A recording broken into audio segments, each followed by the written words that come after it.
The 48th session of the Senate in the third regular session of the 19th Congress is hereby called to order. Senator Ramon Bong Revilla Jr. will lead the chamber in prayer. You may proceed, sir. You are recognized. Ako pala. In Psalm 37 verse 5, it is written that when we commit our way to the Lord and trust in Him, He shall bring it to pass. Our faith in you, Father God, is our sustenance. We are eternally beholden to you for all the times you have breathed life to our dreams. Panginoon, ikaw po ang aming tahanan at kanlungan. Alay po namin ang aming lubos na papuri sa iyo, na bukal ng awa at pagmamahal. From your mercy springs our hope that no matter the season, we need only to surrender our yearnings unto you and cling unto your promise of salvation and grace. Sa iyo po na hari ng sansinukob, dalangin namin, pawiin ninyo ang aming mga pangamba at palitan ito ng kapanatagan na kami ay laging mananatiling ligtas sa ilalim ng iyong mga pakpak. Alam po naming may mga pagkakataon na sinusubok ang aming pananampalataya sa iyo, kung kaya't kami ay nagsusumamo na tulad ng pastol sa kanyang tupa. Gabayan mo po kami upang tupdin ang iyong sagradong plano para sa amin bilang mga lingkod bayan. Sa nalalapit na pagsasara ng sesyon, kasabay po ng aming pasasalamat sa makabuluhang kongresong ito na nililok ang mga panukalat batas para sa kinabukasan ng sambayanan. Ang aming taimtim na dalangin na bigyang daan po nyo na patuloy kaming maging alagad ng iyong banal na salita. Basbasan mo po ang aming mga puso at isipan nang sa gayon ay maisabuhay namin ang misyong tinalaga mo sa amin para sa sintang bayan. Patuloy po niyong tanglawan ang aming landas tungo sa pagkamit ng pambansang kasarinlan at kasaganahan. Puksain niyo po ang anumang hadlang sa pagtamo nito.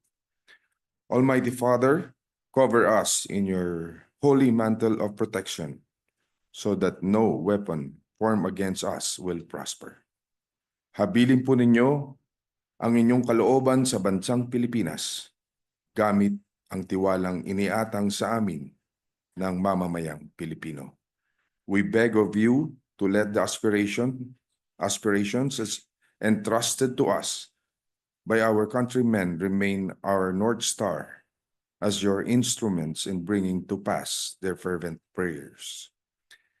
And as your servant leaders, use our hands and hearts to sow the seeds of your greatness, so that when the time is right, our people will reap the blessedness of your divine favor. You are the Alpha and the Omega, and we lift everything up to you. Thy will be done. Amen. The City Government of Makati Employees Chorale will lead us in the singing of the Philippine National Anthem. Thereafter, they shall render a song entitled Dugong Pilipino. You may proceed.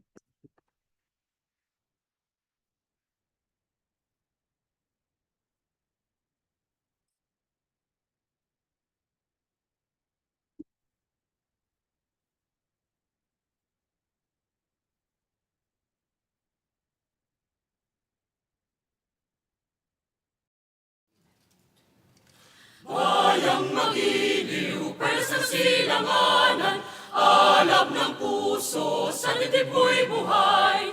Lupang hinirang, duyan ka ng magiting, sa manlulupig, di ka pasisiin. Sa dagat at bundok, sa simoy at sa langit mong bughaw, may nilagang tula at awit sa paglayang minamahal. Ang kisap ng watawat mo'y tagumpay na nagdilingin, ang bituin at araw niya kailan pa may di magdidilim. Lupa ng araw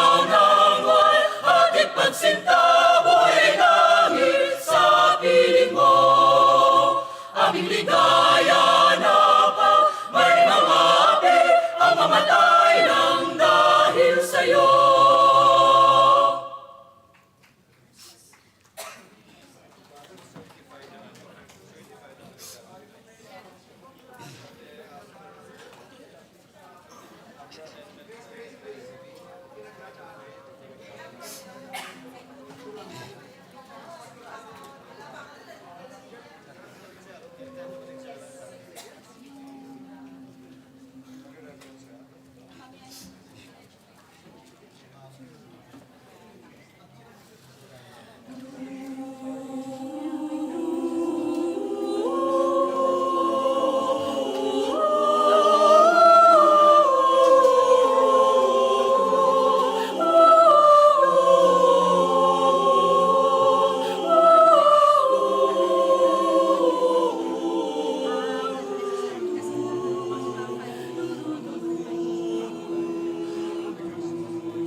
Sabay-sabay sa pagmamahal, sama-sama sa pag-asa, pagkat ikaw ay dugong Pilipino.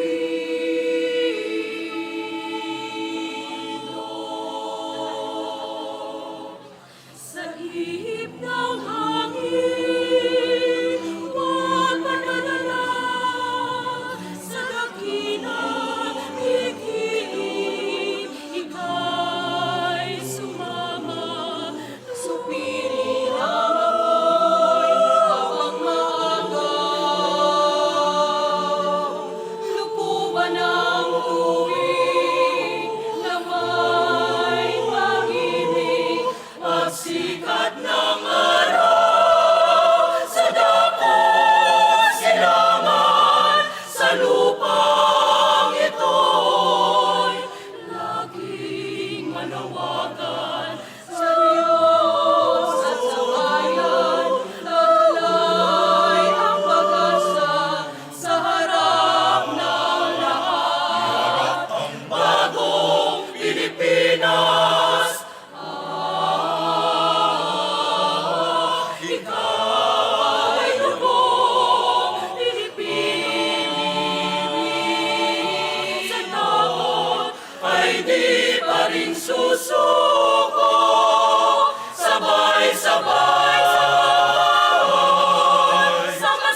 Thank you very much.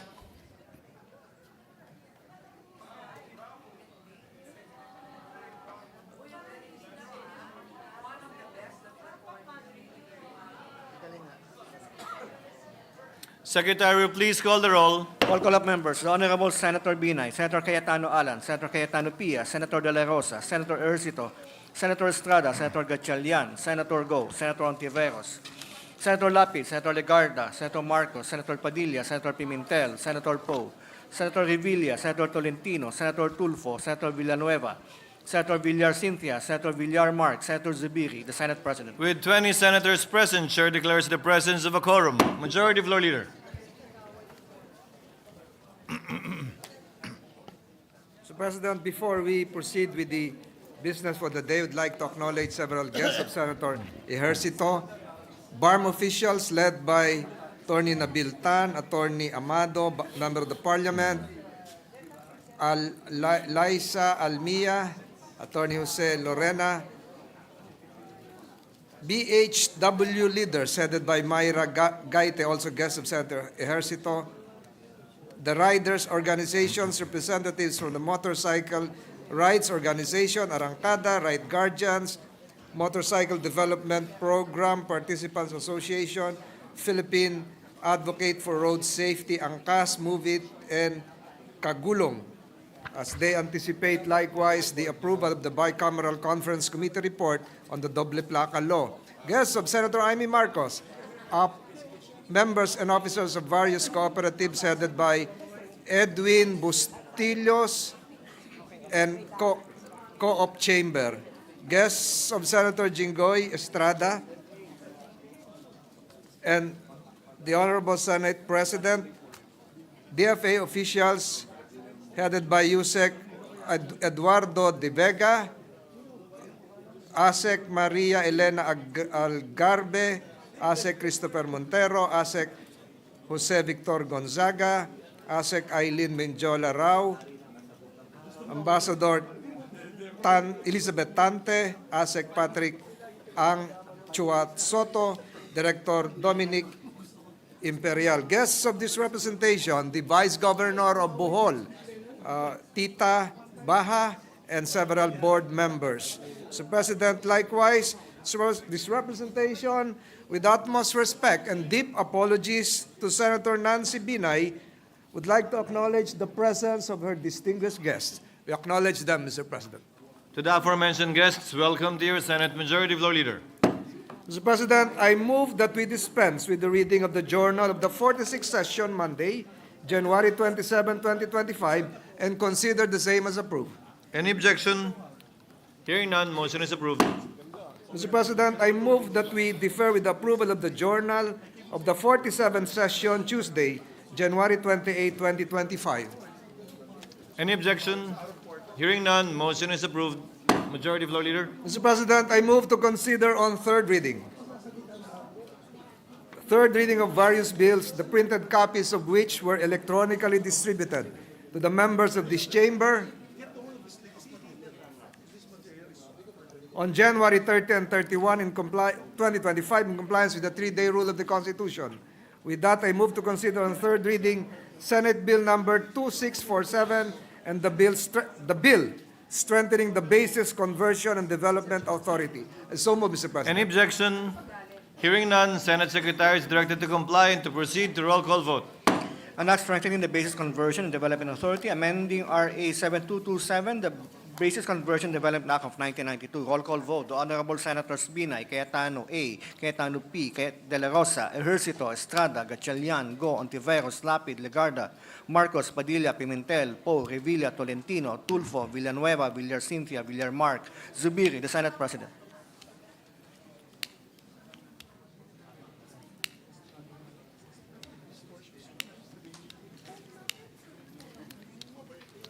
With 19 affirmative votes, 0 negative, 0 abstentions, Senate Bill number 2647 is approved on third reading.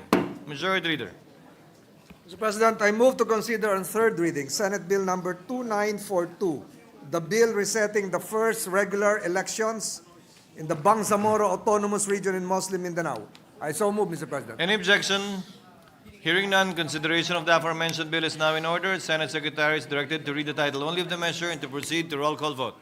An act resigning the first regular elections in the Bangsamoro Autonomous Region in Muslim Mindanao, amending Article 16, Section 13 of RA 11054, otherwise known as the Organic Law for the Bangsamoro Autonomous Region in Muslim Mindanao as amended. Roll call vote. The Honorable Senators Binay, Cayetano A, Cayetano P, De La Rosa, Ejercito, Estrada, Gatchalian, Go, Ontiveros, Lapid, Legarda, Marcos, Padilla, Pimentel, Poe, Revilla, Tolentino, Tulfo, Villanueva, Villar Cynthia, Villar Mark, Zubiri, the Senate President.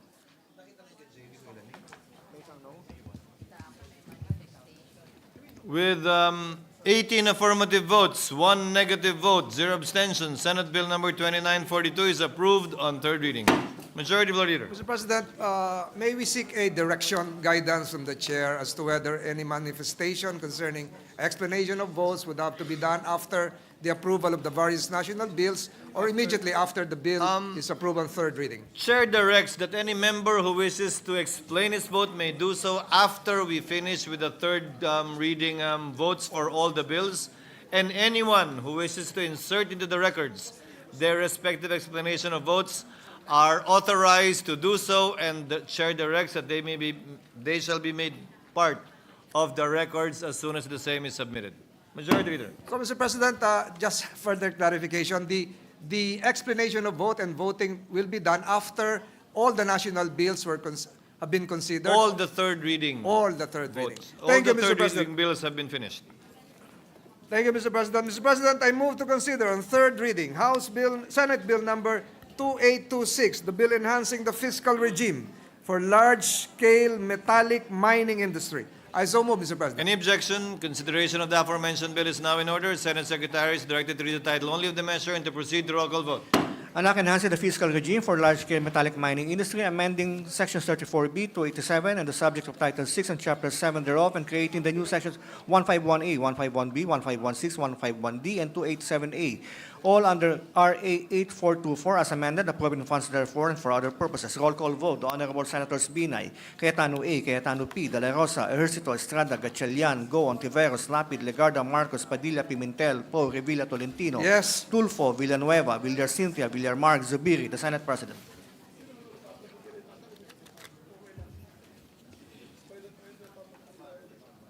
With 18 affirmative votes, 1 negative, 0 abstention, Senate Bill number 2826 is approved on third reading. Majority Floor Leader. Mr. President, I move to consider on third reading Senate Bill number 2893, the bill establishing the Virology Institute of the Philippines. I so move, Mr. President. Any objection? Consideration of the aforementioned bill is now in order. Senate Secretary is directed to read the title only of the measure and to proceed to roll call vote. An act establishing a collaborative and complementary research and development system on virology, creating for the purpose the Virology Institute of the Philippines, appropriating funds therefore. Roll call vote. The Honorable Senators Binay, Cayetano A, Cayetano P, De La Rosa, Ejercito, Estrada, Gatchalian, Go, Ontiveros, Lapid, Legarda, Marcos, Padilla, Pimentel, Poe, Revilla, Tolentino, Tulfo, Villanueva, Villar Cynthia, Villar Mark, Zubiri, the Senate President. With 19 affirmative votes, 0 negative, 0 abstention, Senate Bill number 2893 is approved on third reading. Majority Leader. Mr. President, I move to consider on third reading Senate Bill number 2818.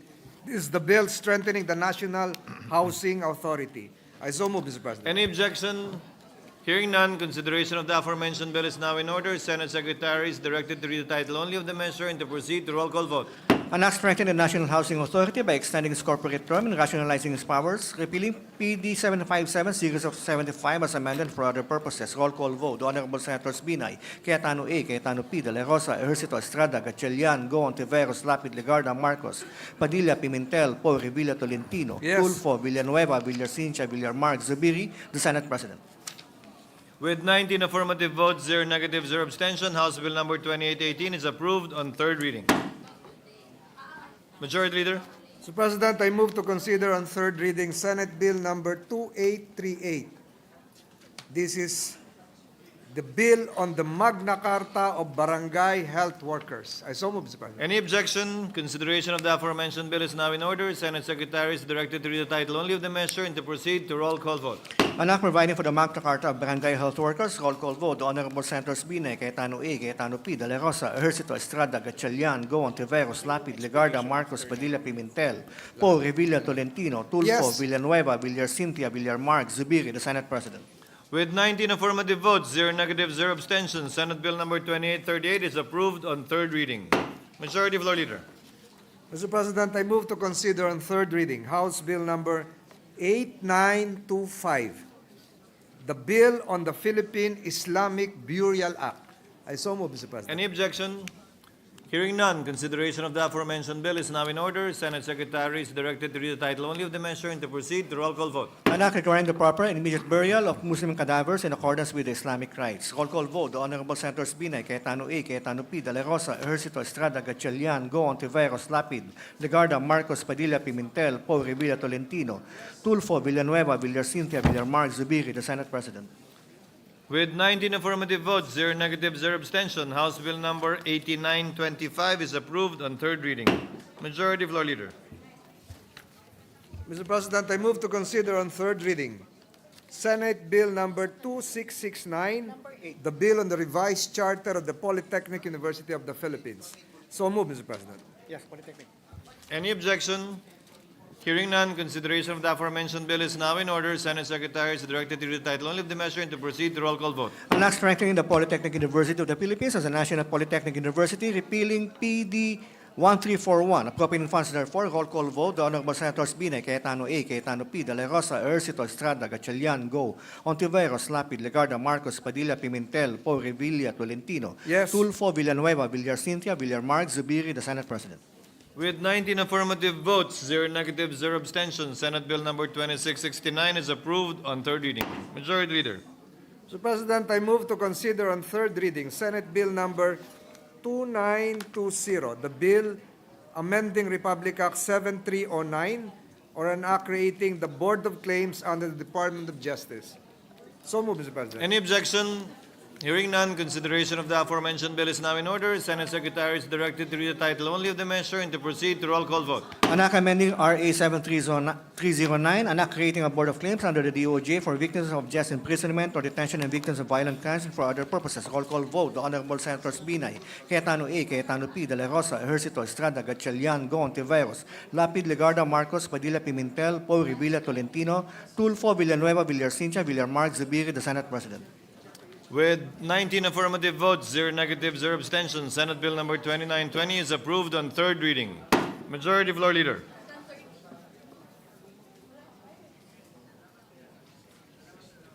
Mr. President, I move to consider on third reading Senate Bill number 2819, the bill on the amendments to the National Commission on Muslim Filipinos Act of 2009.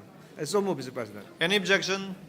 Hearing none, consideration of the aforementioned bill is now in order. Senate Secretary is directed to read the title only of the measure and to proceed to roll call vote. An act amending Article 1, Section 5 of RA 9997, the National Commission on Muslim Filipinos Act of 2009. Roll call vote. The Honorable Senators Binay, Cayetano A, Cayetano P, De La Rosa, Ejercito, Estrada, Gatchalian, Go, Ontiveros, Lapid, Legarda, Marcos, Padilla, Pimentel, Poe, Revilla, Tolentino, Tulfo, Villanueva, Villar Cintia, Villar Mark, Zubiri, the Senate President.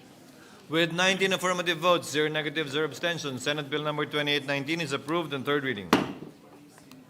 Mr. President, I move to consider on third reading Senate Bill number 2928. This is the bill increasing the bed capacity of the Philippine General Hospital. I so move, Mr. President. Any objection? Consideration of the aforementioned bill is now in order. Senate Secretary is directed to read the title only of the measure and to proceed to roll call vote. An act increasing the bed capacity of the Philippine General Hospital from 1,334 to 2,200 beds, appropriating funds therefore. Roll call vote. The Honorable Senators Binay, Cayetano A, Cayetano P, De La Rosa, Ejercito, Estrada, Gatchalian, Go, Ontiveros, Lapid, Legarda, Marcos, Padilla, Pimentel, Poe, Revilla, Tolentino, Tulfo, Villanueva, Villar Cintia, Villar Mark, Zubiri, the Senate President. With 19 affirmative votes, 0 negative, 0 abstentions, Senate Bill number 2928 is approved on third reading. Majority Leader. Mr. President, I move to consider on third reading House Bill number 10926, the bill on franchise renewal of the Manila Electric Company or Meralco. I so move, Mr. President. Any objection? Hearing none, consideration of the aforementioned bill is now in order. Senate Secretary is directed to read the title only of the measure and to proceed to roll call vote. An act renewing for another 25 years the franchise granted to the Manila Electric Company under RA 9209, an act granting the Manila Electric Company a franchise to construct, operate, and maintain a distribution system for the conveyance of electric power to the end users in cities, municipalities of Metro Manila, Bulacan, Cavite, Rizal, and certain cities in Batangas, Laguna, Quezon, and Pampanga. Roll call vote. The Honorable Senators Binay, Cayetano A, Cayetano Pia, De La Rosa, Ejercito, Estrada, Gatchalian, Go, Ontiveros, Lapid, Ligarda, Marcos, Padilla, Pimentel, Poe, Revilla, Tolentino, Tulfo, Yes. Villanueva, Cynthia, Villarmark, Zubiri, the Senate President. With 18 affirmative votes, 1 negative, 0 abstention, House Bill number 10926 is approved on third reading. Majority Floor Leader. Mr. President, I move to consider on third reading House Bill number 11072, the bill on the franchise area expansion of Davao Light and Power Company, Inc. So move, Mr. President. Any objection?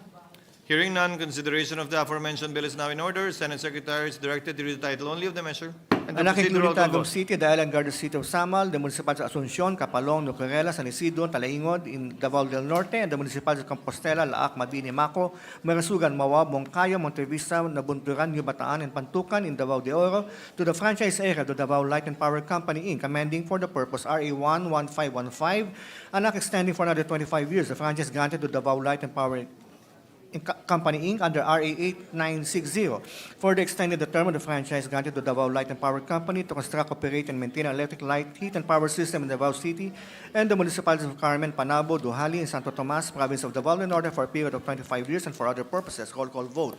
The Honorable Senators Binay, Cayetano A, Cayetano Pia, De La Rosa, Ejercito, Estrada, Gatchalian, Go, Ontiveros, Lapid, Ligarda, Marcos, Padilla, Pimentel, Poe, Revilla, Tolentino, Tulfo, Villanueva, Cynthia, Villarmark, Zubiri, the Senate President.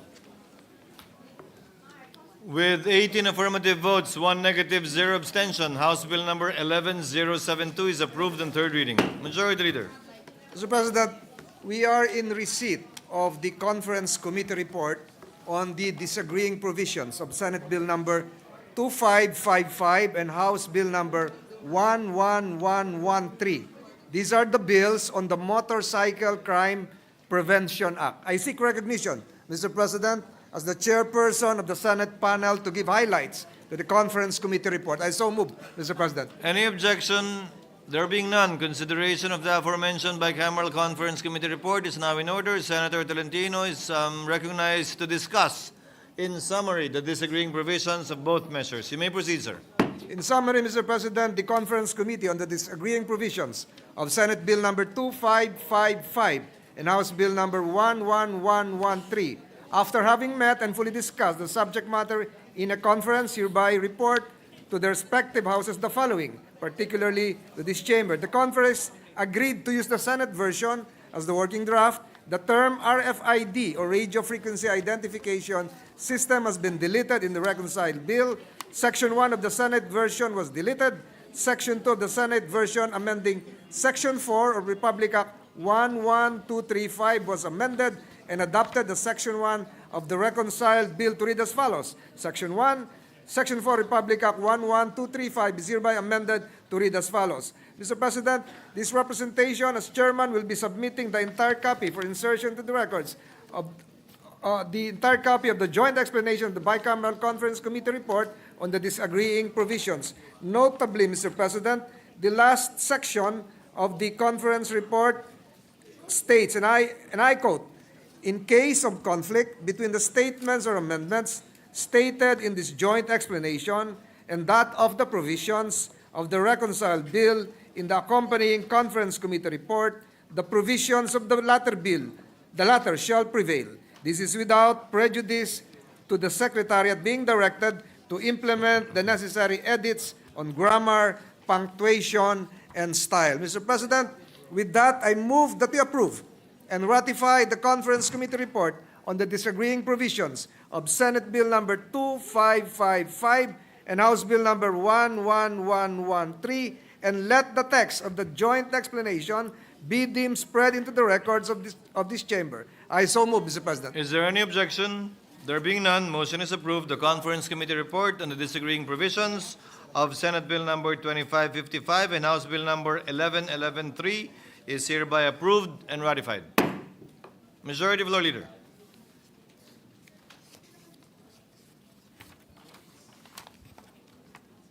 Mr. President, I 428.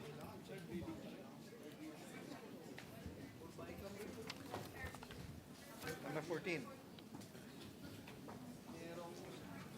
I seek recognition again, Mr. President, to read the title of the new bill, Mr. President, with reference to the previously approved Bicameral Conference Committee report. This is an act amending Republic Act 11235, otherwise known as the Motorcycle Crime Prevention Act. Noted and entered into the records as previously ratified and approved. Majority Mr. President, I move to consider on third reading House Bill number 428, the bill declaring the Welfareville property in Mandaluyong City open for disposition to bona fide residents. Leader. Any objection? Hearing none, consideration of the aforementioned bill is now in order. Senate Secretary is directed to read the title only of the measure and to proceed to roll call vote. An act rationalizing the disposition of the welfare real property in the city of Mandaluyong, amending RA 5260, an act authorizing a committee composed of the Administrator of the Social Welfare Administration, the Auditor General, and the Secretary of the Department of General Services to sell the welfare real property located in Mandaluyong, province of Rizal, and for other purposes, appoint funds therefore, and for other purposes, roll call vote. The Honorable Senators Binay, Cayetano A, Cayetano P, De La Rosa, Ejercito, Estrada, Gatchalian, Go, Ontiveros, Lapid, Legarda, Marcos, Padilla, Pimentel, Poe, Revilla, Tolentino, Tulfo, Villanueva, Villarcintia, Villarmark, Zubiri, the Senate President. With 19 affirmative votes, 0 negative, 0 abstention, House Bill number 428 is approved on third reading. Majority Floor Leader. Mr. President, I move to consider on third reading House Bill number 9470, the bill creating the Regional Trial Court in the 9th Judicial Region in Labason, Zamboanga del Norte. So move, Mr. President. Any objection? Consideration of the aforementioned bill is now in order. Senate Secretary is directed to read the title only of the measure and to proceed to roll call vote. An act creating one additional branch of the RTC, the 9th Judicial Region in Labason, province of Zamboanga del Norte. Roll call vote. The Honorable Senators Binay, Cayetano A, Cayetano P, De La Rosa, Ejercito, Estrada, Gatchalian, Go, Ontiveros, Lapid, Legarda, Marcos, Padilla, Pimentel, Poe, Revilla, Tolentino, Tulfo, Villanueva, Villarcintia, Villarmark, Zubiri, the Senate President. With 19 affirmative votes, 0 negative, 0 abstention, House Bill number 9470 is approved on third reading. Majority Floor Leader.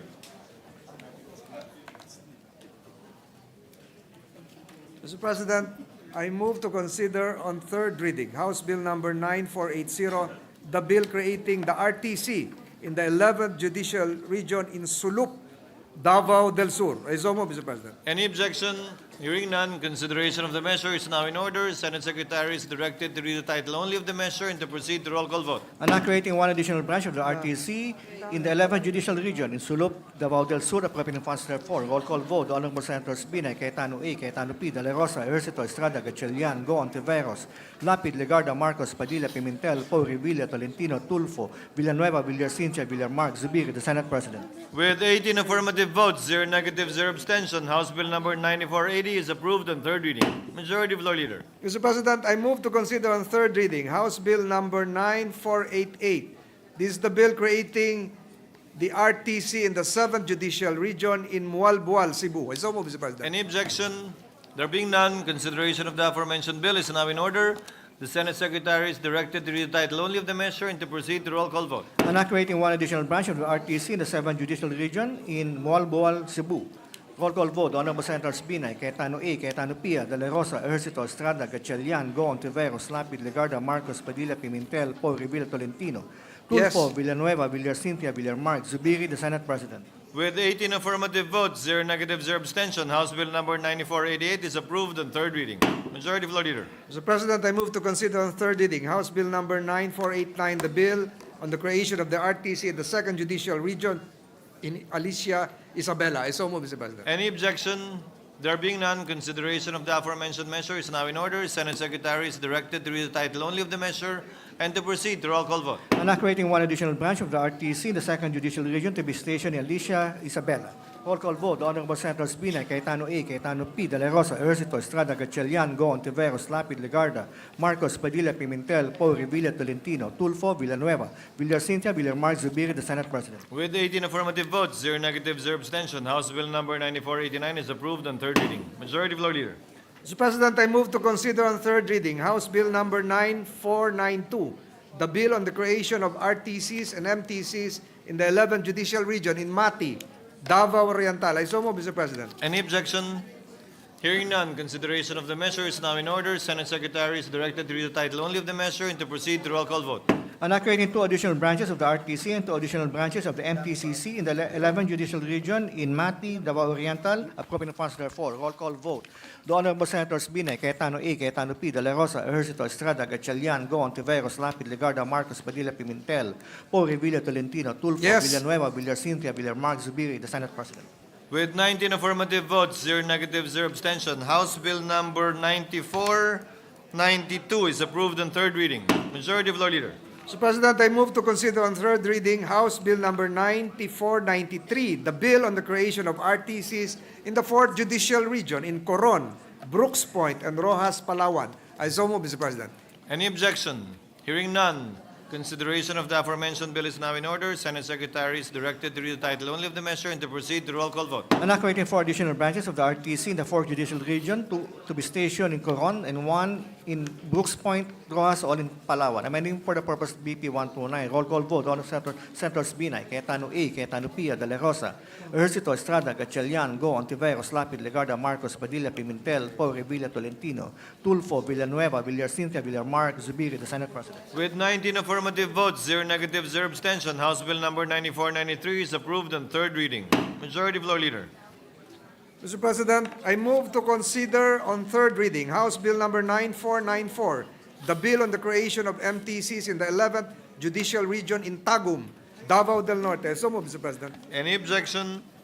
Hearing none, consideration of the aforementioned bill is now in order. The Senate Secretary is directed to read the title only of the measure and to proceed to roll call vote. And creating 2 additional branches of the MTCC in the 11th Judicial Region in Tagum, Davao del Norte. Roll call vote. The Honorable Senators Binay, Cayetano A, Cayetano P, De La Rosa, Ejercito, Estrada, Gatchalian, Go, Ontiveros, Lapid, Legarda, Marcos, Padilla, Pimentel, Paul, Revilla, Tolentino, Yes. Tulfo, Villanueva, Villacintia, Villarmar, Zubiri, the Senate President. With 19 affirmative votes, 0 negative, 0 abstention, House Bill number 9494 is approved on third reading. Majority Leader. Mr. President, I move to consider on third reading House Bill number 9495, the bill on the creation of RTC in the 10th Judicial Region in Maramag, Bukidnon. Yes. Mr. President, I so move. Any objection? Hearing none, consideration of the measure is now in order. The Senate Secretary is directed to read the title only of the measure and to proceed to roll call vote. And creating 1 additional branch of the RTC in the 10th Judicial Region to be stationed in Maramag, Bukidnon. Roll call vote. The Honorable Senators Binay, Cayetano A, Cayetano P, De La Rosa, Ejercito, Estrada, Gatchalian, Go, Ontiveros, Lapid, Legarda, Marcos, Padilla, Pimentel, Paul, Revilla, Tolentino, Tulfo, Yes. Villanueva, Villacintia, Villarmar, Zubiri, the Senate President. With 19 affirmative votes, 0 negative, 0 abstention, House Bill number 9495 is approved on third reading.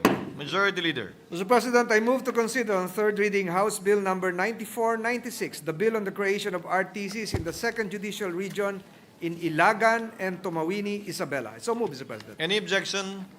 Hearing none, consideration of the aforementioned measure is now in order. The Senate Secretary is directed to read the title only of the measure and to proceed to roll call vote. And creating 2 additional branches of the RTC, 2nd Judicial Region in Ilagan and Tumawini, Isabela. Roll call vote. The Honorable Senators Binay, Cayetano A, Cayetano P, De La Rosa, Ejercito, Estrada, Gatchalian, Go, Ontiveros, Lapid, Legarda, Marcos, Padilla, Pimentel, Paul, Revilla, Tolentino, Tulfo, Villanueva, Villacintia, Villarmar, Zubiri, the Senate President. With 19 affirmative votes, 0 negative, 0 abstention, House Bill number 9496 is approved on third reading. Majority Floor Leader. 1-5.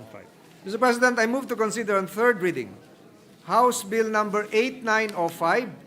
This is the bill granting Philippine citizenship to Grace Tan To. I so move, Mr. President. Any objection? Hearing none, consideration of the aforementioned measure is now in order. Senate Secretary is directed to read the title only of the measure and to proceed to roll call vote. An act granting Philippine citizenship to Grace Tanto. Roll call vote. Honorable Senators Binay, Cayetano A, Cayetano P, De La Rosa, Ejercito Estrada, Gatchalian, Go, Ontiveros, Lapid, Legarda, Marcos, Padilla, Pimentel, Poe, Revilla, Tolentino, Tulfo, Yes. Villanueva, Villar C, Villar M, Zubiri, the Senate President. With 19 affirmative votes, 0 negative, 0 abstention, House Bill number 8905 is approved on third reading. Majority Floor Leader. Mr. President, I move to consider on third reading House Bill number 10085, the bill granting Philippine citizenship to Stephen Decatur Haynes. I so move, Mr. President. Any objection? Hearing none, consideration of the aforementioned measure is now in order. Senate Secretary is directed to read the title only of the measure and to proceed to roll call vote. An act granting Philippine citizenship to Stephen Decatur Haynes. Roll call vote. Honorable Senators Binay, Cayetano A, Cayetano P, De La Rosa, Ejercito Estrada, Gatchalian, Go, Ontiveros, Lapid, Legarda, Marcos, Padilla, Pimentel, Poe, Revilla, Tolentino, Tulfo, Villanueva, Villar C, Villar M, Zubiri, the Senate President.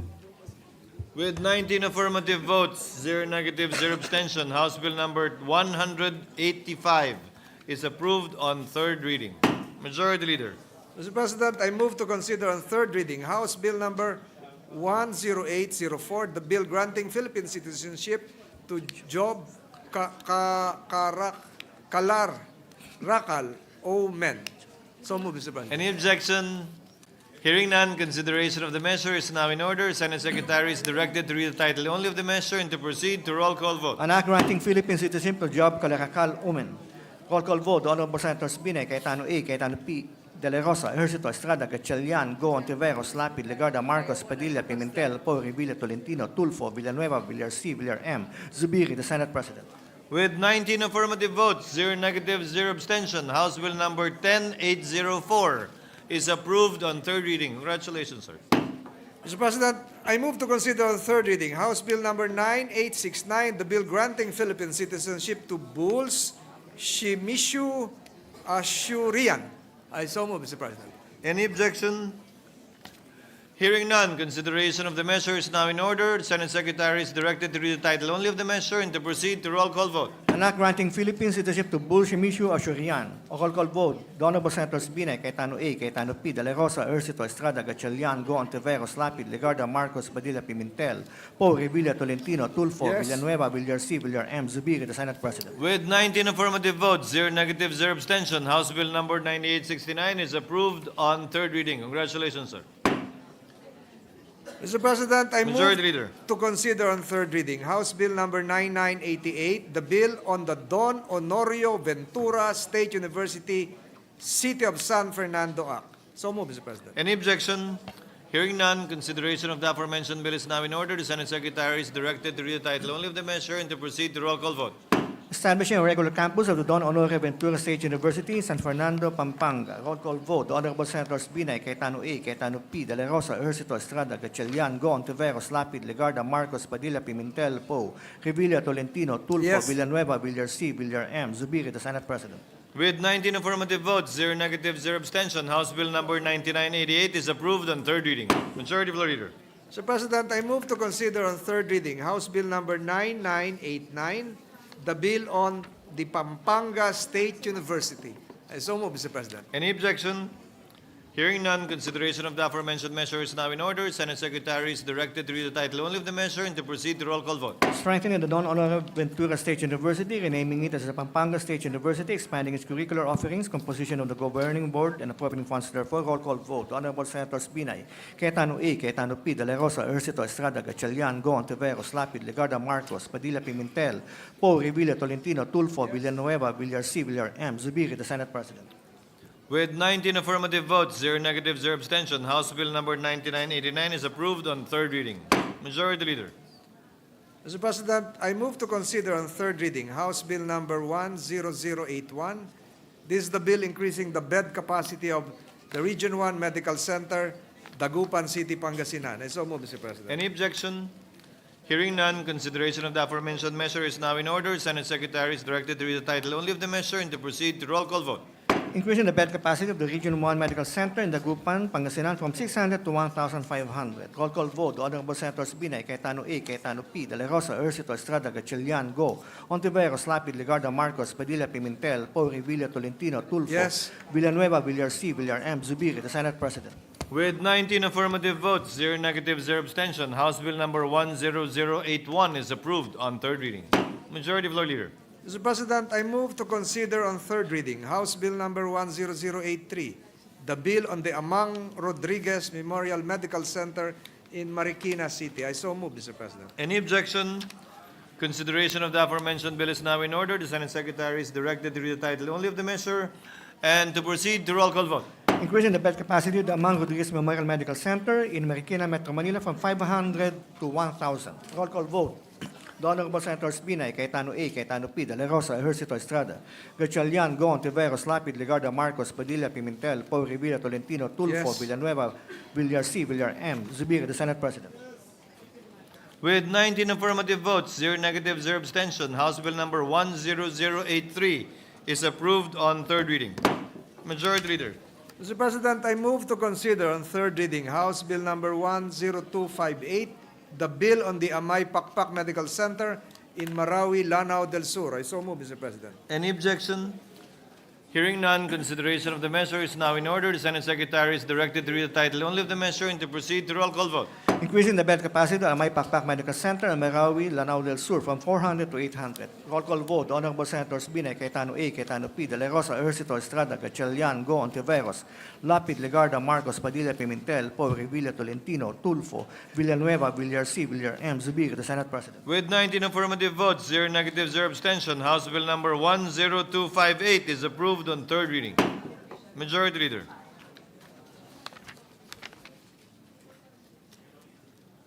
Mr. President, I move to consider on third reading House Bill number 10472, the bill on the Southern Tagalog Regional Hospital in Bacoor, Cavite. I so move, Mr. President. Any objection? Hearing none, consideration of the measure is now in order. The Senate Secretary is directed to read the title only of the measure and to proceed to roll call vote.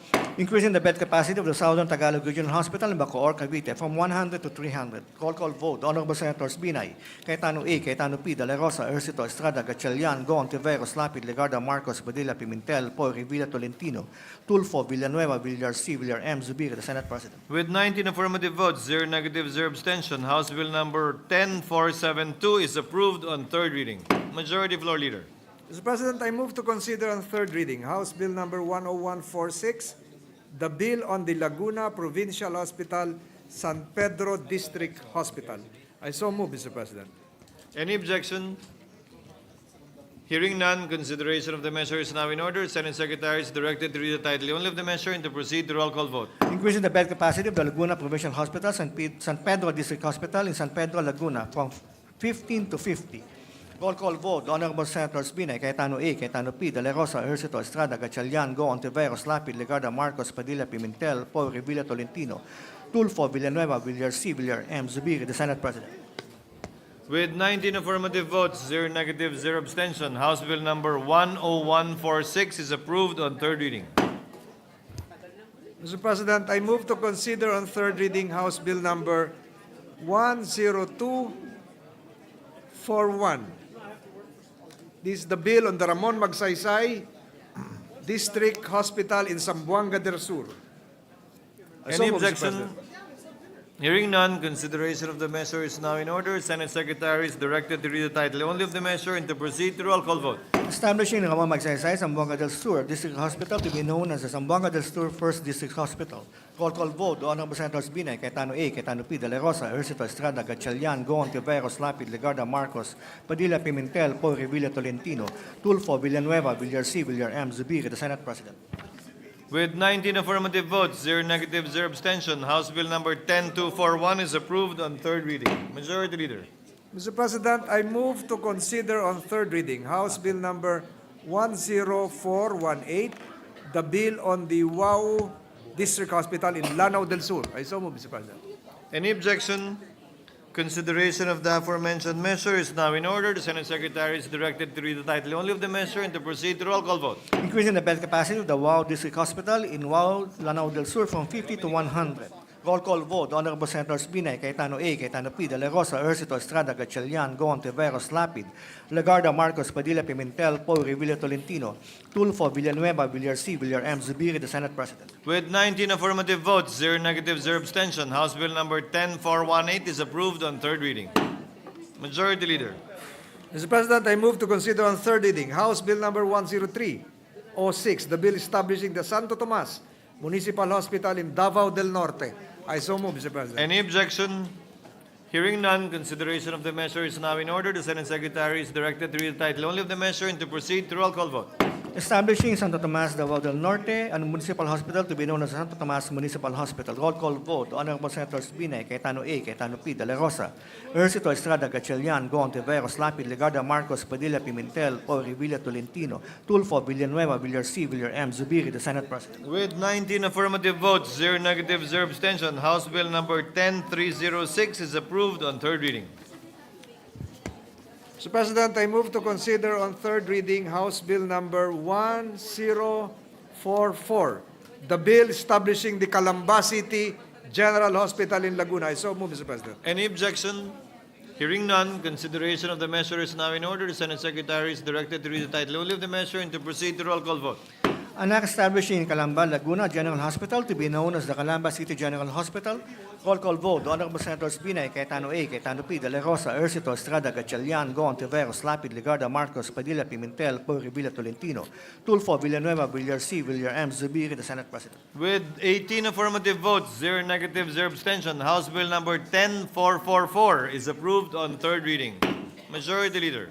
Mr. President, I move to consider on third reading House Bill number 10445, the bill on the Tomas La Chica District Hospital in Jose Abad Santos, Davao Occidental. I so move, Mr. President. Any objection?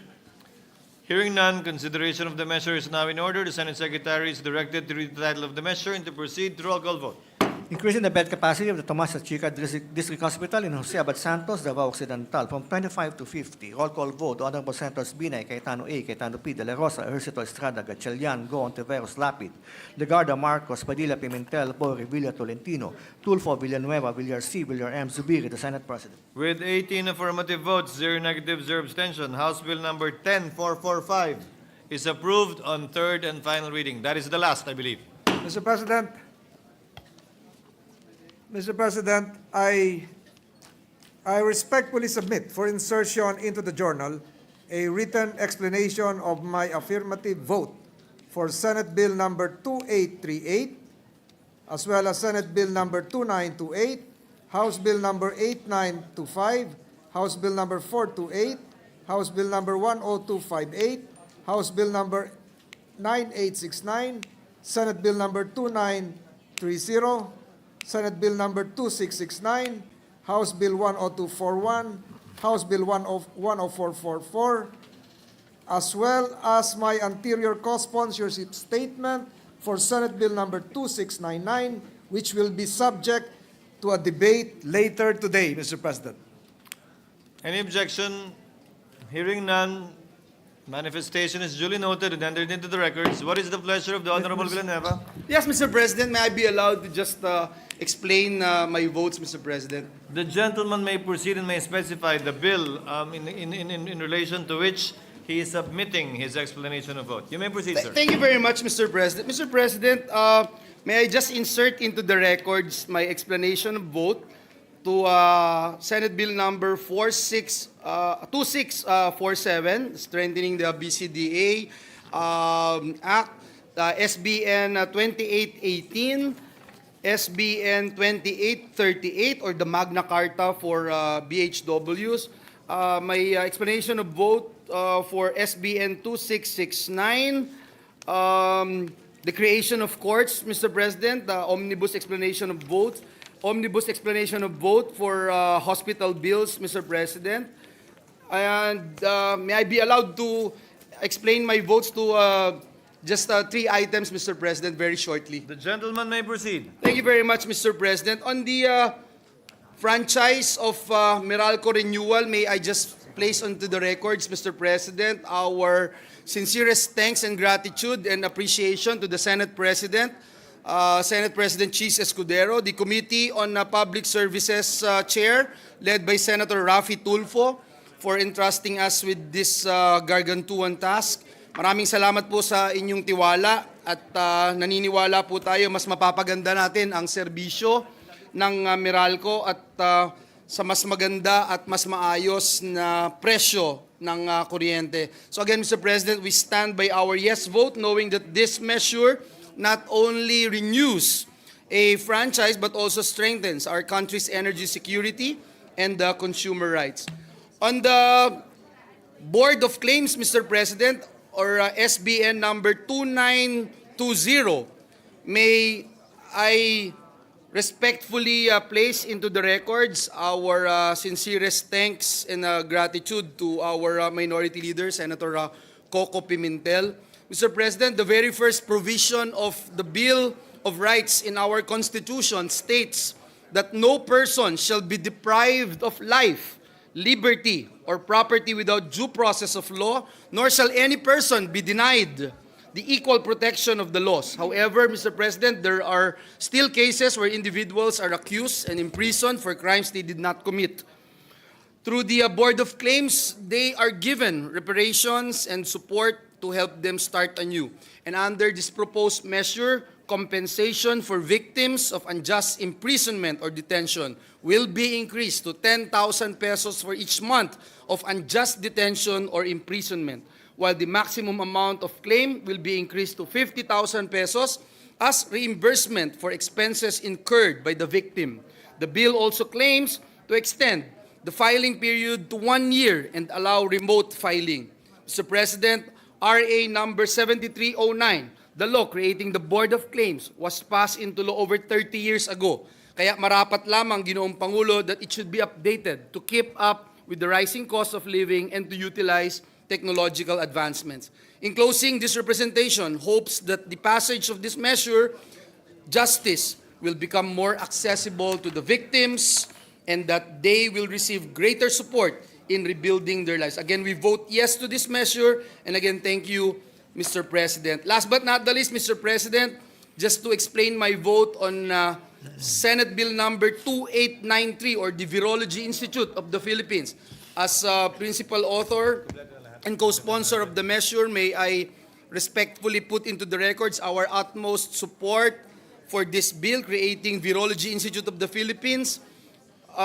We thank our dear colleague, Senator Pia Cayetano, for considering our bill, Senate Bill number 1322, in the committee report, and for retaining key features of our bill, including the provision of much-needed support and benefits for our scientists. We have long advocated, Mr. President, for strengthening the country's virology research and pandemic resilience. And in a span of just 2 decades, we have borne witness to viral catastrophes like SARS, COVID, swine flu, MERS-CoV, infection, Ebola, Zika, etc., leaving us in its wake a trail of countless lives lost and economies burdened. Beyond human health, Mr. President, our agriculture and livestock industries, bedrocks of our nation's sustenance, have also suffered from the onslaught of emerging viruses. The scourge of African swine fever in 2019 brought billions in trade losses, while 2017 tilapia lake virus disseminated vital fish stocks in Bulacan, my province, Mr. President. This is why we support the establishment of a National Virology Institute, which is essential for a strong public health response to emerging viral threats. By investing in cutting-edge research, surveillance, and diagnostic capabilities, we can safeguard public health, protect various sectors, and strengthen our resilience against future viral outbreaks. Again, Mr. President, we vote yes on Senate Bill number 2893. Marami pong salamat, Ginoong Pangulo, at pagpalain tayong lahat ng ating Panginoong Diyos. Thank you, Senator. Mr. President, Villanueva. before we recognize Senator Grace Poe and thereafter Senator J.B. Ejercito, we'd like to acknowledge some distinguished guests, Senator Cayetano, Congressman Bambi Imano, and Mayor Imano Felipe of Taguluan, Misamis Oriental. To the aforementioned guests, welcome to your Philippine Senate. Mr. President, 1 minute suspension, Mr. President. Session suspended.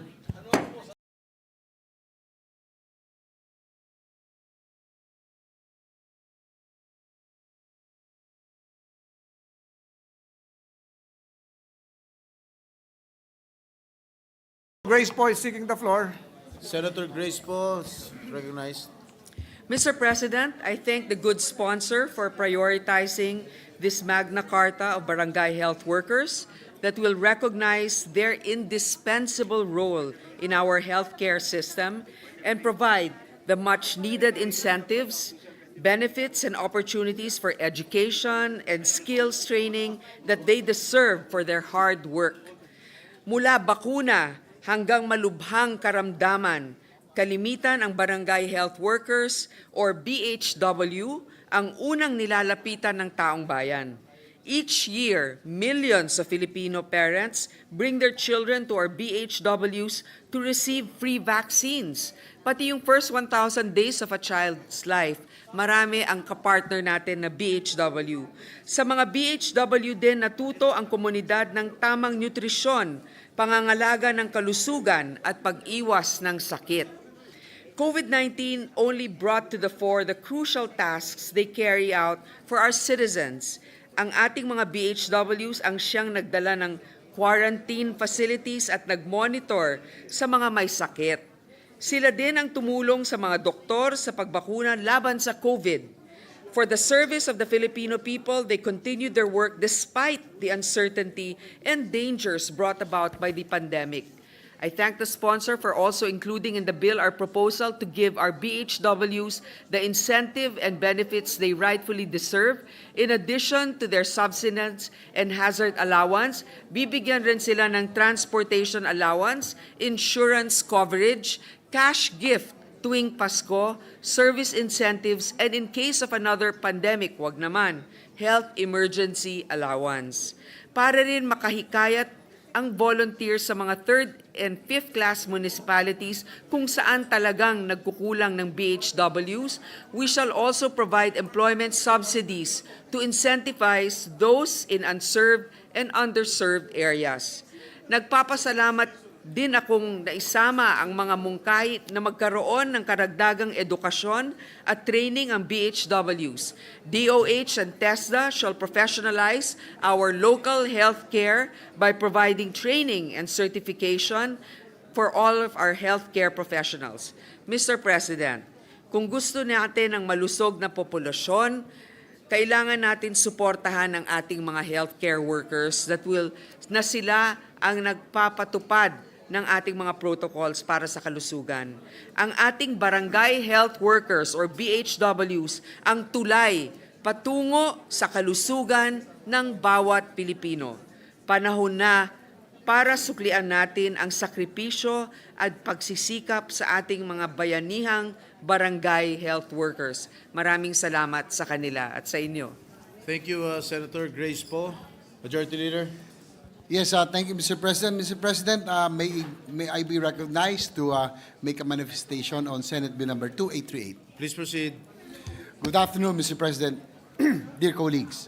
As chairperson of the Subcommittee on Barangay Health Workers, I would like to express my utmost gratitude to everyone who have joined and aided us in shepherding this proposed measure from the very beginning.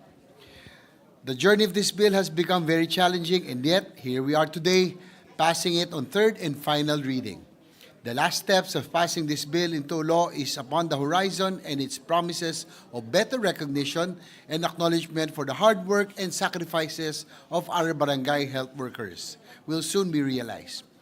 Tunay nga na isa sa ang panukalang batas na ito na nagkasundo-sundo tayong lahat na matagal nang nararapat na naipasa upang mabigyan ng karampatang pagkilala ang ating mga BHWs na isa sa mga most overworked, subalit undercompensated. Sila po ang extension ng Department of Health sa ating mga komunidad. Naglilingkod po sila bilang bahagi ng ating preventive healthcare. Ngunit higit sa lahat, tumutugon po sila sa tawag ng tungkulin noong panahon ng pandemya at nagsilbing frontliners. They are heroes in their own right. This humble representation would like also to take this opportunity to thank Committee Secretary Horace Cruda, who happens to celebrate his birthday today. Alam niyo po, Mr. President, ang asawa po ni Comsec Horace ang nagsilbing Comsec nung naipasa po natin ang Universal Healthcare Act nung ako ang chairman ng committee Committee on Health and Demography.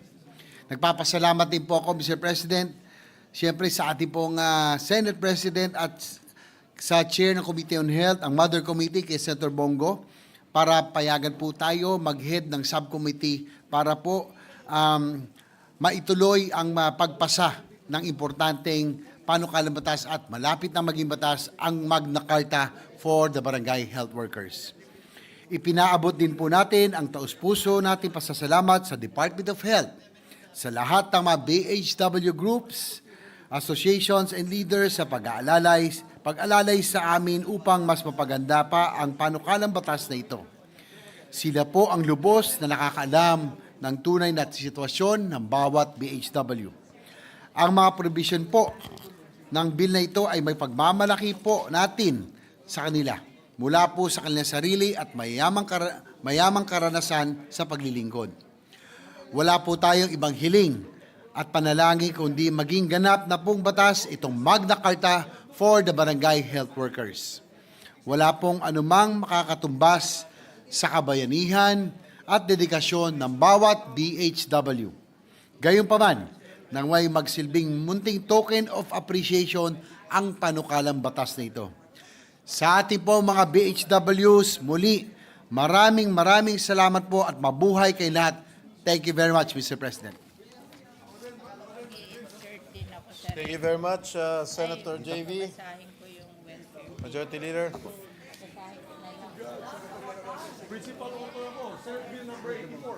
Yes, Mr. President, Senator Ronald Bato de la Rosa is seeking the floor. I move that he be recognized. Senator De La Rosa is recognized.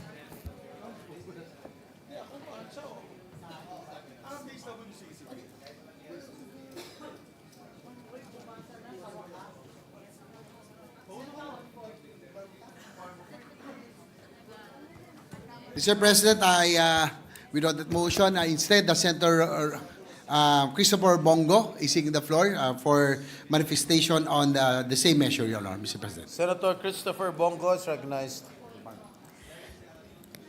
Mr. President, as Chair of the Committee on Health and Demography, I thank the Chamber for the third reading approval of Senate Bill 2838 or the Magna Carta of Barangay Health Workers. I would like to commend Senator J.V. Ejercito, Chair of the Subcommittee on Barangay Health Workers and Chair of the Committee on Local Government for sponsoring this measure. As one of the authors and co-sponsors of the measure, we have been pushing for this bill that would promote the welfare and well-being of BHWs and provide them with incentives and benefits through the collaborative efforts of LGUs and the national government. Barangay health workers serve as the frontliners in the barangay in providing basic health services. Sa mga komunidad na walang doktor, ang mga barangay health workers ang gumagawa ng paraan sa abot ng kanilang makakaya basta makatulong kahit papano na gumaling ang mga kababayan natin sa kanilang barangay. Kung dedikasyon lamang po ang pag-uusapan, wala na tayong mahihiling pa dahil nariyan ang ating mga BHWs para tumugon sa tawag ng tungkulin. Mababad man sila sa baha o mabilad sa araw, sila po ang unang tinatakbuhan ng mga may sakit na walang pampahospital o walang pambili ng gamot. Buong buo po ang kanilang pagsiservisyo kahit pa pag-uwi nila sa bahay, sila mismo ay walang-wala at hindi rin malaman kung saan kukuha ng panggastos.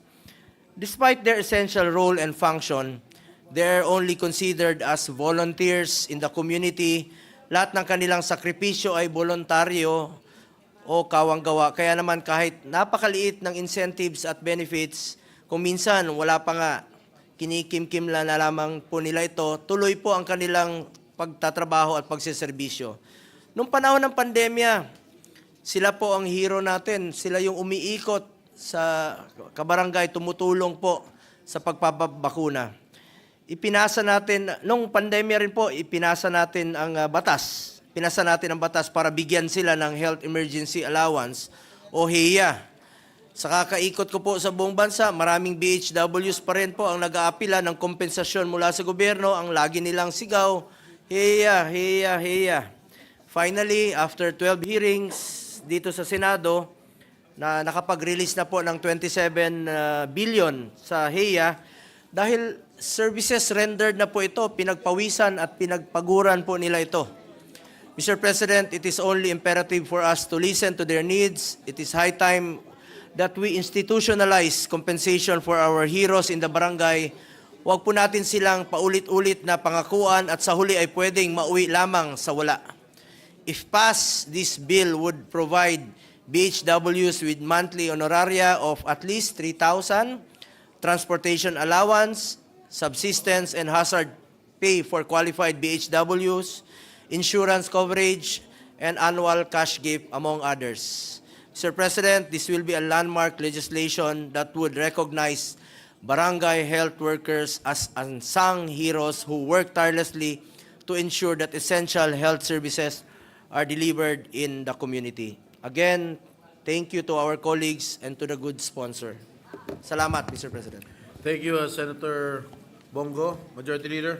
Yes, again, Mr. President, before we move on, I'd like to thank our colleagues for the support for this landmark legislation.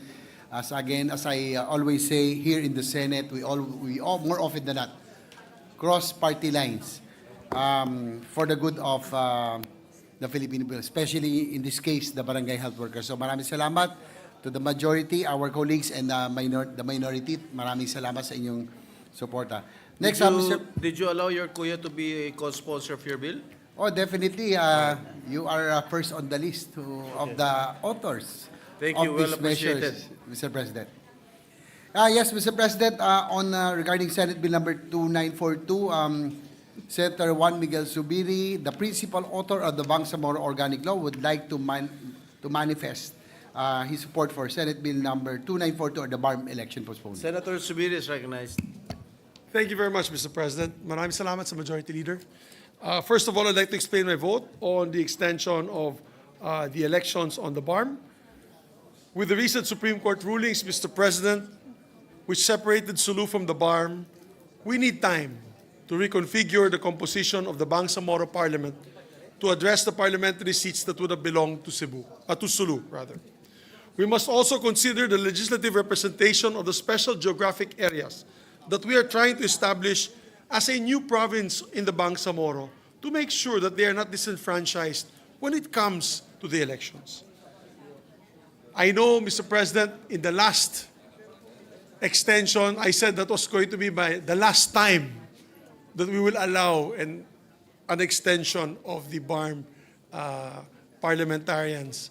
And I can see my dear friend, the former Senate President, Coco Pimentel, nodding his head because he was present when we made that promise. And we know that elections are the purest form of our democracy and our freedom to shape our future.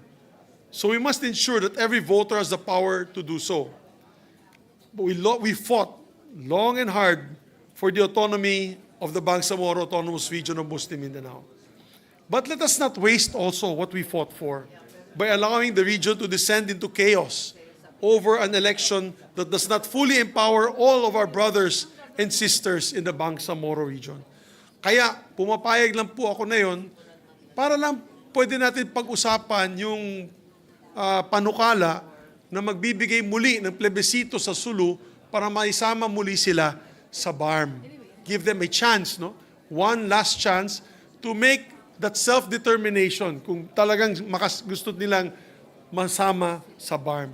As I mentioned in my speech supporting this measure earlier on, I said napakaliit lang po ang margin, no, less than 25,000 votes difference yung yes to join and no not to join.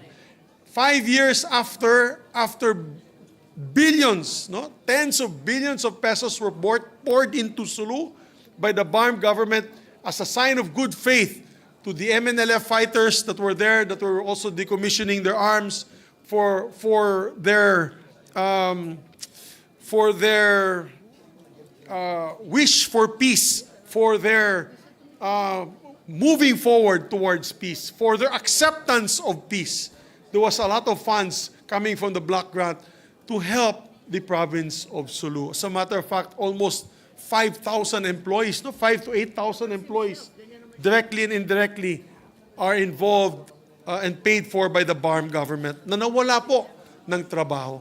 Kaya, kailangan natin ng panahon. para may balik po natin muli ang tanong sa mga kababayan natin sa Sulu, sa ating mga kapatid na Tausug, if they want to go back to the Bangsamoro Autonomous Region. And that takes time, Mr. President. It cannot be done overnight. We need to discuss this and debate this on the floor, on the committee, through the hearings, and then we will pass it. And that's why I'm sad that it is only 5 months. I respect our dear sponsor, our dear friend, Senator JV. I know the wish of upstairs was to keep it short and not too long. And I'm still hoping that we can still extend it a bit kasi yung 5 months po, babagsak ng October yan. Babalik po tayo ng last week of July. So, technically, August na lang po tayo magtatrabaho niyan. August and September. And then we need a plebiscite pa to confirm if we pass a law. So, my appeal is, baka sa BICAM, pwede pa natin tagalin pa ng konti, pahabain pa ng konti. And I would like to make a request to our dear Senate President, who's here beside me now, if I can still be made a member of the BICAM, if there will be a BICAM, and with the sponsor approving that I be part of the BICAM committee during the discussions with the House. So yun lamang po, Mr. President.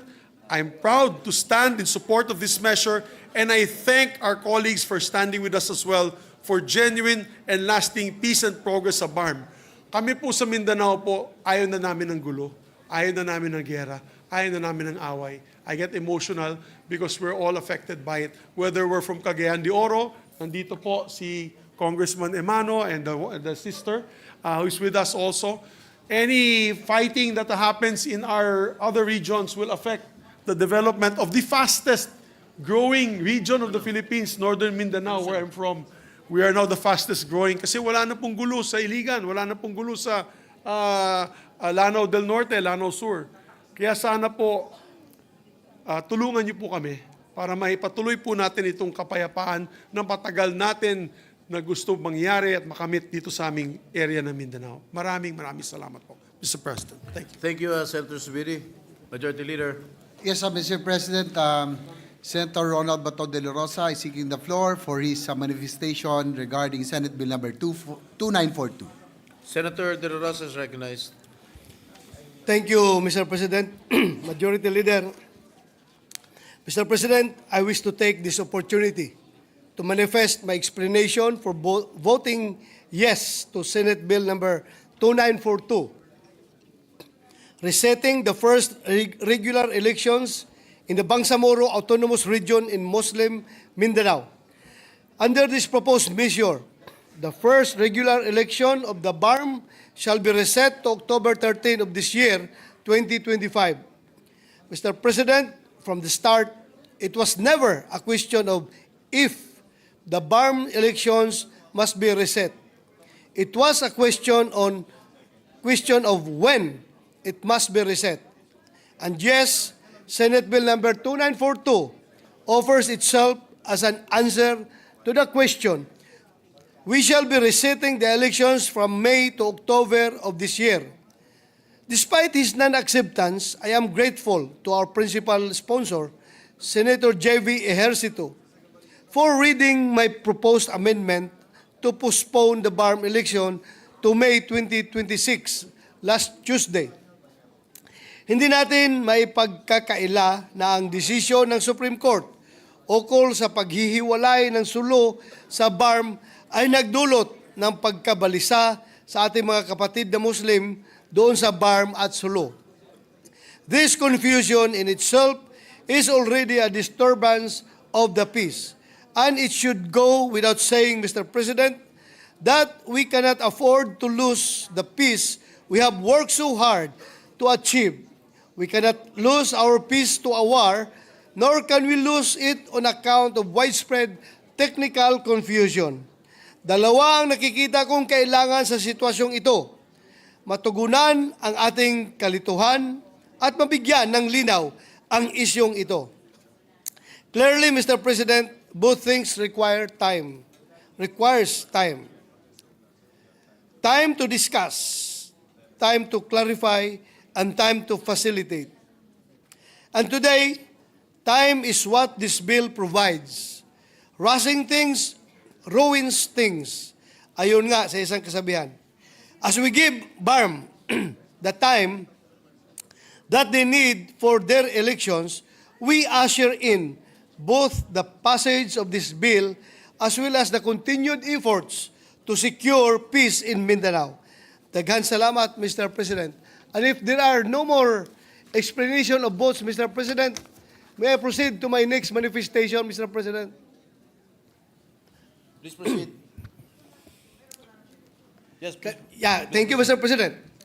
Mr. President, my dear colleagues, with a heavy heart, I am moving that we already close the period of interpellation of Senate Bill number 2034, the ROTC Act.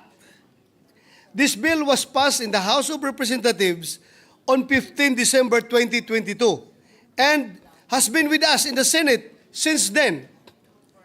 It has gone through a careful review in the committee hearings. Over the past months, from August 2023 to January 2025, we have engaged in meaningful discussions during the interpellation sessions. Clearly, this bill has undergone careful scrutiny. We have listened, debated, and worked through the concerns raised by the public and fellow senators, ensuring that every voice has been heard. I am moving to close the period of interpellation of the proposed measure based on the following grounds. The Legislative Executive Development Advisory Council has prioritized this bill by moving it in Tier 1. This recognition signals that we need to act swiftly. The ROTC program is crucial for enhancing our national defense capabilities, fostering a sense of patriotism, and equipping our students with essential skills in disaster preparedness and civic responsibility. Moreover, we've had a thorough examination of this bill. We've gone back and forth, and now it's time to transition from discussion to action. The Senate rules, specifically Rule 25, Section 71, Paragraph D, provides that the sponsor of the bill or the author of the motion shall have the right to close the debate. Thus, as principal author of the proposed measure, I am moving to close this debate. It is also important to emphasize that this priority bill of the LEDAC and that we have strong support from President Ferdinand R. Marcos Jr., who has endorsed this bill, aligning it with our national security and educational goals.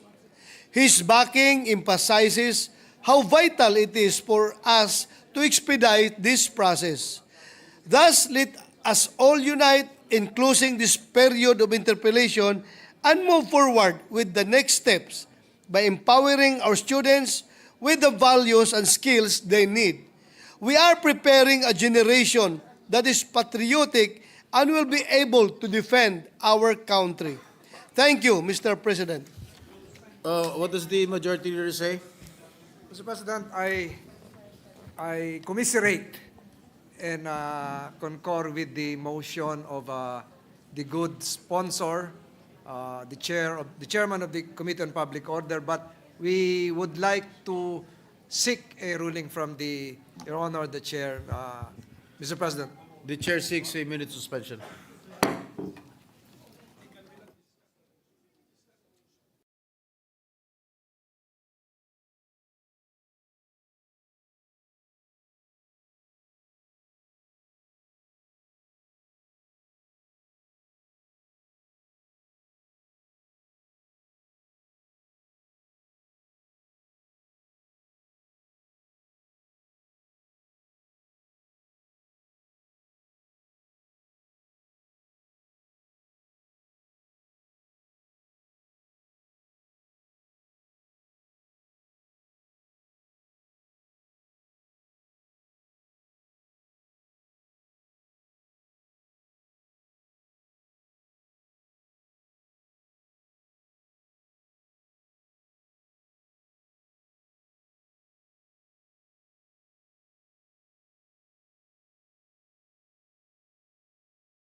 Mr. President, we seek a ruling from the chair because while we are in the period of manifestation for the different measures on passed on third reading, the gentleman from Davao, has made a motion, to close the right. interpellation on the measure on ROTC. Mr. The President. chair rules to defer action on the motion of Senator Bato de la Rosa and refer it to the Committee on Rules. So ordered. Yes, thank you, Mr. President. To continue with on the manifestation, next on the list, last on the list to make a manifestation on Senate Bill number 2942 regarding the BARM election postponement. Mr. President, may I be recognized to deliver my manifestation? Please proceed. Mr. President, my dear colleagues, I That thank... is a manifestation of explanation of votes, huh? Not on other topic. Yes, Your Honor, All Mr. right. President. Mr. President, my dear colleagues, I thank the distinguished members of this chamber for the speedy approval of this measure. I'd also like to thank the Senate leadership, Senate President Chis Escudero, and the Majority Leader, Francis Tolentino, for helping us to bring this bill to the finish line. The passage of this bill once again demonstrates the Senate's commitment to establishing a final and enduring peace in Mindanao. Indeed, the road to this goal has been a long one filled with trials and tribulations. The Supreme Court's decision in the case of Province of Sulu versus Honorable Salvador Medandea is yet another chapter in this long and complex story. The passage of this bill will prove some breathing room to deal with the consequences of that decision. In other words, it is a pit stop on the road to peace. It is not a dead end as some have unfairly characterized it. Nor will this bill become an only extension. This is our commitment. The time which this bill provides is sufficient for the Bangsamoro Transition Authority to prepare for a smooth transfer of power. In doing so, it paves the way for the Bangsamoro people to finally chart their own destiny and secure their own future. With that said, maraming salamat po muli sa Senado at sa mga tumulong sa pagsusuri ng panukalang batas na ito. Maraming salamat, Mr. President. Thank you, Mr. President. Thank you, Senator JV. Mr. President, Senator Cynthia Villar is seeking the floor and she would like to make a manifestation, the third reading of approval of House Bill number 428 on the Welfare Bill Property Disposition Act of 2020. I move that she be recognized. Senator Cynthia Villar is recognized. Mr. President, my dear colleagues, I extend my heartfelt gratitude for your support in approving the Welfare Bill Property Disposition Act of 2025 on third reading. This measure addresses the long-standing challenges surrounding the welfare bill property in Mandaluyong City. It balances the needs of urban dwellers and vulnerable children and ensures the continued delivery of essential government services. Welfare Bill was originally established as a centralized facility for vulnerable children but proved impractical for a nationwide welfare system. A 1958 UNICEF study found that centralizing services in one location limited access for vulnerable children in other parts of the country and recommended decentralization. This led to the enactment of Republic Act 5260 in 1968, which authorized the property sale through public bidding to fund the establishment of children's home, institution, and community services in other parts of the country. However, all bidding attempts failed, which left RA 5260 unimplemented. Over time, tens of thousands of urban dwellers settled within welfare bill boundaries, yet they face the constant threat of displacement. This bill provides them with land tenures, security, and promotes sustainable urban renewal within the Mandaluyong City. Further, this measure ensures the uninterrupted delivery of public services by exempting schools as well as national and local government offices from disposition. The lands devoted to public service will be conveyed to the concerned government agencies. I sincerely thank Representative Neptali Gonzalez II for championing and imparting the wisdom of this legislation. His authorship of the bill, his constant presence and insight help us in refining the bill's provision and advancing this long overdue reform. I also thank the representative from the DNR and DSWD for their technical assistance. Also, I extend my gratitude to my colleagues, Senate President Pro Tempore Jinggoy Estrada, Majority Leader Francis Tolentino, Deputy Majority Leader J.V. Ejercito, Senators Bato de la Rosa, Joel Villanueva, and Risa Hontiveros for their sponsorship, which shows their commitment to this revitalized welfare bill cause. I also sincerely thank Senate Minority Leader Coco Pimentel for the insightful questions which help provide clarity to this measure. Finally, I thank Senate President Chis Escudero and all of my colleagues for recognizing the urgency of this long-awaited legislation and making this one of the priority bills we pass this week before we go to a long break. Once again, thank you very much for your support. Thank you, Senator Cynthia Villar, Majority Leader. Yes, Mr. President, our Deputy Minority Leader, Senator Risa Hontiveros, would like to manifest her explanation of vote for the following measures: the Meralco franchise and the NHA extension. I move that she be recognized. Senator Risa Hontiveros recognized to explain her votes on the aforementioned bills. Salamat po, Mr. President. First of all, my explanation of vote on the Meralco franchise. Mr. President, no ang aking boto sa franchise renewal ng Meralco. Meralco has throughout the years failed to abide by its obligations in serving consumers, as reflected by our excessively high electricity bills. Before even considering a franchise renewal, my view is that Meralco must be made to properly refund its consumers, its customers, for its past overcollections. In recent days, Meralco itself has, by volunteering to initiate refunds with the Energy Regulatory Commission, admitted that it has overcharged consumers. This overcollection needs to be addressed before any further steps are taken. The amendments I proposed, which were all unfortunately rejected, were the bare minimum needed to guarantee fair and transparent operations and would have ensured that the refunds are calculated well, transparent, and open to public scrutiny. These amendments were also intended to reverse the long-term regulatory inaction and failures on the part of the ERC in its dealings with Meralco.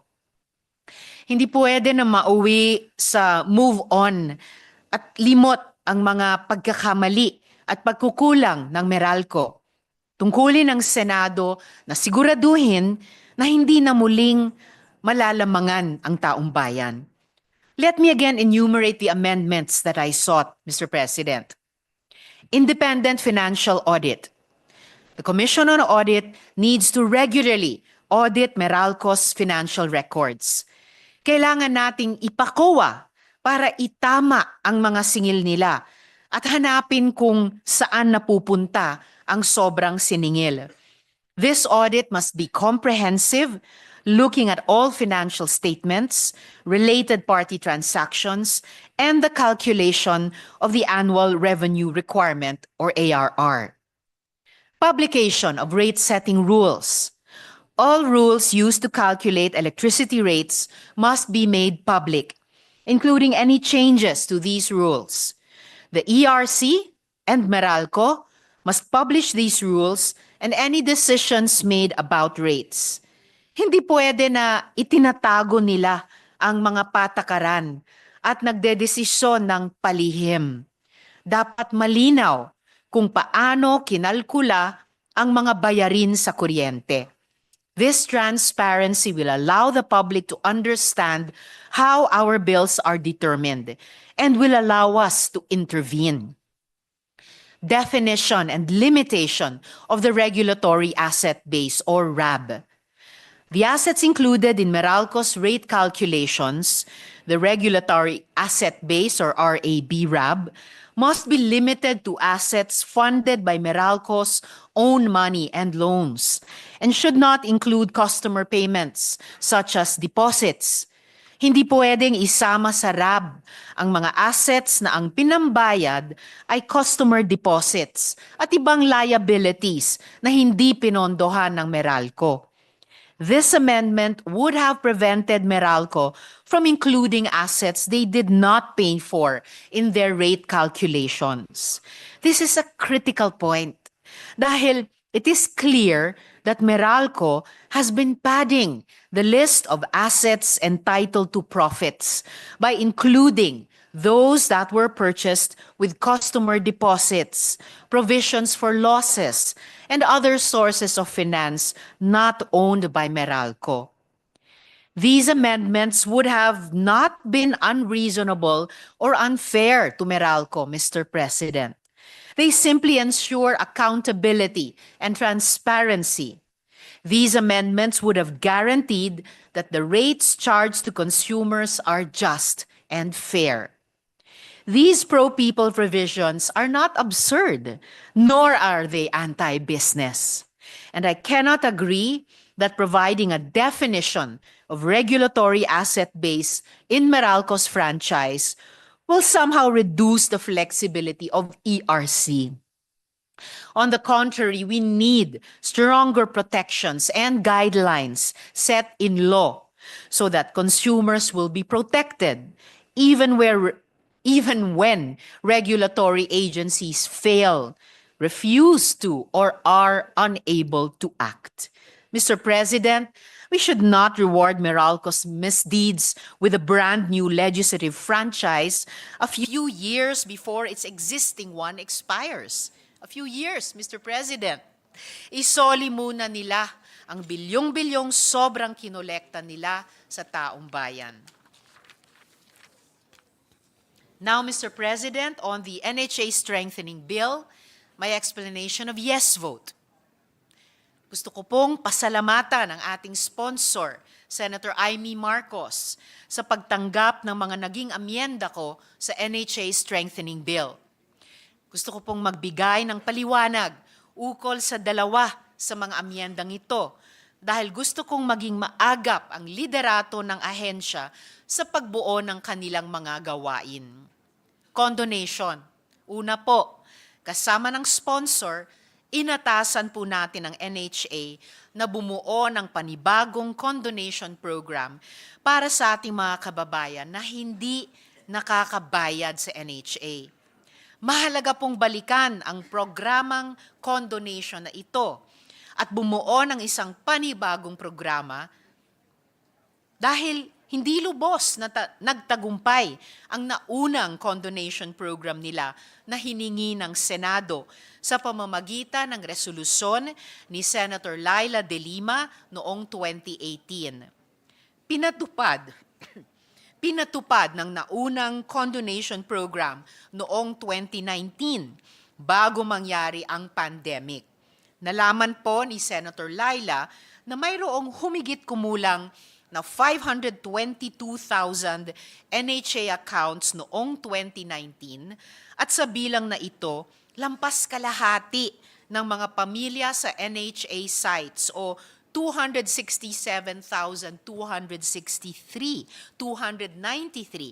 ang may lumolobong utang at penalties at interes na nagkapatong-patong na. Pagkatapos ng isang taong implementasyon ng delinquency condonation noong 2019, ay 10% lamang ng 26,000 na pamilya ang nakasali sa programa. 90% ng mga kababayan nating nasa resettlement sites na may lumobong utang ay baon pa rin sa utang nila sa National Housing Authority. Pagdating ng pandemic, at nawala ng hanap buhay ang mga pamilyang Pilipino, walang duda na lalong lumobo lang ang bilang ng mga Pilipinong nasa resettlement sites ang baon sa bigat ng utang nila sa National Housing Authority. Alam ko po ng interes sa utang na hindi nababayaran ay pinapatungan din ng interes at ng penalty. Tinitiyak po ng ating amendment na pati ang interes na ipinapatong ng NHA sa interes na hindi nababayaran ay pwedeng burahin na rin. Marami pa sigurong dahilan kung bakit hindi lubos na nagtagumpay ang naunang condonation law at inaasahan natin na magiging masinop ang bagong condonation program. NHA land banking sa malapit para sa transit-oriented housing development. Pangalawa po, Mr. President, tinanggap din po ng ating sponsor ang aking amyenda na inuutusan ng NHA na sa halip nang sa mga paanan ng bundok at sa liblib na lugar itayo ang mga NHA resettlement sites, ay itayo ito sa paligid ng mga istasyon ng tren na malapit ng buksan ng Department of Transportation. Sa ganitong paraan ay magkakaroon ng mga programang pabahay na isang sakay lang ay madaling puntahan mula sa trabaho sa mga syudad. Hindi na kailangang paghiwalayin ng NHA resettlement programs ang mga pamilyang maiiwan sa resettlement sites at ang mga ama at ina ng tahanan na nasa malayo ang hanap buhay. Matagal na po naming pinag-uusapan ito ni Senator JV, ng DSUD at ng DOTR na gusto natin na ang ganitong makabagong paraan ng pabahay ay mapondohan ng tuloy-tuloy. Maipasok sa mga master plans ng DOTR, DPWH at NEDA at maging hudyat na hindi lang natin pinahaba ang buhay ng NHA, kundi pinalakas natin ito at binigyan natin ng malinaw na misyon. Salamat, Madam Sponsor, Mr. President. Mabuhay ang National Housing Authority. Maraming salamat po, Mr. President. Maraming salamat, Senador Risa Ontiveros. Punong Maria.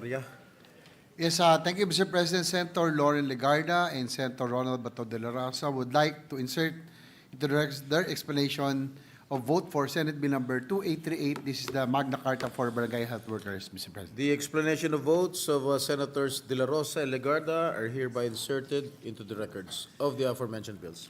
Likewise, Mr. President, Senator Win Gatchalian would also like to insert to the records his manifestation for Senate Bill number 2838. Who is this? Senator Win Gatchalian for Senate Bill number 2838, also the Magna Carta for BHWs. The explanation of votes of Senator Gatchalian is hereby inserted into the records. Senator, likewise, Mr. President, Senator Pia Cayetano would like to insert the records her manifestation for the following bills. Senate Bill number 2893 for the Virology Institute of the Philippines, and Senate Bill number 2928 for the increase in the bed capacity of the Philippine General Hospital. The explanation of votes of Senator Pia Cayetano is hereby inserted into the records of the aforementioned bills. Mr. President, Senator Christopher Bongo is seeking the floor to manifest his explanation for the vote for the following: Virology Institute of the Philippines and the hospital bills. I move that they be recognized. Senator Christopher Bongo is recognized. Mr. President, for virology bill, Mr. President, as the principal author of the measure, I would like to express my gratitude for the support of our colleagues for the passage of the proposed Virology Institute of the Philippines Act. I commend and thank the sponsor, Senator Pia Cayetano, for championing this legislation. Mr. President, as we know, the COVID-19 pandemic exposed the world's unpreparedness in handling viral diseases, which led to numerous losses of lives. Dapat lessons learned na tayo dito sa naranasan natin noong panahon ng pandemya. One step ahead dapat tayo para hindi tayo mabigla kung meron mang darating na mga future health emergencies. Outbreaks like COVID-19 could have been handled more efficiently in the presence of National Virology Agency that will conduct the study and monitoring of potential disease-causing agents affecting humans, plants, and animals. This matter should be handled with urgency, enough funding, and with the best instruments. The years spent battling the pandemic have exposed one of the biggest weaknesses in our healthcare system, our inability to produce vaccines of our own.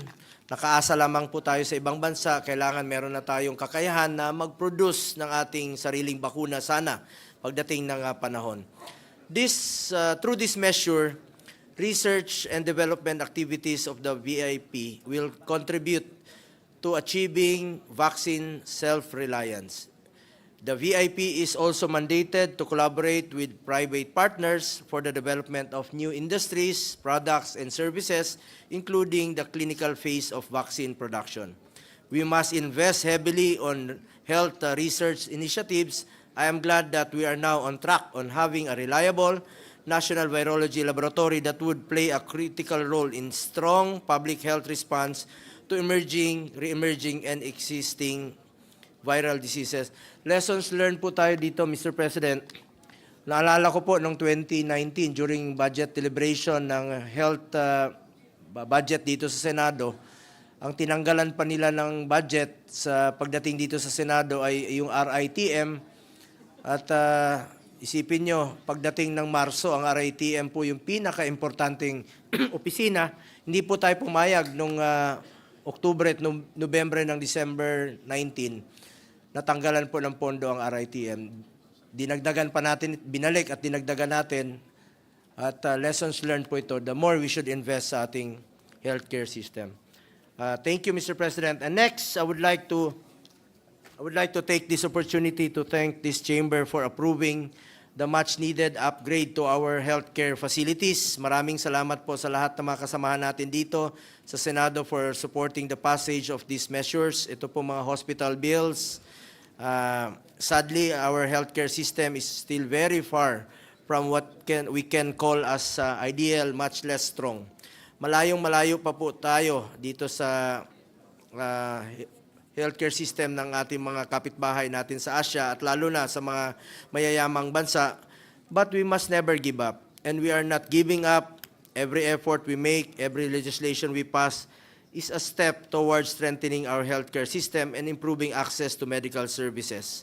Increasing the bed capacity of our public hospitals is one of the small steps that we can take. In the past 5 years, we have principally sponsored 82 laws, including 80 laws for the upgrade of our health facilities.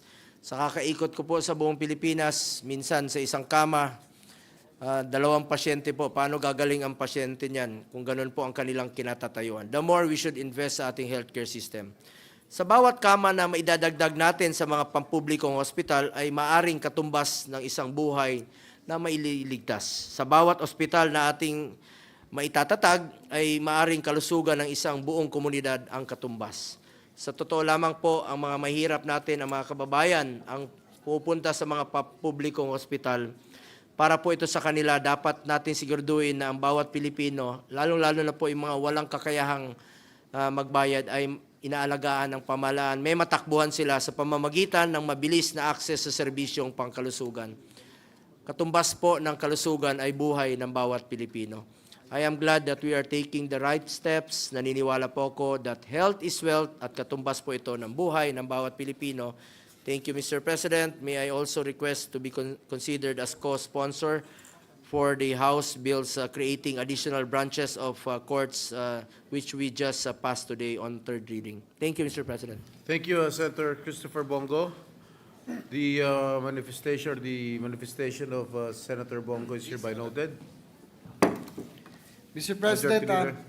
our Deputy Minority Leader would like to explain her vote for mining fiscal regime Senate Bill number 2826 and also her explanation of vote for House Bill number 11072 on the Davao Light. I move that she be recognized. Senator Risa Ontiveros recognized. Salamat po, Mr. President. I will be delivering just one more explanation of vote on the mining fiscal regime. Please proceed. Salamat po, Mr. President. As for the other bill on the Davao Light, I will just insert my explanation of vote on that bill into the records. So, on the mining fiscal regime, good sponsor, Mr. President. Nagpapasalamat po ako na tinanggap ang panukala kong pagbabago sa Section 14, Transparency and Accountability. Malaking bagay kung maisasa batas ito sa kabila ng makailang ulit na kabiguan magkaroon ng Freedom of Information Law sa ating bansa. Nagpapasalamat din ako na kasama sa mga datos na isa sa publiko ang mga magiging epekto ng pagmimina sa ating mga natural capital na tinatakda ng RA 11995 o PENCAS Law. Gayunpaman, ikinalulungkot ko na hindi na isama ang dalawa sa tatlo kong panukala. Una, ang pagdagdag sa royalty na nauukol sa mga katutubo kapalit ng pahintulot nila na magmina sa lupang ninuno o ancestral domain. Tinatayang 790 million pesos ang royalty na natanggap ng mga katutubo noong 2023. 1% lamang ito sa halaga ng mineral na nilalabas sa kanilang mga ancestral domain.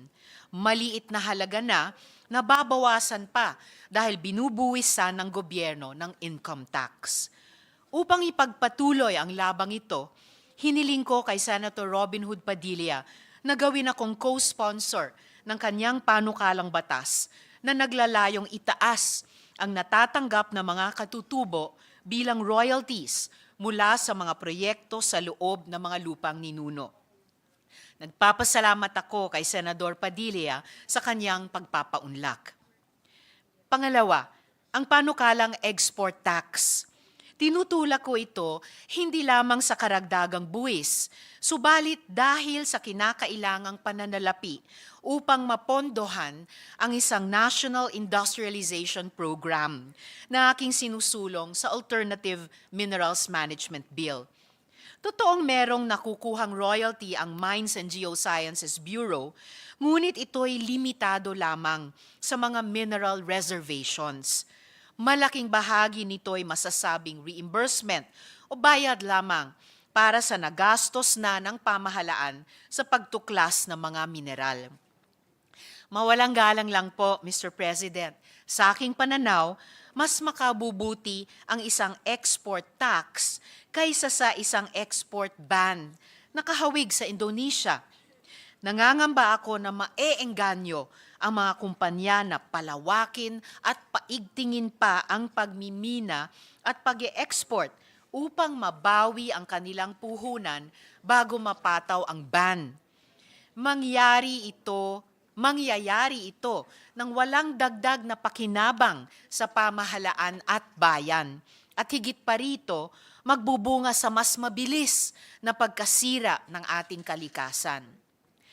Dahil sa export ban ng Indonesia sa nickel, tumaas ang presyo ng metal na ito sa pandaigdigang pamilihan. Mahalaga ang nickel sa paggawa ng mga bateryang ginagamit ng mga electric vehicles. Idinulog sa aking opisina ng mga taga-Manikani, Giwan, Eastern Samar na kahit low-grade nickel, tumaas rin ang presyo.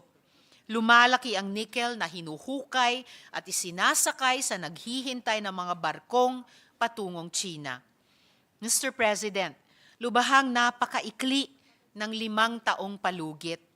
Binubuno pa ng ehekutibo ang Critical or Strategic Minerals Framework at iba pang reforma na aakit sa mga kumpanyang hindi lamang kukunin at ilalabas ang ating likas yaman, subalit magtatayo ng mga processing at value-adding facilities.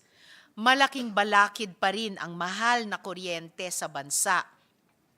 Kinakailangan ding ihanda ang ating mga mamamayan, lalo na ang mga kabataan, sa mga trabahong maililikha ng green and clean energy transition.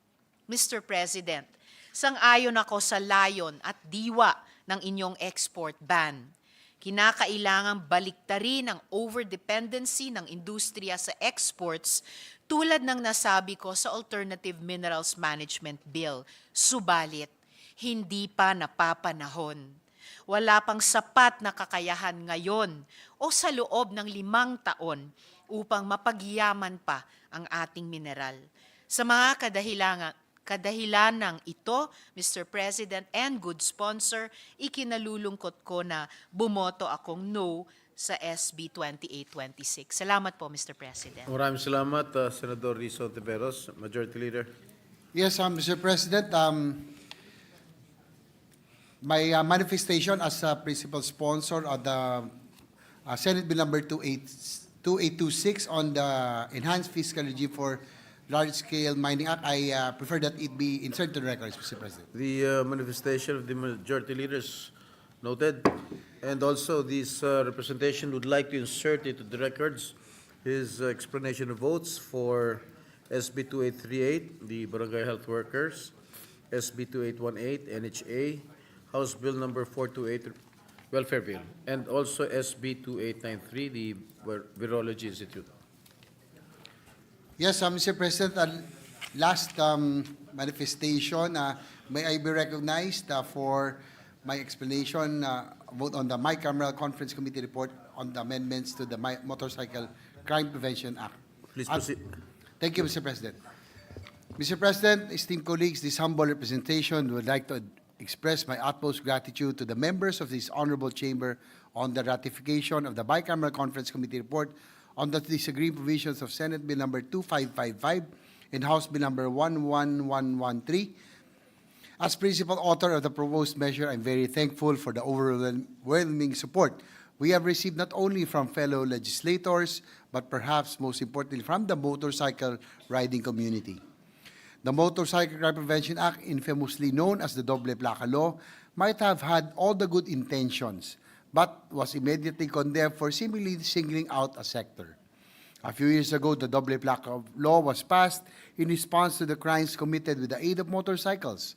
Most alarmingly, the rampant killings, the term riding in tandem has forced its way to the Philippine lexicology and has become synonymous to death. Ironically, the motorcycle, the same machine associated with crime and murder, has played an essential role in our struggles to survive the pandemic. The TNVS and the delivery riders made it possible for our people to go on with life amidst COVID-19 by transporting employees to their office or delivering food. It is also fair to say that it is not only our people who were ferried by our motorcycle riders through the pandemic, but our economy as well. The Senate and the House of Representatives conferees had an extensive and lengthy discussion to reconcile and later on agree to make the amendments to the Motorcycle Crime Prevention Law more equitable and reasonable. Penalties and fines were lowered to a more reasonable level. Mr. President, we believe that there is nothing wrong in amending an existing law if in the beginning it may have intended to do good, but in the process of achieving such goals became discriminatory. Let this undertaking of ours become an example and send out a clear message to our people that laws can be rectified. We believe that the President is one with us in ending any form of discrimination, whether it's for the motorcycle riding community and for any other sector of our society. Hopefully, he will soon sign into law this proposed legislation. Ang ratifikasyon po ng BICAM report ngayong araw ay pangalawa sa huling hakbang papalapit sa araw na masasabi na po natin na wala na pong doble plaka. Kung mayroon mang pong dapat tanggapin ang ating mga riders ay ang dobleng plate ng pasasalamat, dobleng plake ng pasasalamat at pagkilala sa kanilang pag-aalalay sa ating po noong pandemya. Maraming salamat po at pagpalay po tayong lahat.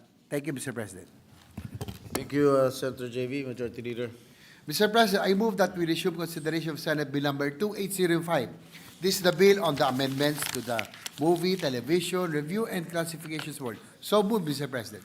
Is there an objection? There being none, resumption of consideration of the said bill under the aforementioned committee report is now in order.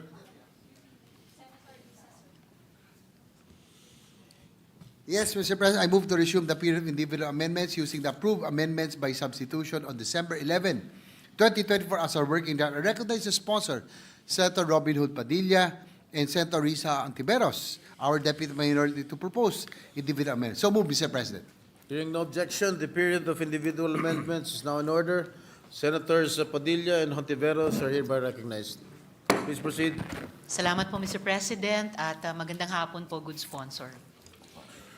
Mr. President, the definition of movie in the amended Presidential Decree number 1986 is basically the definition of what a video is, whether or not it is shown theatrically or through online streaming using an on-demand or curated service, and quote, any technology of a similar nature, close quote.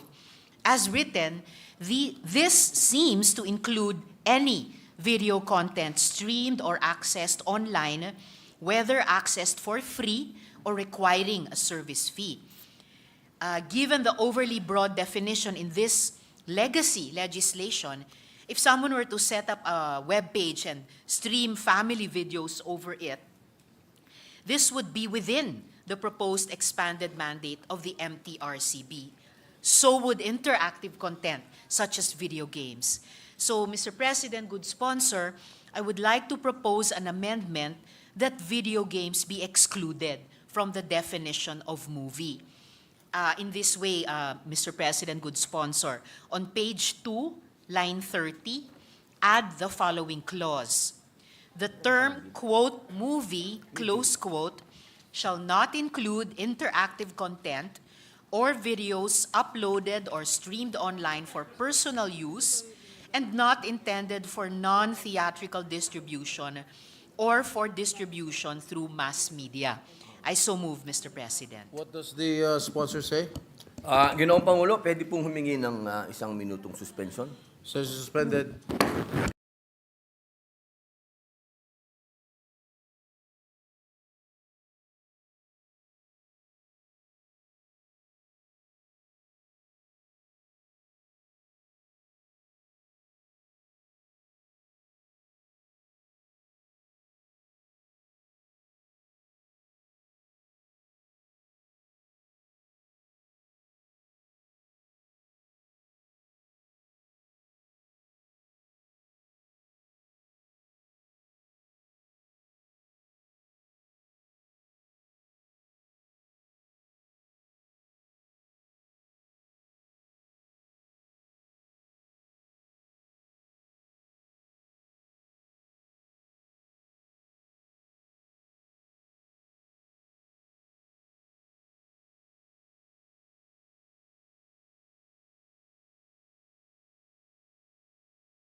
Ginoong Pangulo, kasalukuyan po naming pinag-uusapan ng ating pong mahal na senadora ang patungkol po sa unang amendment na kanya pong isinusulong at nasabi ko po sa kanya na mabigyan po tayo ng ilang oras para ito po ay mapag-aralan.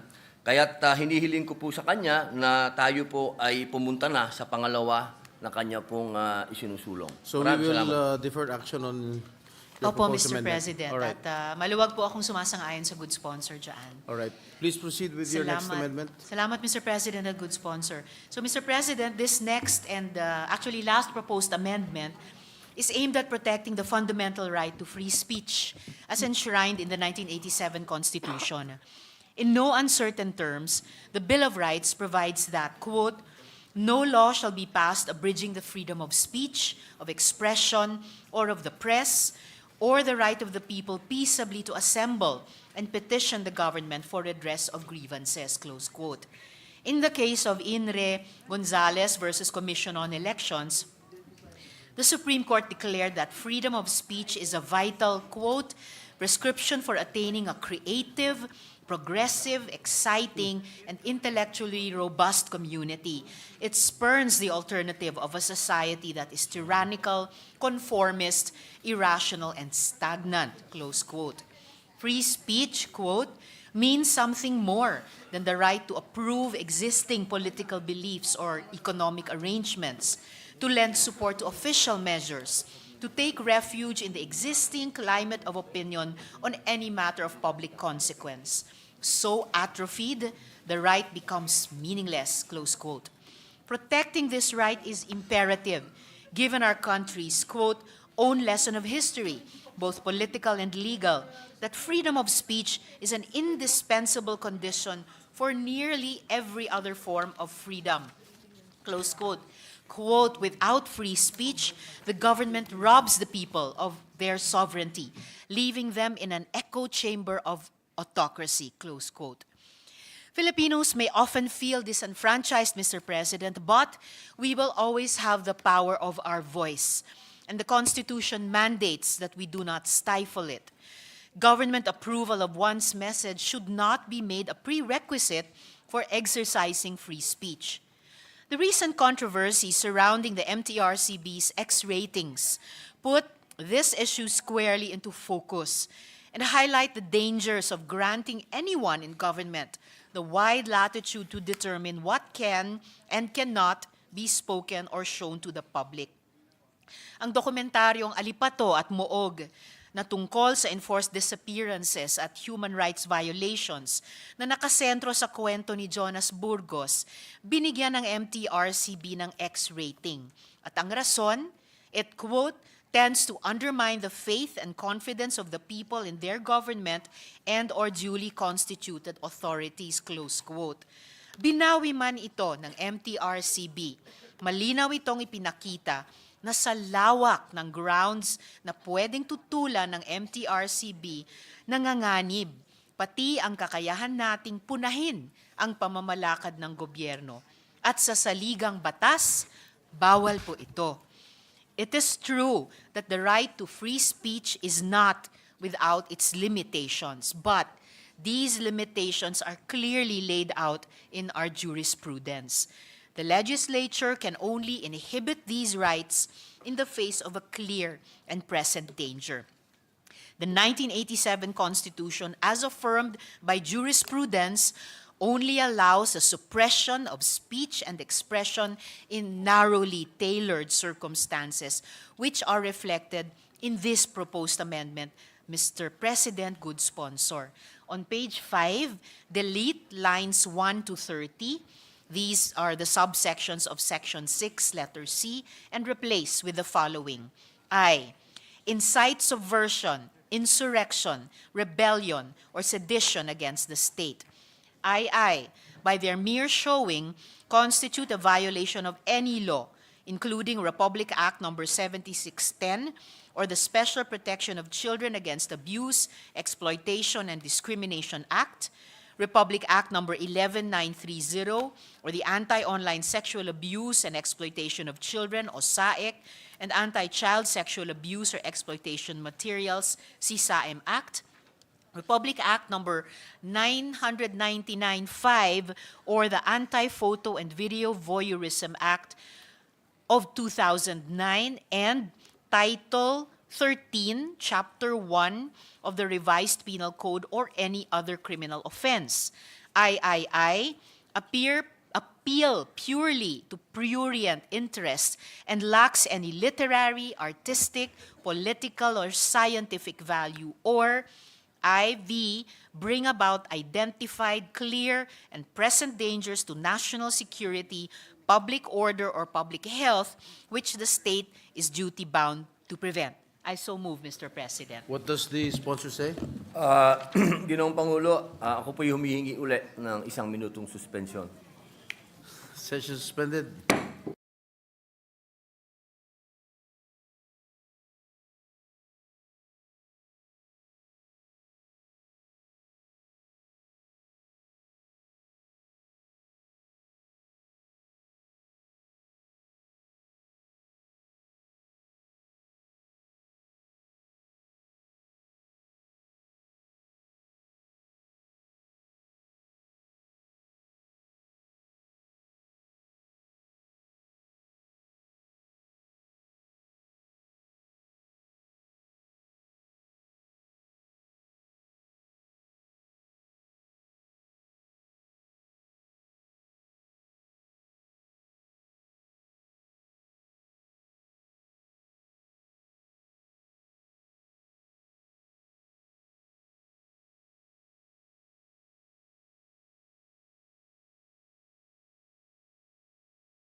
Opo, kami po ay nagkasundo ng mahal na senadora na ako po ay kanyang pinagbigyan na ako po ay makikipag-usap muna sa ahensya ng MTRCB patungkol po sa mga susog na kanya pong isinusulong.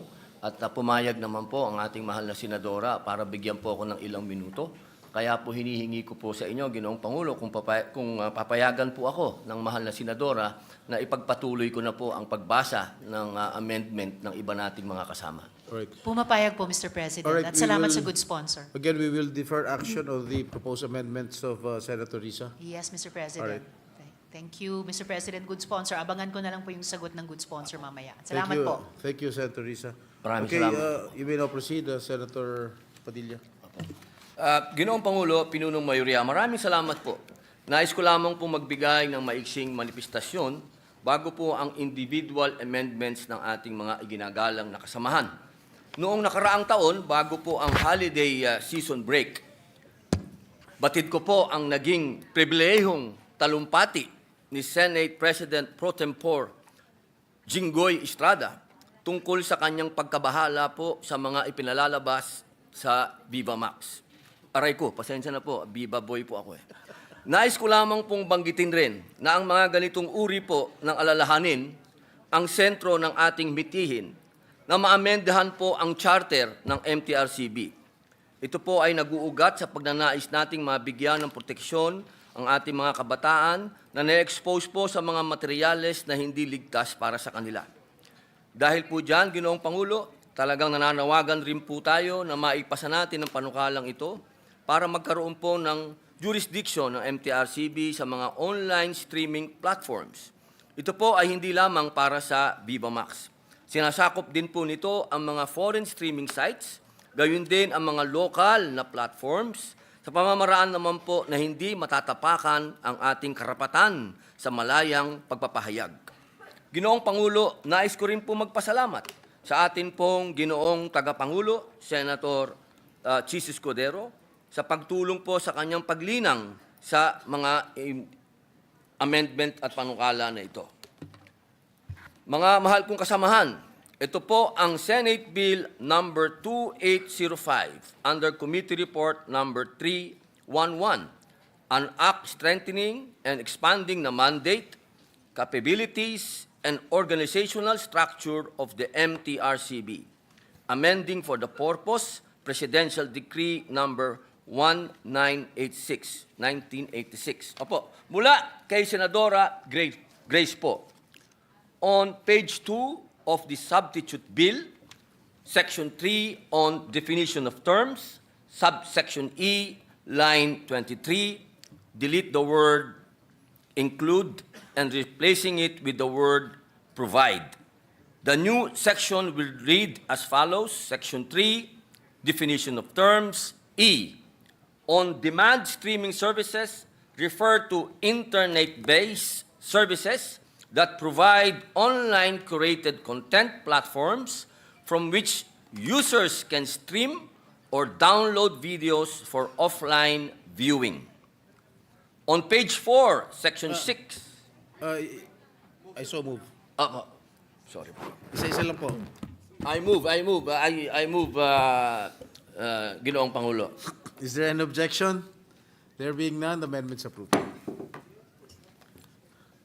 On page 4, section 6, subsection B, line 24, delete the word paid. Still on page 4, line 25, delete the phrase require the streaming service to submit a list and classification of all movies, series, and programs offered. And I so move, Mr. President. Kaya mo pala mag-English, Senator Padilla. Hindi mo na. Any objection? There being none, amendments approved. On line 27, delete only as necessary and replace it with upon the final decision of the board. The amended section will read as follows. Section 6, powers and functions. B, for on-demand streaming services, the board shall order, upon the final decision of the board, a reclassification after screening. I so move, Mr. President. Any objection? There being none, the amendment is approved. On page 6, Ginoong Pangulo, 1 minute suspension po. Session suspended.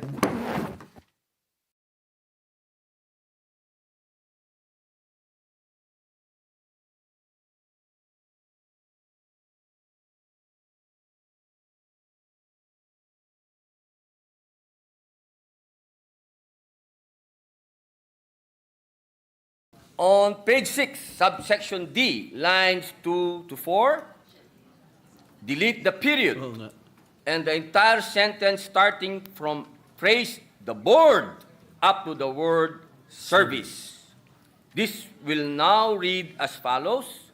D, supervise, regulate, and grant, deny, or cancel permits for the importation, exportation, production, copying, distribution, sale, lease, exhibition, television broadcast of movies, television programs, series, and publicity materials. I so move, Mr. President. Any objection?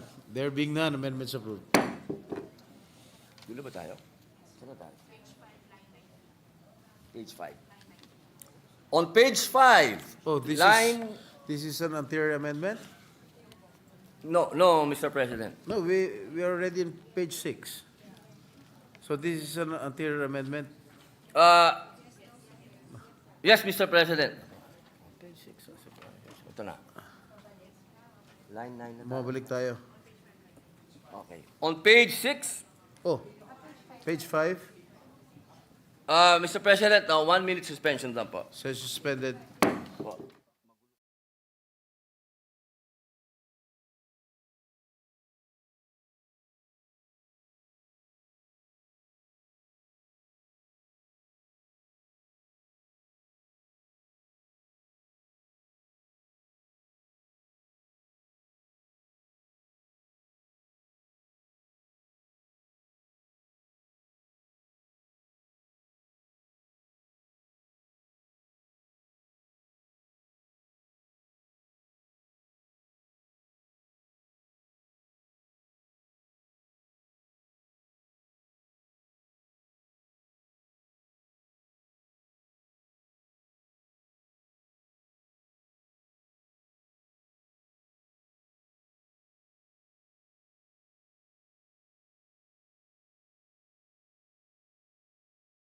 Go page by page, regardless of who is the sponsor of the amendments.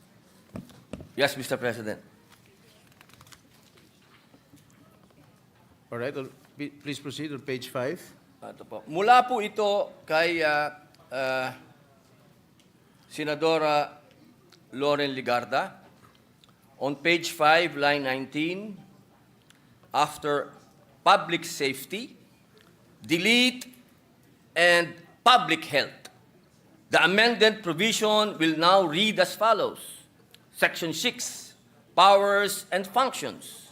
C, 12, seriously endanger public safety. And on page 5, line 20, after the word racial, add cultural to read as follows. 13, express national, racial, cultural, or religious hatred that incites discrimination, hostility, or violence against the Filipino people, indigenous peoples, religious groups, or any ethnic group within or outside the country. I so move, Mr. President. Is there an objection? There being none, amendment is approved. Mula naman po, muli, kay Senadora Grace po, on page 6, line 9, after the word interest, insert a new sentence to read, on-demand streaming services shall likewise establish a classification system for public viewing into categories as provided under Section 7 of this Act. The amended subsection shall now read as follows. E, classify movies, television programs, series, and similar shows for public viewing into categories such as G, or for general patronage, all ages admitted. P, or parental guidance, suggested are or restricted for adults only. X, or not for public viewing, or such categories as may be determined by the board for the public's interest. On-demand streaming services shall likewise establish a classification system for public viewing into categories as provided under Section 7 of this Act. An existing system by an on-demand streaming service that provides for a similar, more particular, or more stringent classification than that imposed by the board shall be sufficient and shall not require further modification. I so move, Mr. President. Any objection? There being none, the amendment is approved. On page 8, subsection C, line 1, before the word provide. Who is the sponsor of the amendment? Senator po, Mr. President. Still Senator Grace po. All right. Yes, Mr. President. Opo. Please proceed. On page 8, subsection C, line 1, before the word provide, insert the phrase establish and to read as follows. C, establish and provide informative descriptions in both English and Filipino of the ratings and classifications on the content offered to assist users in making informed decisions on their viewing choices. I so move, Mr. Any President. objection? There being none, amendments approved. On page 8, lines 8 to 9, remove the entire subsection E in its entirely and re-letter the succeeding sections accordingly. Any objection? There being none, amendments approved. On page 8, subsection H, line 18, delete the word promptly and replace it with the phrase within 5 days to read as follows. H, establish an effective mechanism to respond within 5 days to users' complaints or inquiries on classifications and ratings and ensure timely submission to the Board of Reports and action taken thereon. I so move, Mr. President. Any objection? There being none, amendments approved. Ginoong Pangulo, nais ko po sanang tawagin si Senator Joel Villanueva para po Thank sa you. kanyang mga amendments. Mr. President, may I be Senator Joel recognized? is recognized. Thank you. Thank you very much, Mr. President. Thank you to our dear colleague who's sponsoring this very timely measure, and I think it's very important, and that's why we throw our full support, Mr. President, in passing this very important measure. May I propose an individual amendment on page 8 between lines 22 and 23 to insert a new section to read as follows.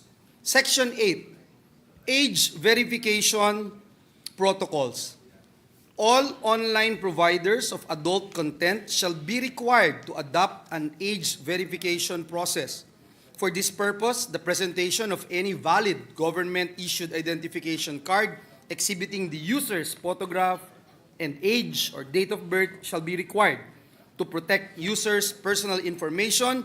On-demand streaming platforms shall comply with the provisions of RA or Republic Act number 10173 or the Data Privacy Act and ensure that any data collected for age verification is encrypted, securely stored, and used solely for the purposes of this act. And then I will move, Mr. President, to renumber the subsequent sections accordingly. If this is acceptable to our dear colleague, the principal sponsor of the measure, Mr. President. What does the sponsor say? I accept, Mr. President. Thank All you. right. Is there any objection? There being none, the amendment of Senator Joel is hereby accepted. Thank you very much, Mr. President. Thank you, dear colleague. Let me also put into the records that when our Senate President Pro Temp delivered his privileged speech, we also tackled this very important provision that we are proposing. Now, Mr. President, on my next individual amendment is on page 11. So if there are... Do you have any amendments on pages 8 to 11, Senator Meron Padilla? po. Mr. President, meron lang po akong babalikan si Senadora Grace po. Pagkatapos po nun, pwede na po tayong pumunta sa page 11. All right. Please proceed. Maraming salamat po. On page 10, line 25, between the words establishment and television, insert the word or. Number 2, still on page 10, lines 25 to 26, after the word television, delete the phrase on-demand streaming service. The section will read as follows. Section 11, prohibited acts. B, the public distribution, exhibition, or using the public distribution or exhibition in any cinema or theater or similar establishment, television program, publicity material or advertisement that has not been reviewed or is different from what was reviewed, classified, and approved for distribution or exhibition by the board, or which, although previously classified, is covered by an expired, canceled, or tampered permit. I so move, Mr. President. Any objection? There being none, amendments approved. Ginoong Pangulo, dito po ay hinihiling ko po muli na mabasa po ni Senador Joel Villanueva ang kanya Thank you. pong amendment. Senator Joel is recognized. Thank you very much, Mr. President. Thank you, dear sponsor. Mr. President, my next individual amendment is on page 11, between lines 29 and 20. Insert a new paragraph, Mr. President. Letter K, failure of an on-demand streaming platform to implement sufficient age verification mechanisms as provided under Section 8 of this Act, or allowing individuals below 18 to access restricted content. I so move, Mr. President, if the distinguished sponsor would accept this What does humble the sponsor representation's say? amendment. Tinatanggap ko po, Ginoong Pangulo, I accept. Is there an objection? There being none, the amendment is hereby approved. Muli maraming salamat, Ginoong Pangulo, at sa ating esteemed colleague. Again, Mr. President, the rationale of this amendment is to include failure to implement age verification as a prohibited act under this measure for purposes of imposing penalties. Maraming salamat. Is there a penal clause? Yes. All right. Thank you, Mr. President. Thank you, Senator Villanueva. Senator Padilla. Opo, Ginoong Pangulo, magbabalik po tayo sa mga panukalang susog mula sa tanggapan naman po uli ni Senadora Grace po. On page 13, line 8, delete entire subsection 5 and replace with the following to read as follows.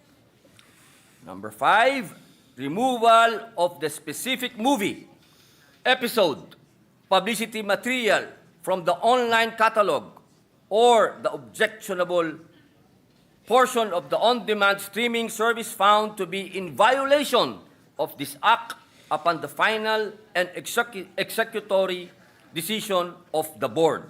I so move, Mr. President. Any objection? There being none, the amendment is approved. On page 15, line 4, after the word equipment, Sinabi mo na. insert a new sentence to read as provided that no amount of the said fund shall be used for the payment of salaries and other allowances. I so move, Mr. President. Any objection? There being none, amendment is approved. Ginoong Pangulo, sa ngayon po, yan pa lamang po ang aming individual at Meron mga na ba- amendment po. Meron na ba ho kayong sagot sa mga Opo, proposed amendments ni Senator Risa? yun nga po, Ginoong Pangulo, pwede po bang humingi pa kami ng ilang minuto para po makausap po namin ang MTRCB? Alright, Majority Leader. Yes, Mr. President, I move that we suspend consideration of Senate Bill number 2805. Any objection? There being none, motion is approved. Maraming salamat po, Ginoong Pangulo. Mr. President, before we move to the next item of the agenda, we would like to ConnectAD. acknowledge a guest from the gallery, a former Tawi-Tawi Governor, Altila. I move that he be recognized. I'm gonna just Welcome to the Dear Senate. yes, Mr. President, I move that we resume consideration of Senate Bill number 2699 under Committee Report number 262. This is the bill on the ConnectAD Pinoy Act. So move, Mr. President. Is there any objection? There being none, resumption of consideration of the said bill is under the aforementioned committee report is now in order. Having sponsored the measure, I move to open the period of interpellation and recognize the sponsor, Senator Alan Peter Cayetano, and to interpellate our minority leader, Senator Aquilino Cooperative III. Hearing no objection, the period of interpellation is in order. Senators Alan Peter Cayetano and the minority leader are hereby recognized.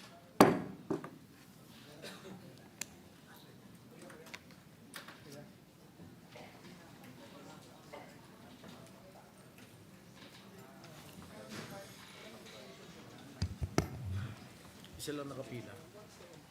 Mavi?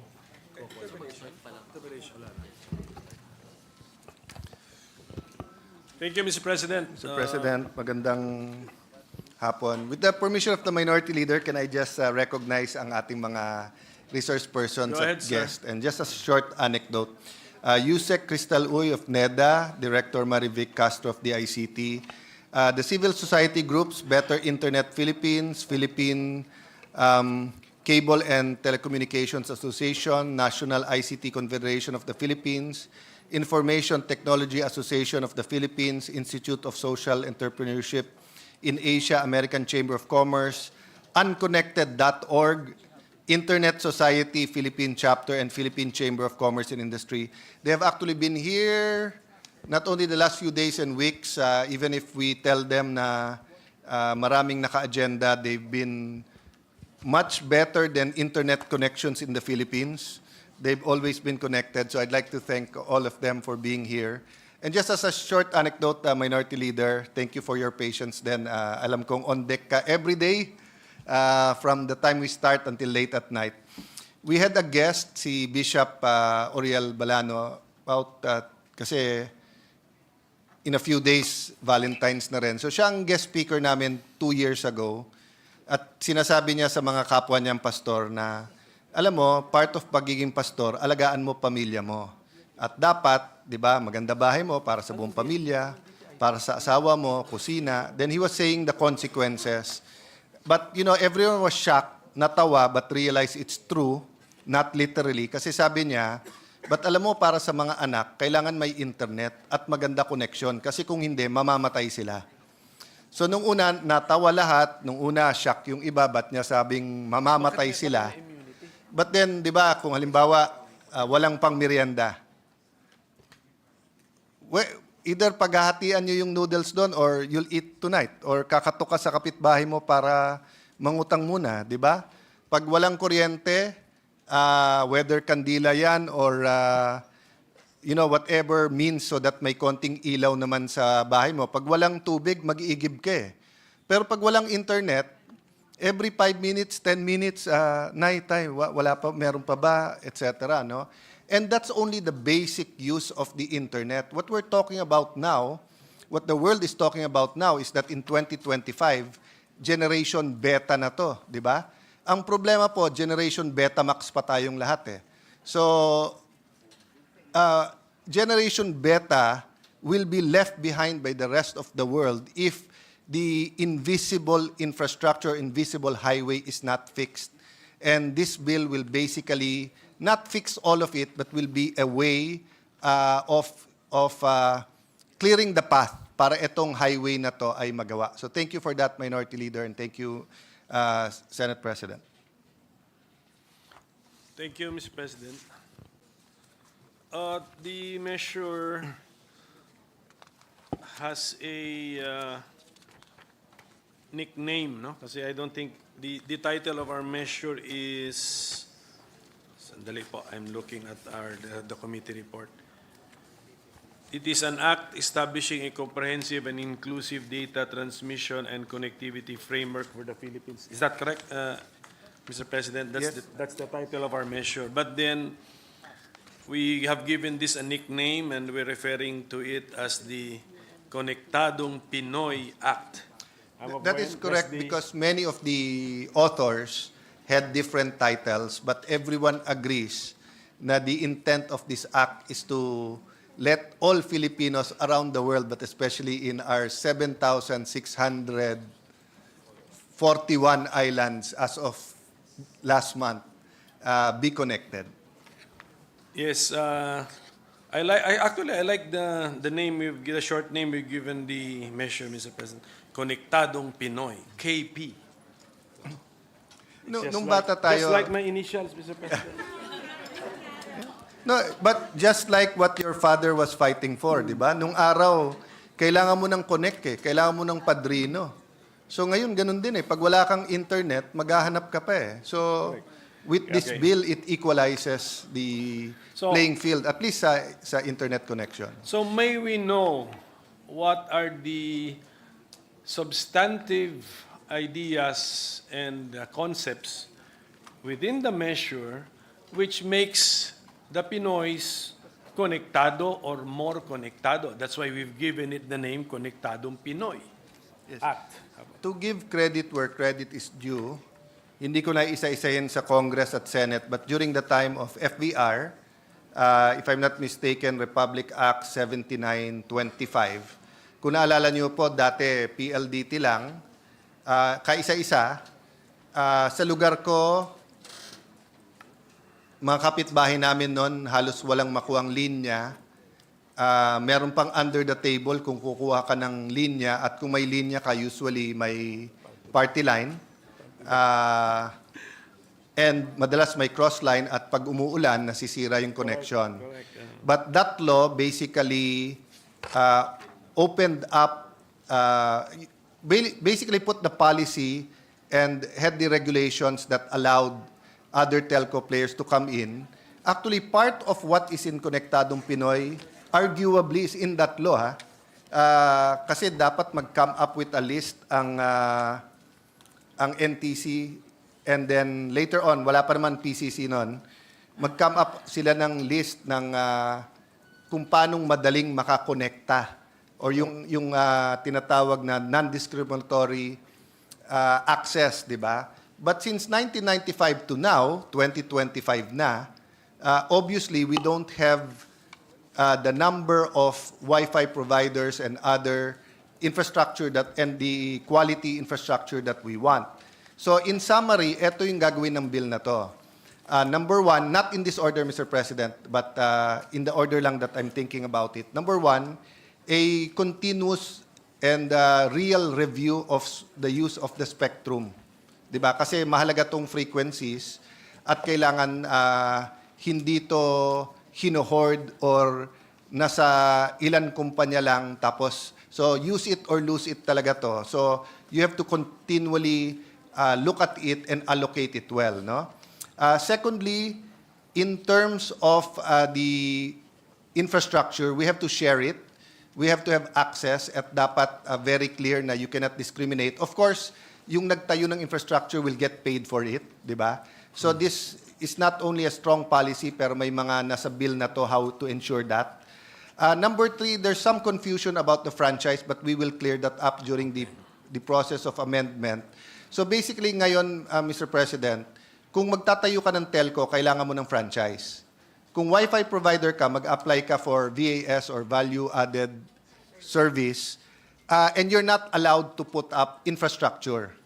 So we will accept, or we are drafting amendments na to the committee report wherein we will just keep existing law. Hindi mo pa rin kailangan ng franchise kung ikaw ay Wi-Fi provider, pero kailangan mo kung ikaw ay telco. But we will allow them to build infrastructure. Well, why would we stop anyone from building infrastructure? But if they use it for, in the same way telcos will use it for telephony, di ba? Kailangan nila ng franchise. And then we will strip many of the regulations para hindi walang red tape, but we will empower the NTC to make sure that yung standards, yung type kind ng infrastructure ay maayos. That's for national security and public safety. So basically, yun ang ginagawa nung bill na to. But like the stock market, it's also sentiment eh. So internationally at locally, ang feeling ng mga players, hindi kami welcome dito eh. So the policy and what this actually do, plus the sentiment, will encourage more players to come in.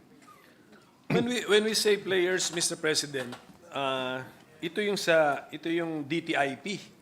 Yes. So yes, players on data transmission. Yes. Yes, sir. So these are not players on telecommunication. Hindi po. So there will be the same rules pa rin. So yung pinagdaanan ng PLDT, Globe, Smart dito ay kailangan pa rin pagdaanan ng papasok na telco. So ang konektadong Pinoy na konsepto dito, it's not because magiging konektado tayo sa telephone calls, the traditional voice call, but konektado tayo because of being connected in the sense of being connected through the internet? You're totally correct. If we were discussing this bill sometime 19 96, 97, 98, it would be ConnectAD Pinoy, but it would be through cellular, through telephony. Correct, yes. But right now, it's really the Wi-Fi. It's really internet.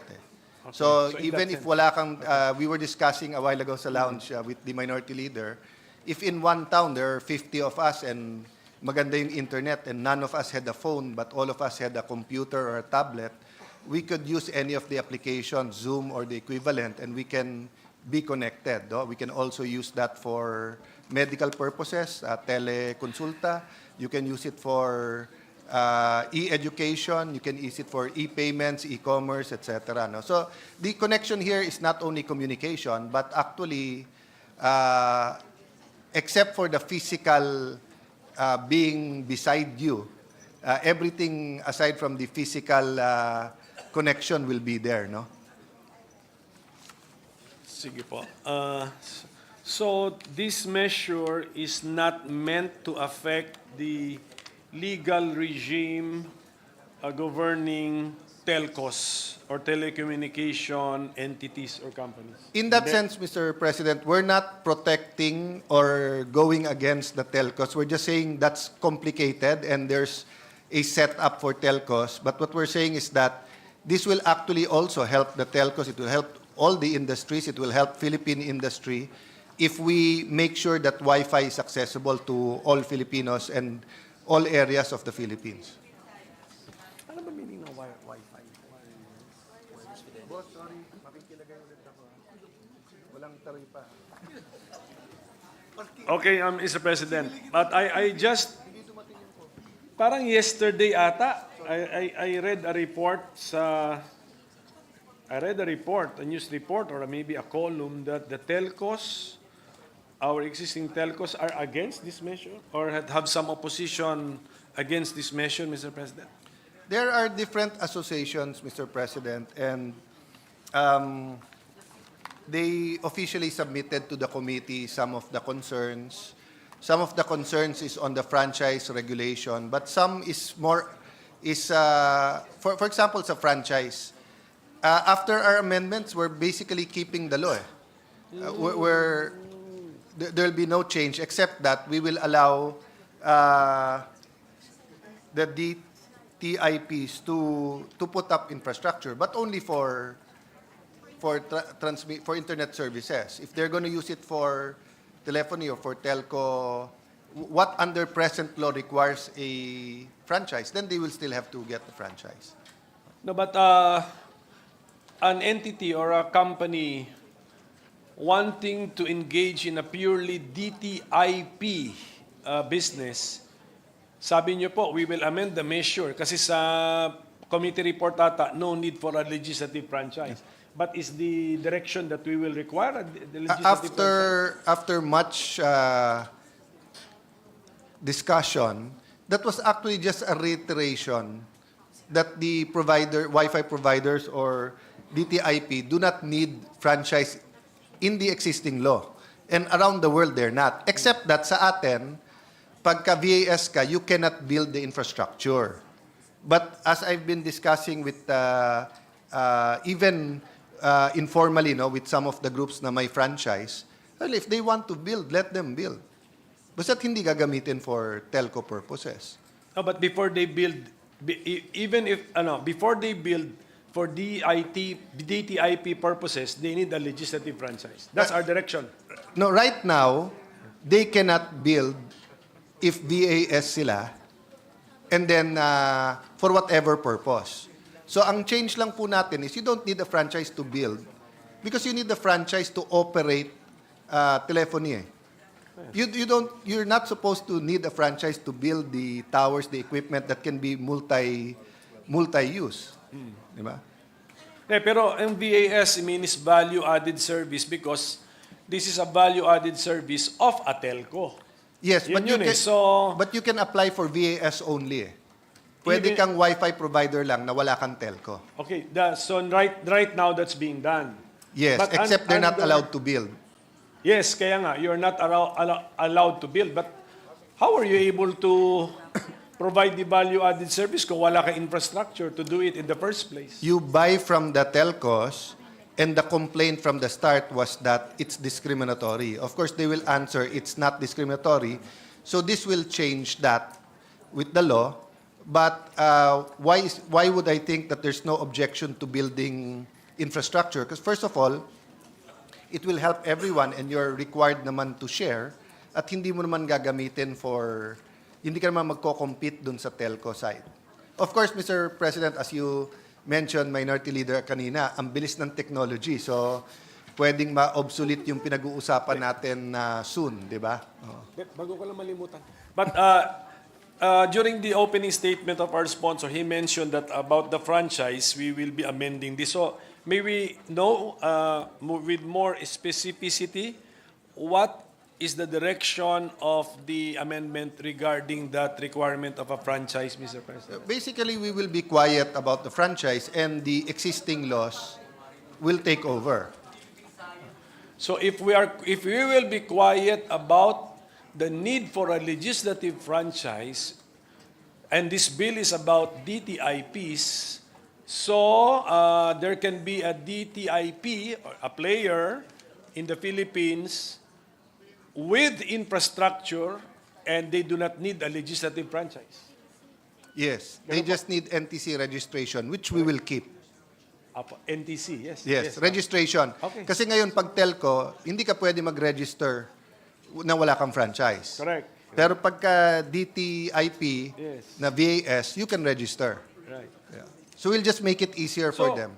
So how did we address the concerns of the telcos, which I've read The a couple of telcos, days ago? well, first of all, the telcos thought that they will have competition sa telco na walang franchise. Okay. But secondly, it's natural for individual and then a group of telcos not to want too much competition.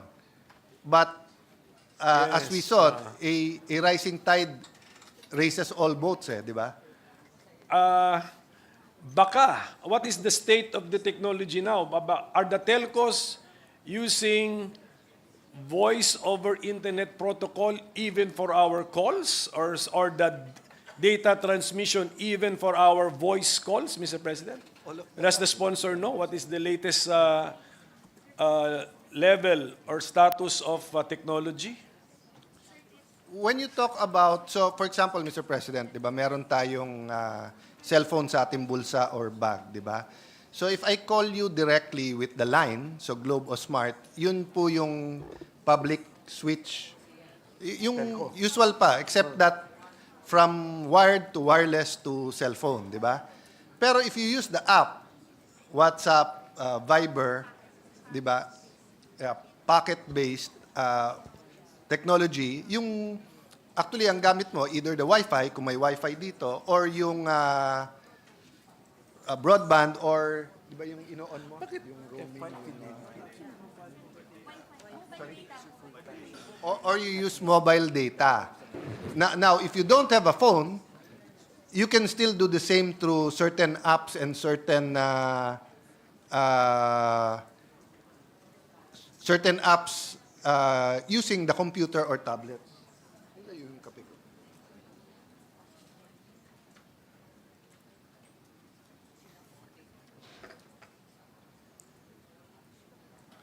But I see what the minority leader is pointing at.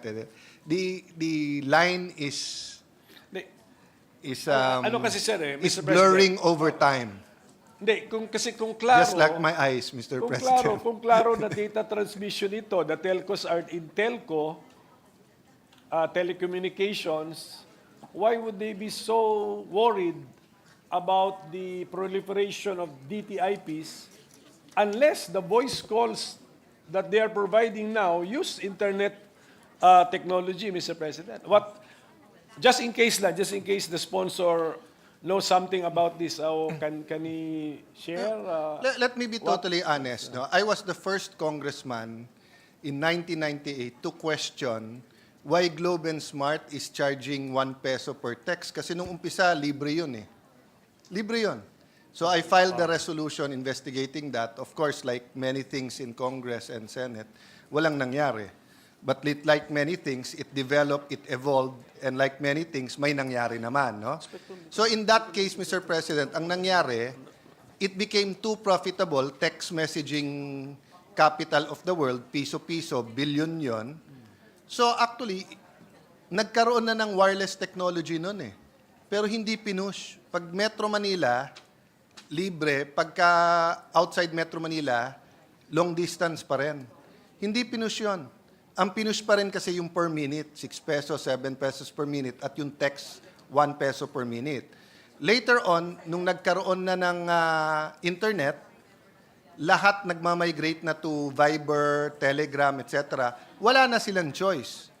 And then may demand, pinaganda nila. So, of course, if you ask them, and some of what they will say is valid, it's big investment, malaking pera, but for me, mas malaki kita nila dun sa sa text at saka sa ano. So, I mean, history will validate how much of what I say is true and biased.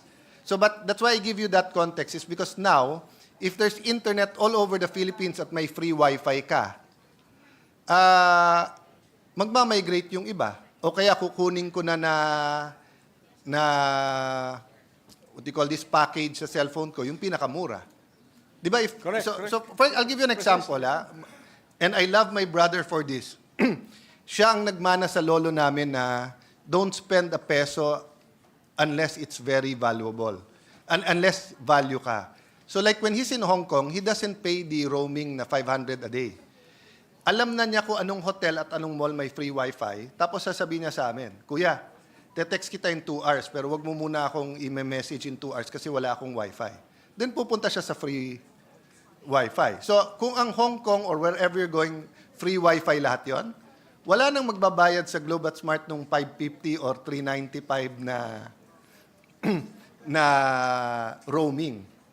So that could be one reason. But the other reason, which to their point naman, is yung franchise kasi may clearance ka from NBI, the National Security, lahat ng regulation. So, di ba, may issue nga yung mga kampo eh.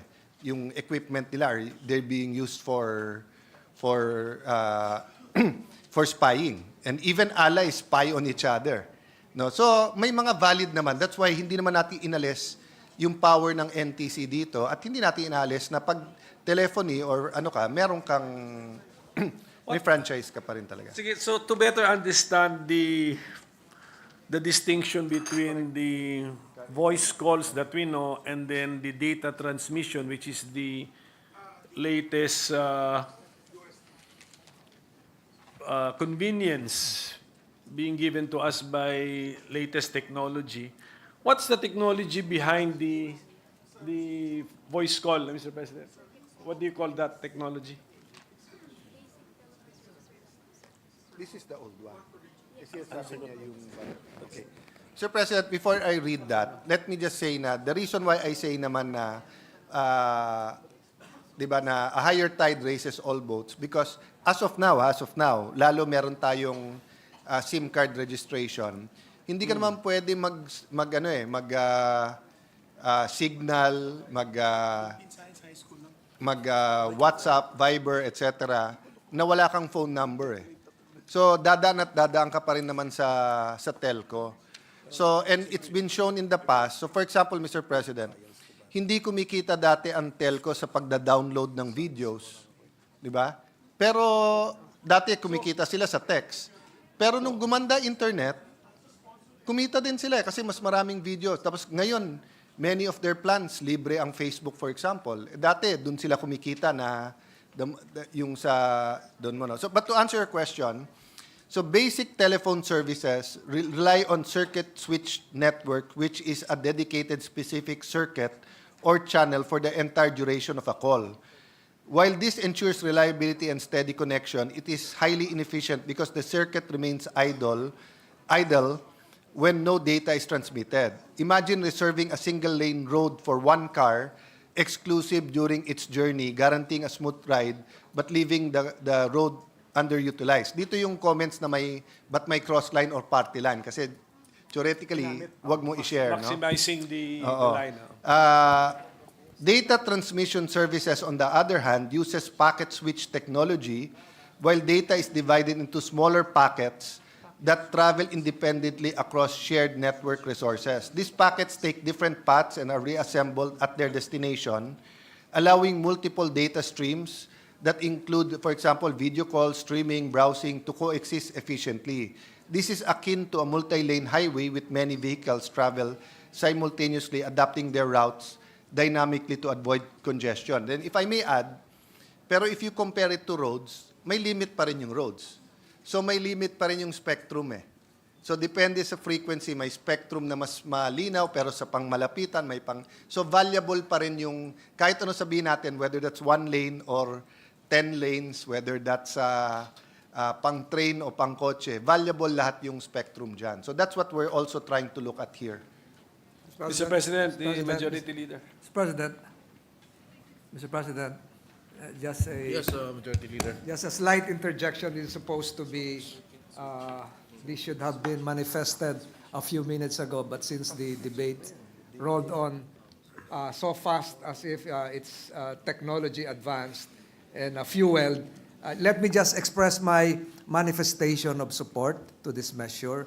Mr. President, this is very timely. I can still recall an incident which happened 2 weeks ago in Napas, Aklan, Mr. President.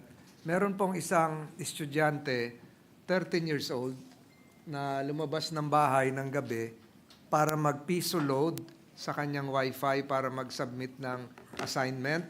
Isasubmit niya due nung gabi para sa klase niya kinabukasan, tiga-Aklan.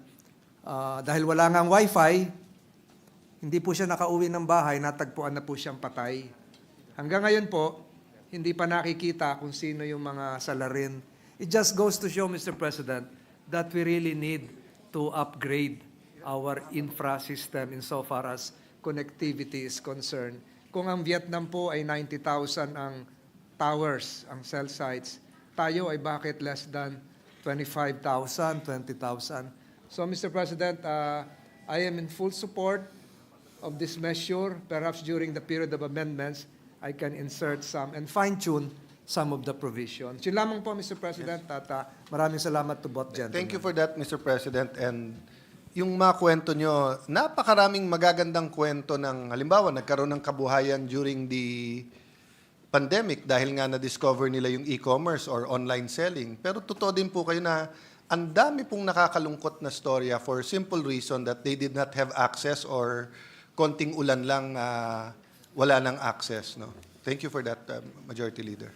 And one more, Mr. President, John, one final point. Nung panahon din po ng COVID, Mr. President, there is an LGU who is supposed to be the torchbearer here. Ito po yung Pulilan, Bulacan.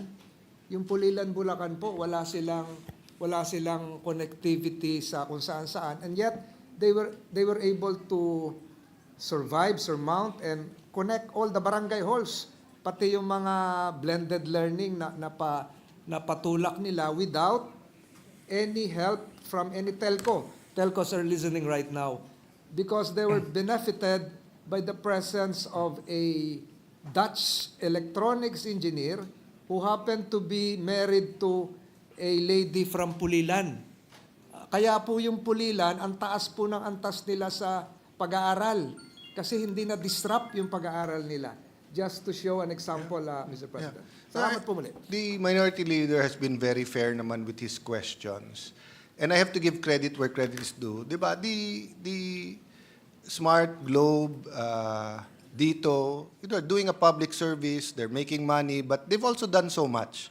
Having said that, they're also businesses at may obligasyon din sila sa shareholders nila, sa stockholders nila. But for example, many of them are conglomerates, di ba? So like say Globe is connected with Ayala. With better Wi-Fi, nakikinabang din yung kanilang sales online. But of course, it also affects them all. So medyo mahirap lampasan ang pag-iisip lahat nito kasi minsan your left hand and right hand are not talking. Kikita yung isa hindi. So ang Smart, wala silang malls, pero may Channel 5 sila. Mas maraming manunod ng Channel 5 kung lahat may Wi-Fi. Kasi hindi ka na dun sa franchise area lang or sa kanilang transmitter ngayon. So, mahirap pong isipin yung implications na to eh. Pero baliktarin niyo po. Madaling isipin ang implications if we don't develop our digital infrastructure. Yes, that's good. We agree with the statement of the sponsor. Yung if we do not develop the digital infrastructure, mas masama. Pero going back to the telcos, is their business model under threat because of the latest developments in the usage of the internet, Mr. President? I'd venture to say yes, but the threat also has an opportunity. Kasi sila ang nandun sa business na yun. Sila ang may team. They have the best IT people. Of course, the best IT people are in the private, public, but they're there eh. And then as we saw nga, di ba, nung akala nila, nung ang PLDT magkakaroon ng competitor, matutumba na PLDT. Hindi. In fact, magre-renew na nga sila ng franchise ulit next year eh. Nung ang Globe at Smart under threat sa Sun, kasi ang galing ng marketing ng Sun, nagkaroon ng sunset din yung Sun at inabsorb din siya, pinag-agawan din siya ng Globe at saka ng, nung akala natin walang third party, may dito. And then pumasok internet. So now they're marketing their cellphone and then of course may GCash and may Paymaya. So if magiging short-sighted po tayo, so meaning if you were the chairman of Globe and I was the chairman of Smart and brass tacks, concerned tayo. But it's also so much opportunity kasi sky's the limit, literally sky's the limit. If not only we embrace this, but look at nung lumaki tayo, di ba, pagka made in Japan, or hindi naman tayo, parents natin, kung made in Japan, kopya yon. Kasi dapat made in UK o US. Nung panahon ko na, pag Japan, original yon, pero pag Taiwan, kopya na lang yon, di ba? Eh ngayon, what? Acer, di ba? Taiwan ba yon? Top 3 in the world, di ba? So, iba na yung gumagayat, then naging China. And then ngayon, di ba, with what's happening with, what's the AI ng China ngayon? DeepSeek. Nagka-deep trouble sa OpenAI at sa stock market. So yung disruption is not because of this bill, but because technology has gotten so fast. But the opportunities are there. And I think matibay ang telcos natin. They're well managed, they're well financed, they're loved by the Filipinos. Hated pag napuputulan, pag na-drop call. Ako, sa dulo kasi ako ng Taguig nakatira, umulan ng malakas, nawawalan kami ng wifi. So, pero, yes, Mr. President, although sabi ng ating sponsor, PLDT will be renewing its franchise, pero hindi ba binago na niya yung kanyang business model? Hindi na siya, agreed. But that's hindi na what siya landlines, ano na siya ngayon, nakafocus na siguro siya sa DTIP, data transmission, I believe. Halo-halo na rin po kasi like sa bahay, may Converge ako, may Sky, may PLDT. Kaya galit talaga ako pag walang wifi kasi 3 na yun eh. Di ba? But tama po kayo, nagbabago yung models nila. Okay, so ang isang reklamo kasi umabot din sa akin is this measure, ano ba to? Parang provides an uneven playing field and it is actually to the detriment of the telcos. Masyadong pinapaboran si DTIP. So, Yes, can we I get agree the with reaction that from- when I read their statement. If we're not going to require a new franchise for new telco players na meron din VAS. But that's not what's gonna happen eh. Yes, Yun ang impression nila dalawa eh. That we're not going to require franchise anymore for telco players. Number 2, now we're going to take out all regulations. So, while they go to national security and public safety, and I believe they're sincere in that points, this bill, I think, will even add regulation, but not red tape. Because part of the regulation will be the continually reviewing the spectrum, the use, di ba, of the frequencies. yung spectrum review. Siguro, Mr. President, yung mga telcos, syempre, nasa industry sila. Meron din sila mga futures thinkers doon. Siguro may alam sila, hindi pa natin alam. Baka kaya sila nag-worry because baka alam nila na lahat ng tawag sa future ay data transmission na po. But Mr. President, PLDT felt the same way during President Ramos' time. Yung 7925 nung pinasa, yun din. Pero nakita natin, lalo silang lumaki. Diba? Dumadami ang Pilipino ngayon. So can you imagine, nung araw, once a year uuwi yung isang nagtatrabaho sa Hong Kong na OFW.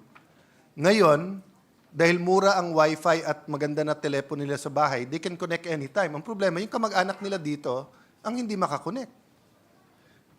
Sige po. And of course, they adjusted to the times. Yes. Pero, but their stocks are going up, ha? Opo. So, meaning they're making good money. Pero yung VAS kasi, could a VAS exist without transacting with a telco? Ngayon, hindi ba, sabi nyo nga, nagre-rent sila ng mga international gateway pipelines ata, yan po yun eh. So, I think the correct... So, that's why, baka hindi sila masyado threatened because for the VAS industry to anong tawag doon? To progress, to become progressive, and to be profitable, sakay sila eh. Because they are indispensable partners of the vast industry players. The VAS actually help the telcos because less complaint sa kanila. Better competition, like for example, Converge also provides internet. Nung araw, parang may fear na parang ba't hindi natin gawin katulad ng Maynilad at Manila Water. Dalawa na lang pero kanya-kanyang lugar. Pero mas umandar yung like personally sa akin I always use the telephone na pwedeng dual SIM kahit eSIM yung isa. Kasi may area talaga na malakas ang Smart, may area na malakas ang Globe. But my point is, Mr. President, there are certain areas na siguro they're just too big, the telcos. It doesn't make sense for them to go in or cover those areas or not in a short period of time. But there are many Wi-Fi providers who are willing to, if they're allowed to connect without discrimination, if they're allowed to use the facilities.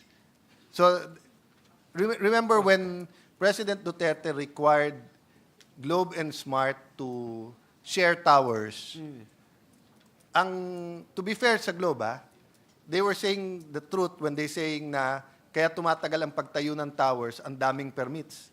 So, shout out lang kay former ARTA Secretary Jeremiah Bellica, ang dami niyang tinanggal doon, kaya dumami yung towers. Nung pinilit sila to share the towers, nung umpisa ayaw nila. But in the recent history, hindi lang sila nag-share in IPO, kumita pa sila.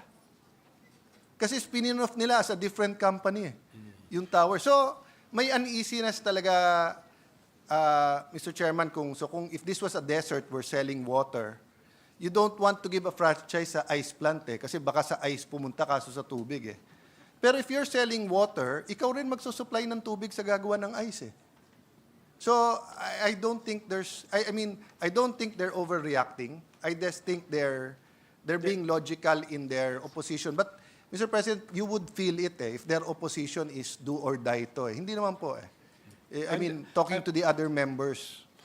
I'm just trying to understand why there is an opposition when this measure is not even about telcos, Mr. President. Maybe I can answer that by saying komportable kasi sila ngayon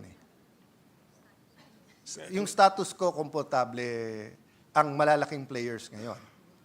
Pero ang hindi komportable ang taong hindi nasa-serve. Sa ngayon po ba, para mas maintindihan po natin, sa ngayon po ba, bago tayo makaprovide ng vast services sa consumers, we have to necessarily transact with the telcos. Is that yes, because correct the statement? people with the VAS licenses are not allowed to put up their own. Correct. So under 7925, they should interconnect. Pero nga, over time, in their view, discriminatory pa rin. Or kung hindi, lamang pa rin yung telcos and they can still give it cheaper. To their affiliated companies. To their ganun ba yan? affiliated. Okay, So, sige po, opo. the key here is for them to get paid fairly. Kasi sila naman nagtayo nung infrastructure. Ngayon po, sa measure natin, dito sa panukalang batas, si VAS ay isang DTIP. Yes. At posible na siyang maging successful sa value-added services or sa data transmission services niya and skip the transactions with the telcos. Is that possible under this measure? No, they will still have to deal with the telcos because the telcos now still have the infrastructure and they still have to pay. Except that under the law, very clear ang direction sa DICT at saka sa PCC at sa NTC to make it non-discriminatory. But the anong section Di ng ba- franchise? The misunderstanding came really from the understanding of telcos na wala ng franchise. Ang Hindi lang telco. yung DTIP, pero yung Telco. parang pwede magtayo ng new telco. Hindi totoo yun. Ang telco hindi na kailangan ng franchise. Pero hindi po ba sa panukala natin ang DTIP ay pwede na mag-build ng infrastructure, na sarili nilang infrastructure? Hindi po ba isa yan sa direksyon natin dito sa panukala? Sorry, Mr. President. Hindi ba isa yan sa mga objectives or directions of the bill na the DTIP will now be allowed to build its own or their own infrastructure? Yes, but only for data transmission. Yes, Kasi correct, the way correct. it Yes, was only for worded data here transmission, is yes. parang pwede sila magtayo, then compete with the telco. Kaya nga, pagdating ng panahon that voice calls are now successfully being made and completed through data transmission, Yes. therefore threat na sila sa telco. So basically, ito, Mr. President, para precise, no? Ito kasi yung wording, that DTIP shall not be required to secure a legislative franchise or a certificate of public convenience necessity, but must meet the criteria set by NTC in registering industry participants in order to construct, operate, lease, or own their own networks of facilities. Correct. We will take that out and reword it. Para wala na yung objection nung so May we know how, Mr. President? we're drafting it, Mr. President. So after the interpellation, Yes, but what is the idea that we will be No, so- removing? basically, if we remove it totally, we remove the present paragraph. Existing law, pag VAS ka, registration lang. Pag Yes. telco, franchise. Correct. Pero pag VAS, you cannot put up infrastructure. Correct. So, we will meet in the middle. You cannot have your own network for telephony, for etc. But you can put up infrastructure. So, for example, kung yung sakop mo lang ay hanggang dulo ng Muntinlupa, ayaw naman ng Smart at Globe na magtayo papuntang Taguig, papayagan natin yung VAS, pero they cannot operate it as a telco. But realistically, without need of legislative franchise. because they're not going to operate naman na telco. Kaya yun ang But, yun Mr. ang point President, ko na mahal po yung yung maybe- infrastructure. So Yeah. I don't really see in the immediate future na magtatayo. So yung ibang DTIP. So for example, Mr. President, yung gusto pumasok na may satellites, di ba? If they want to come in now and not engage in telephony and they will just use internet, they can. And they don't need the franchise under existing law. So walang problema yon. But of course, if you use satellite, kailangan mo pa rin ng tower sa baba to, for lack of better word, to distribute it there. Di ba? So, bawal lang sila magtayo nun. But right now, kung may satellite ka at meron tower doon yung Smart or Globe or dito, we can force them to share and you just pay. Eh, paano kung wala and they don't want to put it up?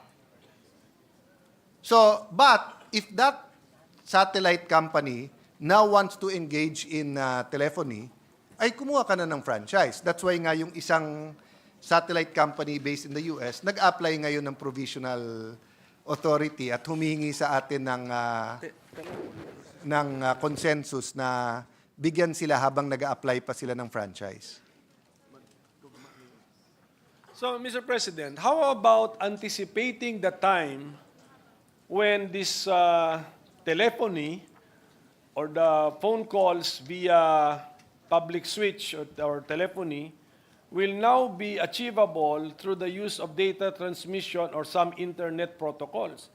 And why don't we require, when a VAS wants to put up infrastructure, then let's require that particular VAS or DTIP to get a legislative franchise? Mr. President, because that will be like asking Facebook users to all get their franchise. No, but they're not going to build their own ground stations or right now, Mr. infrastructure. President, the VAS don't need their franchise because magko-connect lang sila. Correct. Using the telcos Yes. infrastructure. So, but so to if your the example, DTIP Mr. President, to your example, Yung in-between. assuming tomorrow ganun na technology, pag hindi natin binago ang batas, all our neighbors will have Wi-Fi at every inch of their country, tayo hindi pa rin. Because Smart Globe do not have the bandwidth, the money, the wherewithal to build all of this. If they did, then sana ginawa na nila eh. They've been there since, most of them, since around 1995 when Republic Act 7925 was passed during that 3-year period. Di ba? Except dito na recently lang. So, I agree with you that there's going to be a disruption when that happens. Pero hindi pa foreseeable yan eh. Ngayon, ang disruption talaga is on generative AI eh. So, sa measure natin, DTIP can build its own infrastructure system without need of a legislative franchise. That's our proposal, Mr. President. But if we take out the whole paragraph and be quiet, the bill will still function, but not just 100%. So meaning, But why leave an ambiguous area, Mr. President? yes. No, it won't be unambiguous, Mr. President. If we take out that paragraph I read, then VAS, we will still follow the spectrum review, we will still follow the non-discriminatory access, etc. So ang question na lang natin realistically is, do we allow them to build or not to build? No? Without a franchise. What's our decision, Mr. President? Personally, I'd like to allow them. But very few of them will have the money to build eh. Mas importante sa kanila right now yung non-discriminatory. But it's a good policy to allow them to build. Kasi hindi naman nila gagamitin for telephony. Once ginamit sa telephony, pwedeng i-switch off ng ano yan eh, ng NTC tapos i-require sila na mag-franchise eh. Hindi po ba ang franchise ng telcos natin is to build and operate a telecommunication systems, and hindi ba necessarily part of their franchise of telecommunications is telephony and data transmission? Yes, but not exclusive. So unlike water, na dito ka lang pag Maynila, dito ka lang pagka Manila Water, ang dito Smart Globe PLDT can be in the same area. So, Yes. but still, despite that, hindi lahat ng area natin malakas or may facilities for Wi-Fi. So, to answer your question, yes, yun yung binibigyan ng franchise. But the same law, the general law before the franchise law, also says that pag value-added service ka, you don't need a franchise. Pwede ka. And that original law already included in the concept of value-added service data transmission. Yes. Andun na yun. Yes. Very clear yun. Opo. Okay, sige po. Yun ang existing po ngayon. So if we do nothing now, any company can still be a DTIP, a VAS. A bus, yes, a DTIP or a bus. But mahirapan sila, Mr. President, kasi despite 7925, marami pa rin, it's just like Globe and Smart, yung interconnection dati. Nung umpisa, sinasabi nila, walang discrimination, pero kung saan malakas yung Globe, nahihirapan yung mga nagsusmart, kung saan malakas yung Smart, nahihirapan. But through evolution, pushing from Congress, from the executive, the NTC, finally, seamless na yung interconnection. Pero dati talaga, kaya nga, pagka may nililigawan ka, tatanungin mo, ano ka, Smart o Globe? Kasi pagka iba yung nakuha mo, hindi mo matatawagan eh. Tsaka yung anong tawag, ano yung batas natin, yung portability. Kahit yung 0917, it doesn't mean your Globe. That's right? correct. That's correct, sige Mr. President. Sige po. So, Mr. President, So ano tong ating panukala? We are just institutionalizing what is already the current system? no, Mr. President. Or si DTIP ba ay ini-empower na natin na yung international gateway facility ay mayroon na siyang sarili? Okay. Ganun po ba So, Mr. President, tama po yung tanong nyo. So, if as worded now, tinatanggal na natin yung franchise at telephony as it, yun yung main difference, pero tatanggalin natin yon. Pero the law is still 100% effective because one, nasa policy at nasa law na yung continuous review ng spectrum, ng use ng frequency, na hindi ginagawa ngayon. Ngayon, it's treated like personal property ng kung kanino siya naka-assign. Okay. Number two, medyo mas klaro dito yung lahat ng facilities, lahat ng infrastructure na kailangan i-share. So, katulad din ng sharing ng towers ng Globe at Smart, hindi nila ngayon pwede sabihin sa gobyerno, ayaw namin. Di ba? So, that's The spectrum? the infrastructure. The infrastructure? The infrastructure. Oh, so, although it was in 7925, Oo nga. for this long, walang klaro na pwedeng gamitin ng small players to interconnect. But with this law, mapipilitan ngayon DICT at saka PCC at NTC na ayusin yung rules na yon, makaka-connect ka na, magagamit mo na. And then, as I said, by the sentiment, it's really inviting everyone with new technology, everyone with the who gusto mag-business, etc. I read to be fair to Converge, sabi niya, despite na mayroon pa siyang capacity, nakikita niya yung value ng small players at makakatulong talaga. So, if the article is correct, ino-offer pa ni Converge to partner with some smaller Wi-Fi providers in certain areas. So, hindi lahat ang business model is, not to share. Converge is a bus. But Converge What is also Converge? has, Is Converge a bus? franchise, di ba? Yeah. They provide internet, but they have a franchise, congressional franchise. Sige. They converged. Ano naman yung franchise is you can operate it or you can actually give it up. So, sige po. May franchise din siya, but siguro for the business that it is currently very famous of or about, it's The it's a bus. It's a the bus. difference, Mr. President, because they have a franchise, nakakapaglatag siya ng infrastructure. Cable. So naglalatag ng fiber optics ang Cable. Yes, cable. ang Converge na hindi nagagawa ng VAS na walang franchise. Apa. But again, the size of Converge and the business model allowed them to do that. So even if tanggalin mo ang franchise for VAS to build, you're not going to have 10,000 mini Converges building huge areas. So for example, ang Converge, di ba? Let's say naglatag sila from here, Pasay, all the way to Quezon City. Ang problema din yung last mile. Makikishare ka pa rin kasi yun ang mahal sa bawat isa. I mean, hindi mo masyado makikita yung last mile dito kasi maraming tao everywhere, di ba? But can you imagine, let's say, certain areas in Bulacan, Quezon, even Rizal, di ba? Na parang habang tanaw ng mata mo, bukid, tapos may isang bahay doon. Iko-connecta mo yon, mahal yon. Tapos hindi ka pa sure kung magso-subscribe yon or kung isa lang magso-subscribe doon, di ba? So, but, for example, if there were 100 houses there, kung may taga ron at sinabi niyang, no, I'm willing to spend for that, why prevent him or her? The spectrum, Mr. President, is a limited resource. Yes, Mr. President. So, but then we will now allow NTC to entertain applications from DTIPs, and they will provide siguro wireless data transmission which uses the spectrum. Tama po ba yan?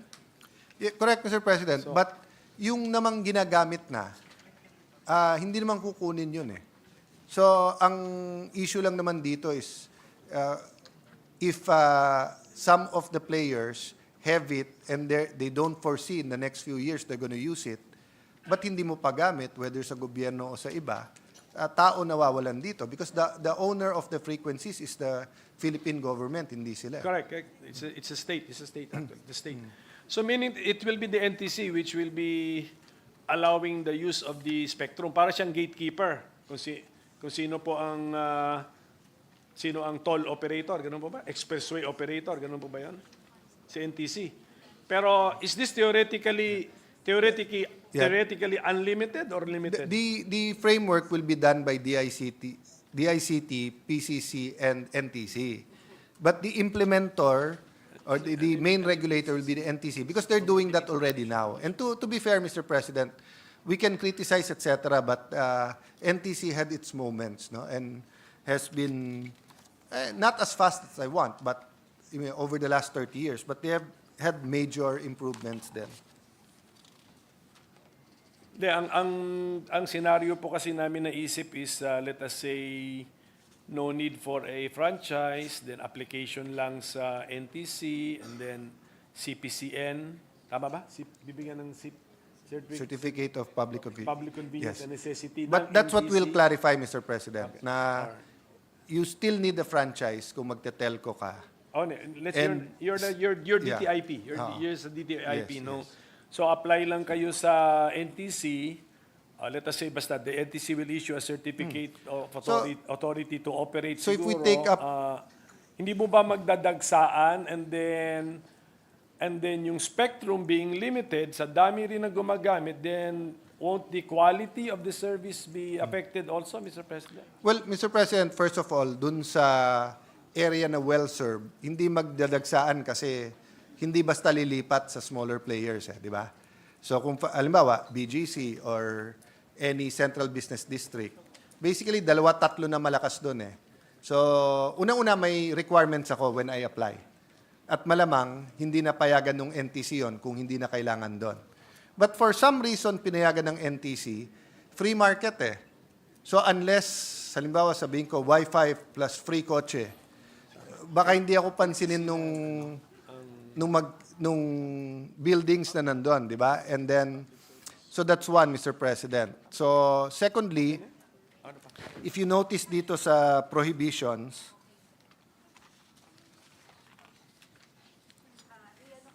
to supply false or incorrect information by any DTIP in compliance with the provisions of this act shall be prohibited. So, magdadagsaan possibly dun sa areas that are unserved.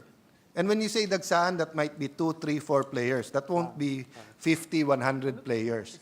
Pero hindi magdadagsaan dun, Mr. President, na sentro na kasi mahirap. Kasi, for example, Mr. President, again, going back to BGC Taguig, kung fully utilized na rin ang infrastructure doon, so kahit na merong kang non-discriminatory access, fully utilized na rin eh. So hindi rin bibilis yung internet mo, hindi rin naman mas maganda yung service mo eh.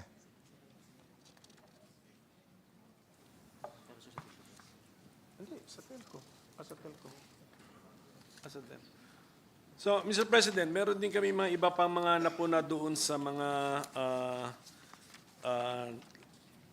anong tawag mo doon? Immunity from suit, and then the resort to the courts. So siguro if the sponsor can just revisit them kasi Yes, Mr. President. why did we go out of our way and provide for an immunity from suit section, Mr. President? Delikado ba itong trabaho nila, Mr. President? Because Mr. President, in the past, parating kinakasuhan ng NTC. So parang we want to limit it to suits that are in accordance with performance of their duties. So halimbawa kung that provider may malaswang na panood, may nangyari doon, 'di ba?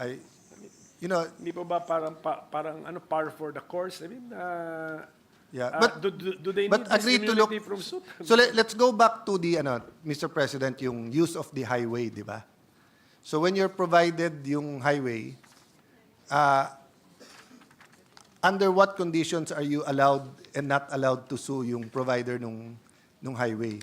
So yung pinag-uusapan natin dito ng Laguna Lake Highway, PPP yun, may nanalo na, maayos na.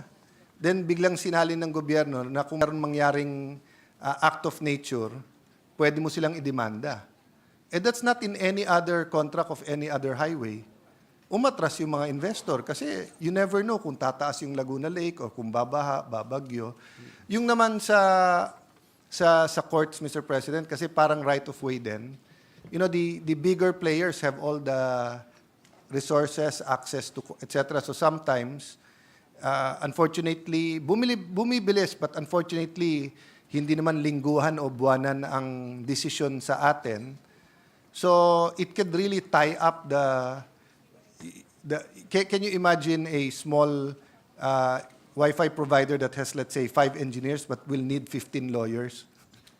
Di ba? So parang yung business model niya masisira. But to your point, before the period of amendment, I'll take a second look. Yes, I know the objective. Gusto nga natin yung Wi-Fi maging available sa lahat ng citizens natin, widespread, kahit sa laylayan, may Wi-Fi signal, etc. But yun lang po, just a word of caution. But Mr. I President, don't think can we need to go to this extent na One point lang. immunity of from suit, and then only the Supreme Court and the CA can issue injunctions or TROs. I mean, we can treat NTC as a normal government agency. On that point, Mr. President, flexible ako sa immunity from suit.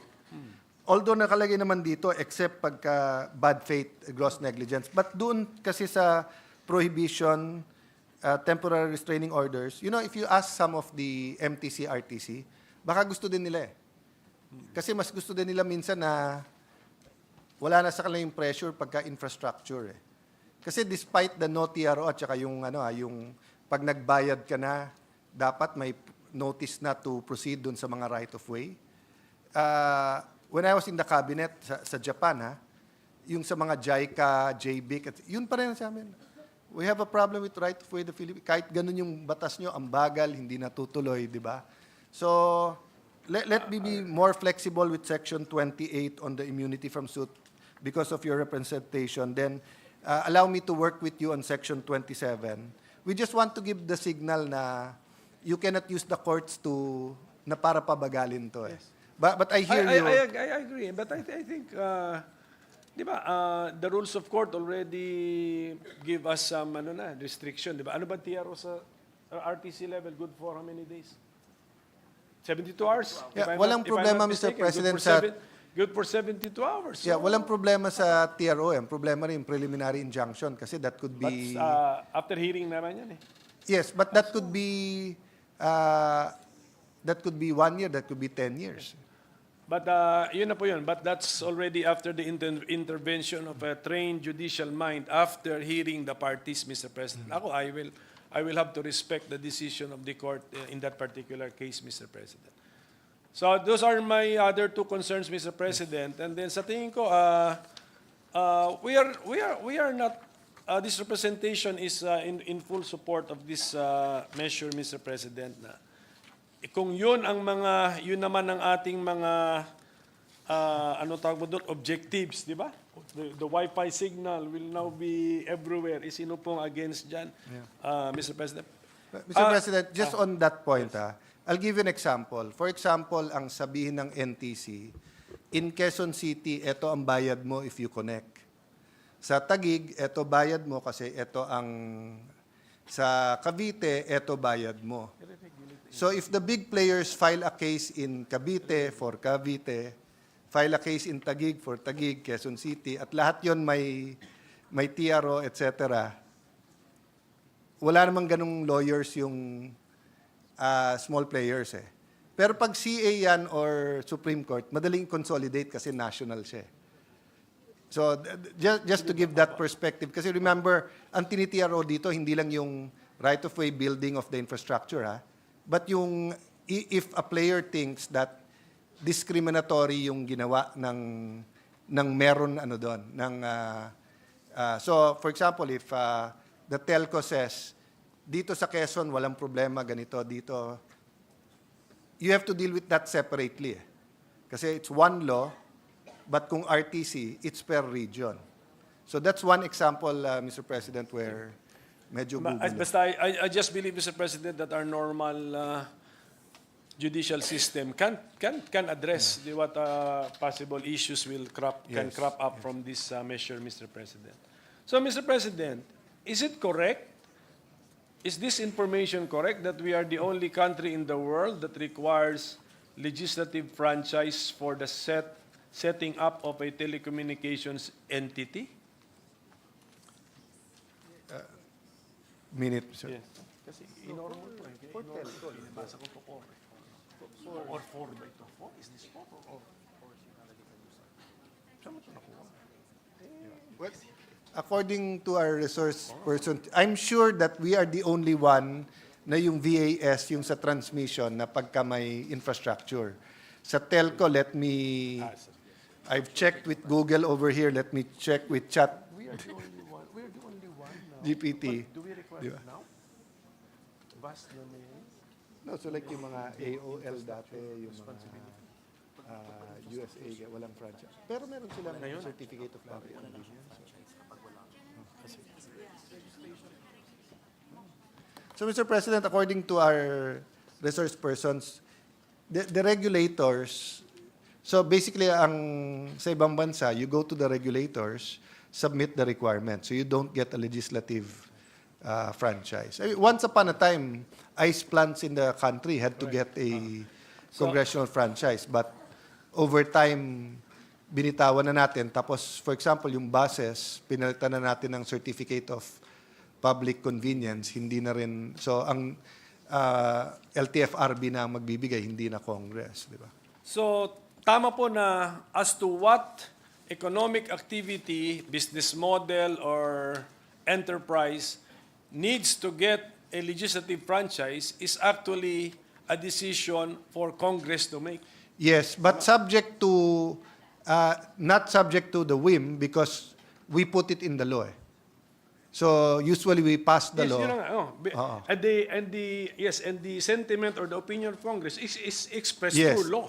Yes. Agree. Yes, agree. So Unlike if it's silent, we can if assume it's there's no silent, need. then we can, anyone can have a privileged speech na bakit nag-ooperate yan, walang franchise. But since we put it already in several laws, delegating the power to, not to the congressional franchise, but to either by regulation or by issuing a certificate of public convenience or by other, Sige, let us just qualify it siguro, Mr. President, na unless the allegation of the complaining party is that the business model or the economic activity is a public utility. Yes. That's when you need a legislative franchise. Yes, but over time, di ba? So katulad nga nung tricycle, for example, hindi lang LTFRB yun. Pinasa na rin sa sanggunian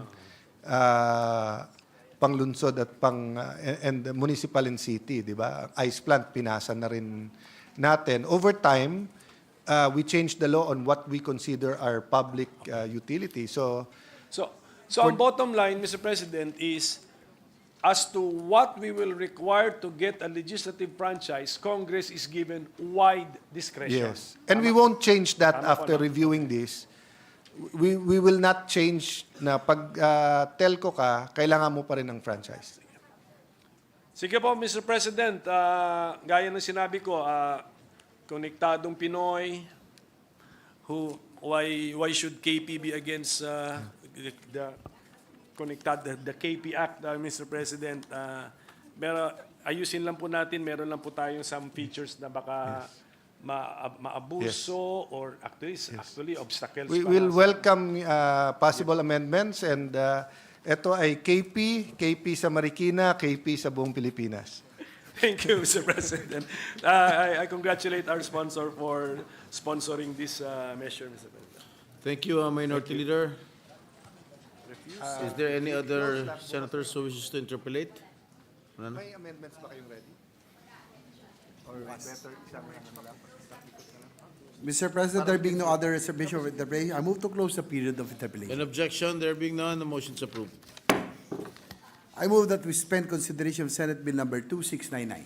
An objection, there being none, motion is approved. Mr. President, we are in a receipt of the Conference Committee report on the disagreeing provisions of Senate Bill number 2837, extending the term of the Power Sector Assets and Liabilities Management Corporation, and House Bill number 10592, rationalizing the mandate of the Power Sector Assets and Liabilities Management Corporation. With that, I move to recognize Senator Mark Villar, the chairperson of the Senate panel, to give the highlights of the conference committee report. So moved, Mr. President. Senator Mark Villar is recognized. Mr. President, esteemed colleagues, as the chairperson of the Committee on Government Corporations and Public Enterprise, I have the honor to sponsor the Bicameral Conference Committee report on the disagreeing provisions of Senate Bill number 2837 and House Bill number 10592, otherwise known as the Act Extending the Corporate Term of the Power Sector Assets and Liabilities Management Corporation, or PSAM. This legislation aims to provide PSAM sufficient time to settle existing obligations as enshrined in the EPIRA law, which created the corporation in 2001. Primarily, PSAM was mandated to manage the orderly sale, disposition, and privatization of national power corporations and assets with the objective of liquidating all its financial obligations and stranded contract costs. As of December 2024, PSAM substantially reduced its financial obligations by 77%, or from 1.2 trillion pesos to 273 billion pesos. Mr. President, the objective is for PSAM to settle the remaining obligations as soon as they are able. Thus, the members of this august chamber, along with our counterparts in the House of Representatives, resolved to amend Section 50 of the EPIRA law to reflect that PSAM shall continue to exist for a period of 10 years from the expiration of its original term on June 26, 2026. At this point, Mr. President, I would like to express my utmost gratitude to the members of the Senate and House panel of the Bicameral Conference Committee for sharing their inputs and sound proposals that enabled us to amicably agree on the most efficient provisions of the measure. Likewise, I offer my gratitude to the distinguished members of this chamber for your unyielding support to the extension of the corporate life of PSAM. Mr. President, with the permission of the body, I move that the joint explanatory statement of the disagreeing provisions of Senate Bill number 2837 and House Bill number 10592 be read into the record and that the Bicameral Conference Committee report be ratified. Thank you, Mr. President. Thank you, Senator Mark. Majority Leader. Mr. President, I move that we approve and ratify the conference committee report on the disagreeing provisions of Senate Bill number 2837 and House Bill number 10592. And let the text of the joint explanation be deemed spread to the records of this year. So move, Mr. President.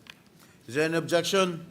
There being none, the motion is approved. The conference committee report on the disagreeing provisions of Senate Bill number 2837 and House Bill number 10592 is hereby approved and ratified. Majority Leader. Mr. President, I move that we resume consideration of Senate Bill number 2965 under Committee Report number 488. This is the bill granting free funeral services. So move, Mr. President. An objection? There being none, motion is approved. Having sponsored the measure, I move to open the period of interpellation and recognize the sponsor, Senator Amy Marcos, and to interpret our Minority Leader, Senator Aquilino Pimentel III. Hearing no objection, the period of interpellation is in order. Senator Jaime Marcos and the Minority Leader are hereby recognized. First question,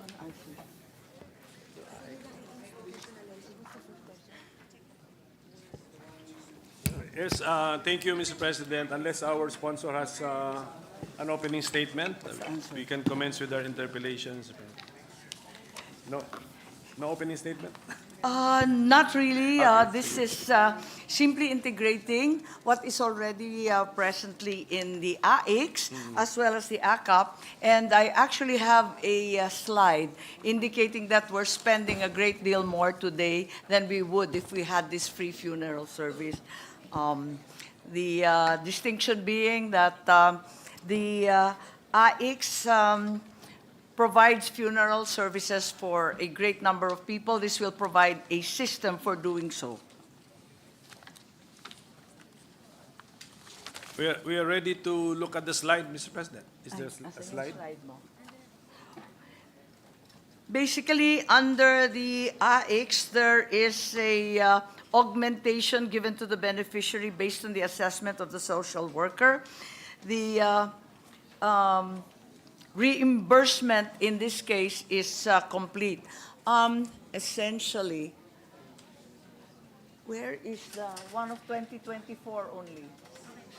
Only the one of 2024? Yes. If we would look quickly at the slide, the extent of funeral subsidies under AKAP was 572 million, under AIX 1.9 billion, a total of 2.5 billion. Whereas, if we would strictly follow the poverty threshold as indicated in this bill, defined by the NEDA, we would therefore be confined to a mere 15% of our population. Hence, the number would be virtually double of what we are spending today. Hindi masyadong stricto yung pagbigay natin ng funeral augmentation sa ngayon. Pero kung titignan natin, talaga naman mababawasan ang gastos natin dyan at sadyang mabibigyan pa ng tulong ang nangangailangan. So, thank you for that, Mr. President. So, hindi po ba sa ngayon yung nangangailangan ng funeral or death expenses assistance ay pwede na silang pumunta sa AIX because ang I sa AICS is ang C doon is crisis crisis That's situation. right. That's right. Pag tayo po'y namatayan, siyempre crisis talaga sa family po 'yan. Tama po at napakamahal. At sa AIX maraming nakakuha niyan. At doon rin sa AKAP, marami rin nakakuha. Subalit ang problema ay hindi kasing stricto nito. Ito kasi, yung bill, medyo ine-establish na yung poverty threshold ang siyang susundan. So ito po'y supplemental sa AKAP at AIX?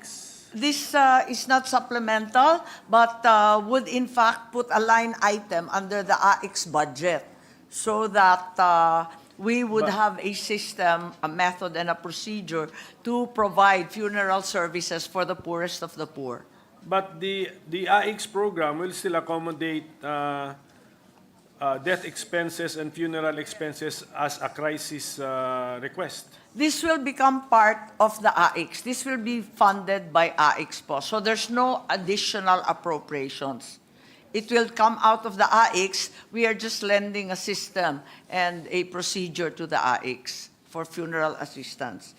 Kaya kahit walang amount, basta yung indigent funeral package siya ay mabibigyan under AIX. Walang karagdagang budget. Okay, and then ang inisip ko dito, how will we ensure that the funeral establishment gets paid in full and on time? Yes, that's always the problem even with PhilHealth po. So, ang sinasabi natin, every funeral establishment is now compelled to come out with an indigent funeral package. Kahit anong Class A, Class B, kung ano man siya, kinakailangan gumawa siya ng indigent funeral package ranging siguro ngayon 10 to 30,000 yan. Tapos, aaprubahan yan at magkakasundo sila. May kontrata sila with DSWD para hanggang dun lang yung pinagkasunduan nila. Kapag may nag-apply para dito sa AIX na funeral, ang mangyayari, yung regional director ang mag-a-approve kasi hawak na niya yung mga kontrata with each and every funeral establishment. Okay, sige. Pero theoretically, the funeral establishment advances, di ba? Advances the expenses. Yes, and then this becomes a reimbursement. Siguraduhin lang po natin. Kasi kung AIX ito, ang pagkakalam kong AIX kasi may cap eh. May cap ata, may total amount ata yun sa makukuha. Up to 50,000. 50, 15. Yes, 50. Ang AIX? Yes, ang AIX sa funeral augmentation. Okay, so this just parang institutionalizes parang a sub-program within AIX. Within AIX. So that it's more strict and more universal, and the process is clear. What are the documents required, and who is the approving officer? Pero sa ngayon, although may cap tayo na 50,000 for funeral assistance under AIX, hindi siya advance of the funeral establishment eh. Tama po ba? Right Kailangan now, ma-release mo na yung pera bago siya bibigyan ng funeral services ata eh. Tama po ba? Sa ngayon pa iba-iba eh. Kung minsan augmentation for services to be rendered prospectively, minsan naman talagang reimbursement and augmentation. So paiba-iba. Okay, Kaya but yung sinasabi yes, okay. natin, mag-out of pocket muna para klaro. But the improvement is that sa ngayon, naglakas loob si funeral establishment to advance the expenses, trusting that IX will reimburse it.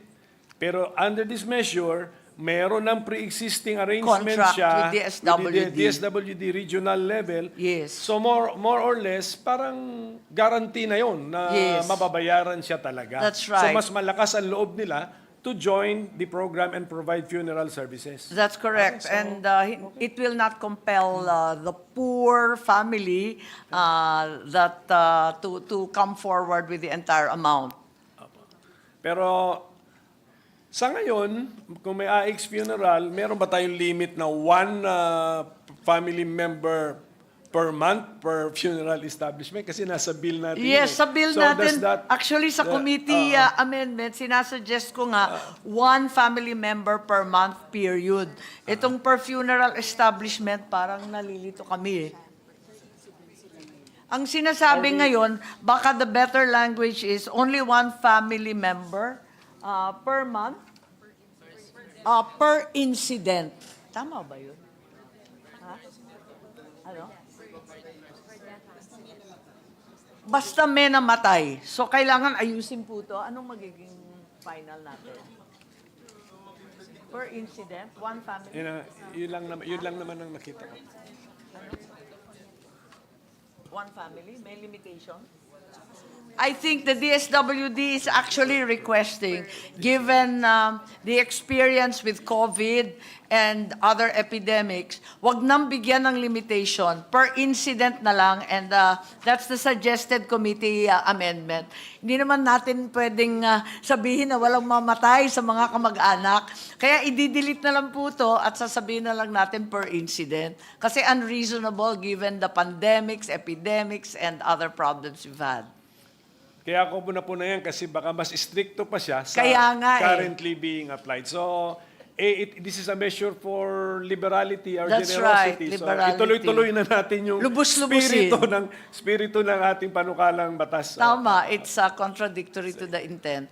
So with that, Mr. President, we again congratulate our sponsor for coming up with this idea to institutionalize by recognizing it as a sub-program of AIX. Mas klaro na ngayon ang requirements, ang process. That's right. And then mas kampante na ngayon ang loob ng funeral establishments na meron na siyang pre-existing arrangement at mababayaran siya Ng DSWD. So, Yes. thank you for this and congratulations, Mr. Thank you very much, Minority Leader. Thank you very much, Majority Leader. Thank you, Senator Marcos, Majority Leader. Mr. President, there being no other reservation of interpellation, I move to close the period of interpellation. Any objection? There being none, motion's approved. I move that we suspend consideration of Senate Bill number 2965. Any objection? There being none, the motion's approved. Mr. President, I move that we resume consideration of Senate Bill number 2960 under Committee Report number 475. This is the bill on the Lifelong Learning Development Framework Act. So move, Mr. President. Any objection? There being none, the resumption of consideration of Senate Bill number 2960 under committee report is now in order. Having sponsored the measure, I move to open the period of interpellation and recognize the sponsor, Senator Joel Villanueva, and to interpellate our minority leader, Senator Aquilino Pimentel III. Senators Joel Villanueva and the Thank you. minority leaders are recognized. Hindi ka pa napapagod ko. Thank you very much, Mr. President. As your sponsor of the measure, we are now ready for the questions that will be propounded by our super ultra hardworking minority leader, who is also a member of EDCOM 2, Mr. President. Thank you, Mr. President. But to respond to the question of our presiding officer, actually, I have a reservation. I will still deliver a privileged speech later on, Mr. President. So, anyway, as explained to me by our sponsor, who is very knowledgeable about the subject matter, this is a law which provides for a framework or a system so that Filipinos can have the opportunity to learn and be educated throughout our lives, throughout the duration of our lives. So, ano po ba itong panukala natin? Applicable sa bata, high school age, college age, all the way to senior citizen? Yan po ba ang ating panukalang batas? Thank you very much, Mr. President. And Mr. President, the objectives and perhaps I would talk about some of the salient features of this very important piece of legislation. Tama po ang ating minority leader. All ages po ito. In fact, binabanggit natin maging doon sa pagpupulong at mga meetings na from womb to tomb ito. Kanina pinag-uusapan ho yung burial assistance at dito talagang yung lifelong learning framework act ay seeks to institutionalize a culture of continuous learning, enabling our kababayans, every Filipino, regardless of culture, regardless of age, circumstance, or to acquire the skills and knowledge needed, Mr. President, to thrive in a rapidly changing world.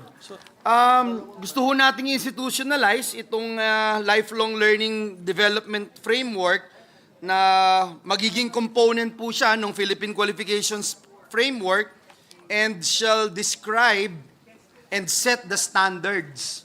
Isa-set po niya yung standards for the development of action components and success measures.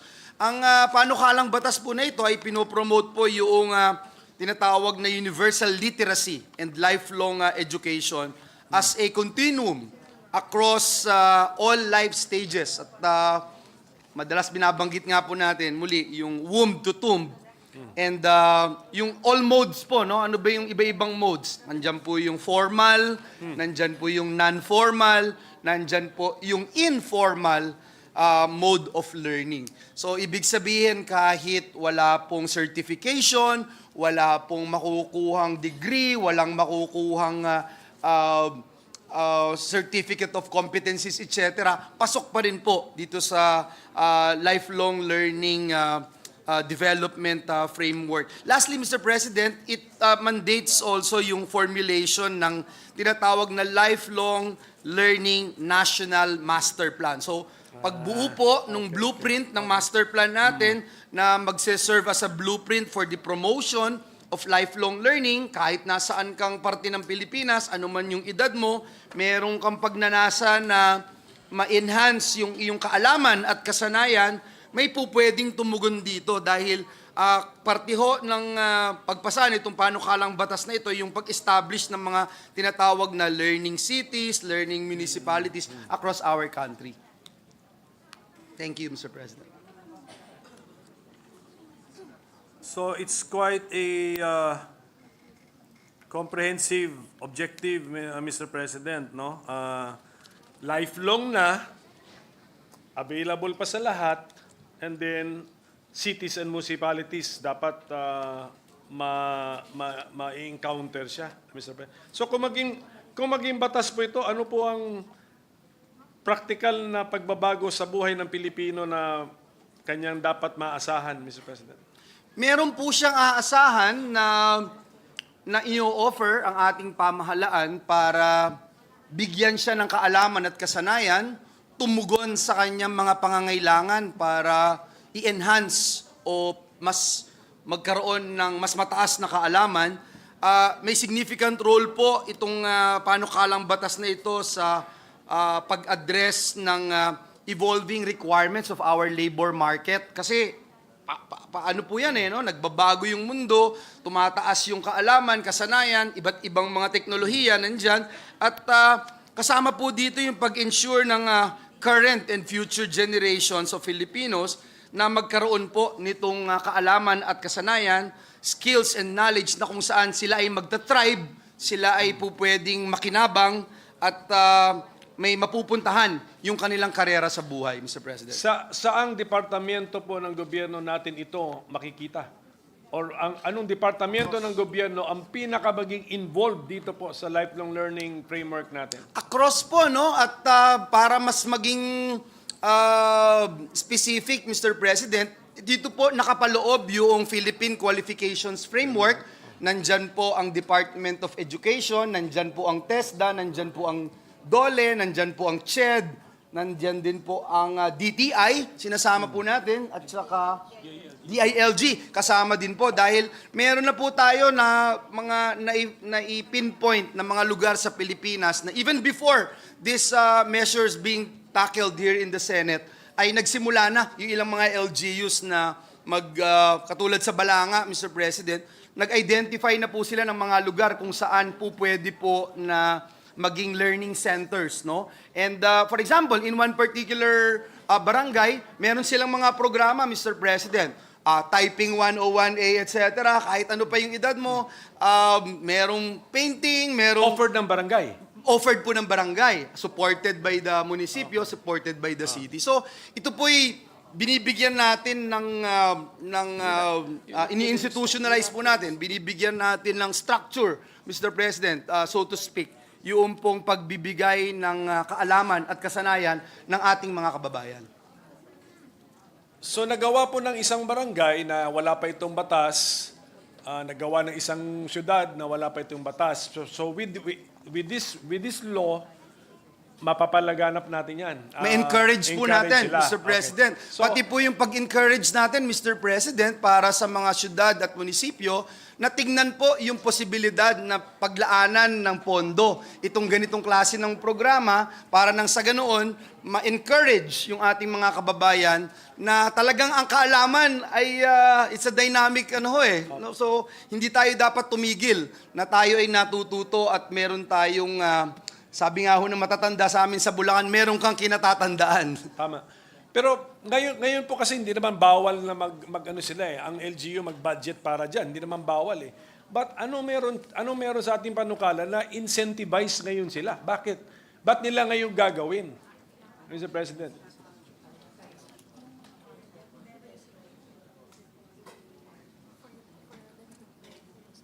Ito po ay importante dahil gusto natin magkaroon, Ginoong Pangulo, ng master plan para sa ganoon guided, Mr. President, ang ating iba't ibang mga lugar na learning centers, makita ano ba yung mga pupwedeng mapagawa sa ating mga, for example, sa senior citizens, itong sektor ng senior citizens, ano pa yung mga pupwedeng programa na pwedeng i-introduce sa kanila. Doon po sa hanay, Mr. President, ng IT, for instance, merong mga makabagong teknolohiya, makabagong pamamaraan para mas mapadali yung kanilang trabaho, mas tumaas yung antas ng kanilang kaalaman at kasanayan. Therefore, Mr. President, nagkakaroon po sila ng guidance at na ituturo yung mga bagay na kung saan mapapakinabangan po nila. Kasi for example, Mr. President, kung ang ituturo pa rin ay yung mga bagay na obsolete na at alam natin na andyan na yung fourth IR revolution nga ho, parang hindi na rin pinag-uusapan because of the AI emergence, no, artificial intelligence. So these are things na we wanted to make sure na nakakasabay po yung ating mga kababayan, ang ating mga LGUs, nang sa ganoon na napapakinabangan po nila itong mga teknolohiyang ito. Sino po ang punong abala sa pagbalangkas ng National Master Plan for the Lifelong Learning? Ito po ay nakapaloob po doon po sa magiging bagong mandato ng ating Philippine Qualifications Framework National Coordinating Council, Mr. President. Ang head po nito ay Department of Education at mga miyembro po nito, yung mga education agencies gaya ng TESDA, CHED, maging ang DOLE kasama po dito, PRC kasama po dito. At gusto natin idagdag na isama yung DTI at DILG dahil nga po gusto natin ma-promote po ito sa mga munisipyo at mga syudad ng ating pamayanan, Mr. President. ang panukalang batas natin na inamyendahan natin ang komposisyon ng PQF-NCC? Part po ng ating batas na isinusulong ay amyendahan para dagdagan po yung miyembro nito na masama po natin yung Department of Trade and Industry at maisama din po natin yung pong Department of Interior and the local government, Mr. President. Ito po bang PQF-NCC ay isang aktibong council o body? Madalas po ba ito mag-meeting at nagmi-meeting po ba talaga sila? Magandang naitanong niyo po yan, Ginoong Pangulo, kung matatandaan niyo po, the past few years, especially last Congress, this representation had been following up yung mga pagpupulong na ginagawa ng PQF-NCC. Unfortunately, nung nakaraang administrasyon, Mr. President, halos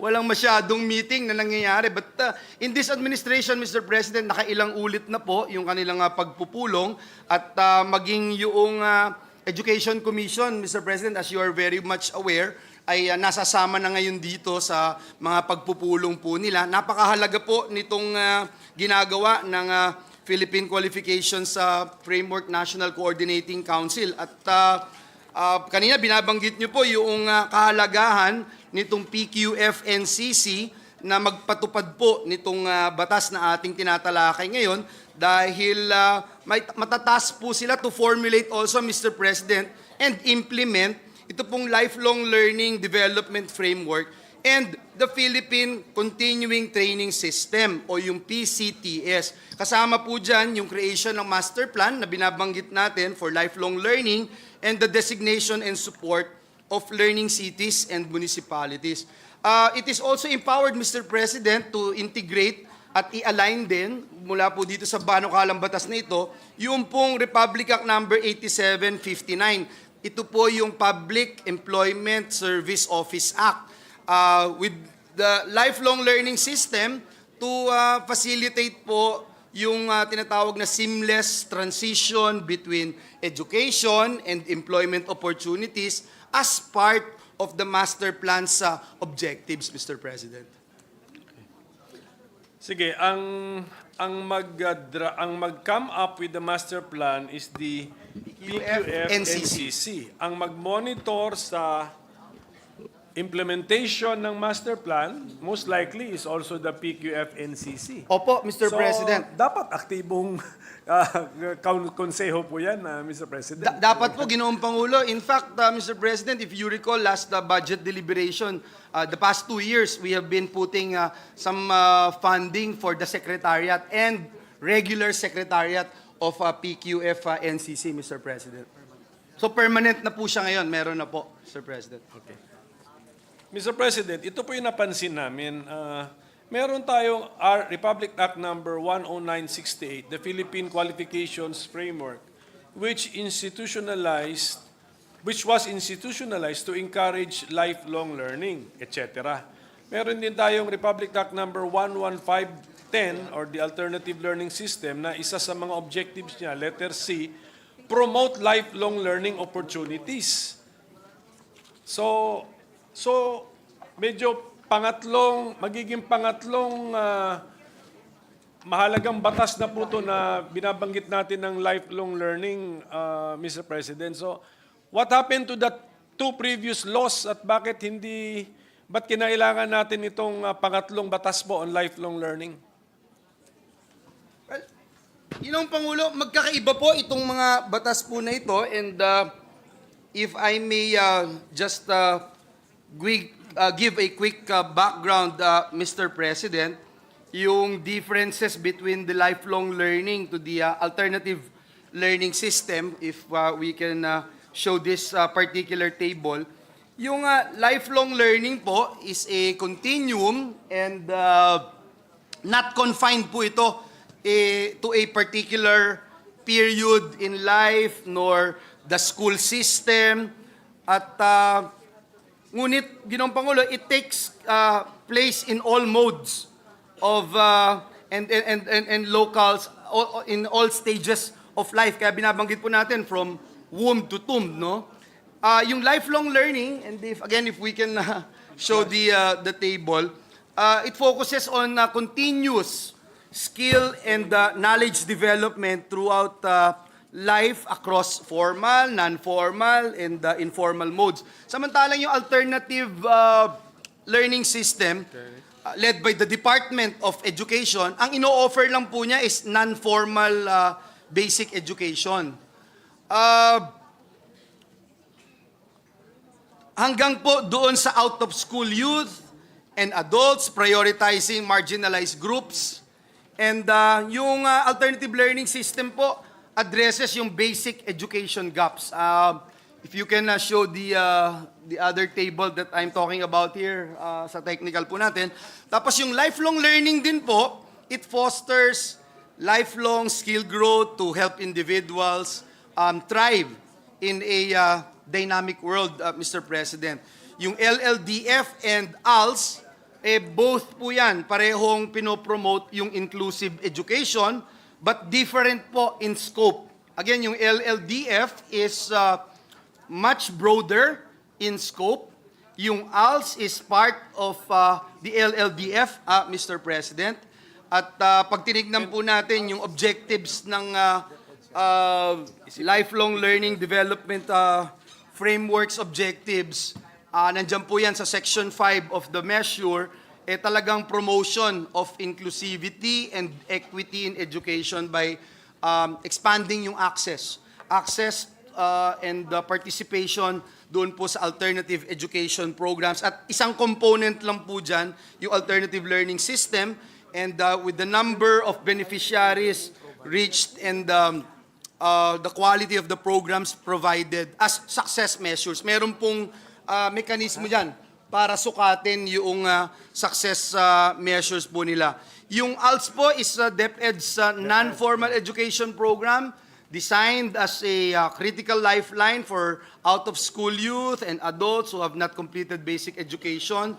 Ina-identify po niya yung out-of-school youth as potential alternative learning system beneficiaries, and ang mandato po niya ay yung programang i-prioritize yung indigenous peoples, learners with disabilities, children, teenage mothers, socioeconomic disadvantaged learners, children in conflict with the law, persons deprived of liberty, rebel returnees, learners in emergency situations, and out-of-school youth children in special cases. So kung titingnan niyo po, Ginoong Pangulo, malawak na po din ito itong alternative learning system. Ngunit mas malawak po yung ating ninanais na maging saklaw ng lifelong learning development framework, Mr. President.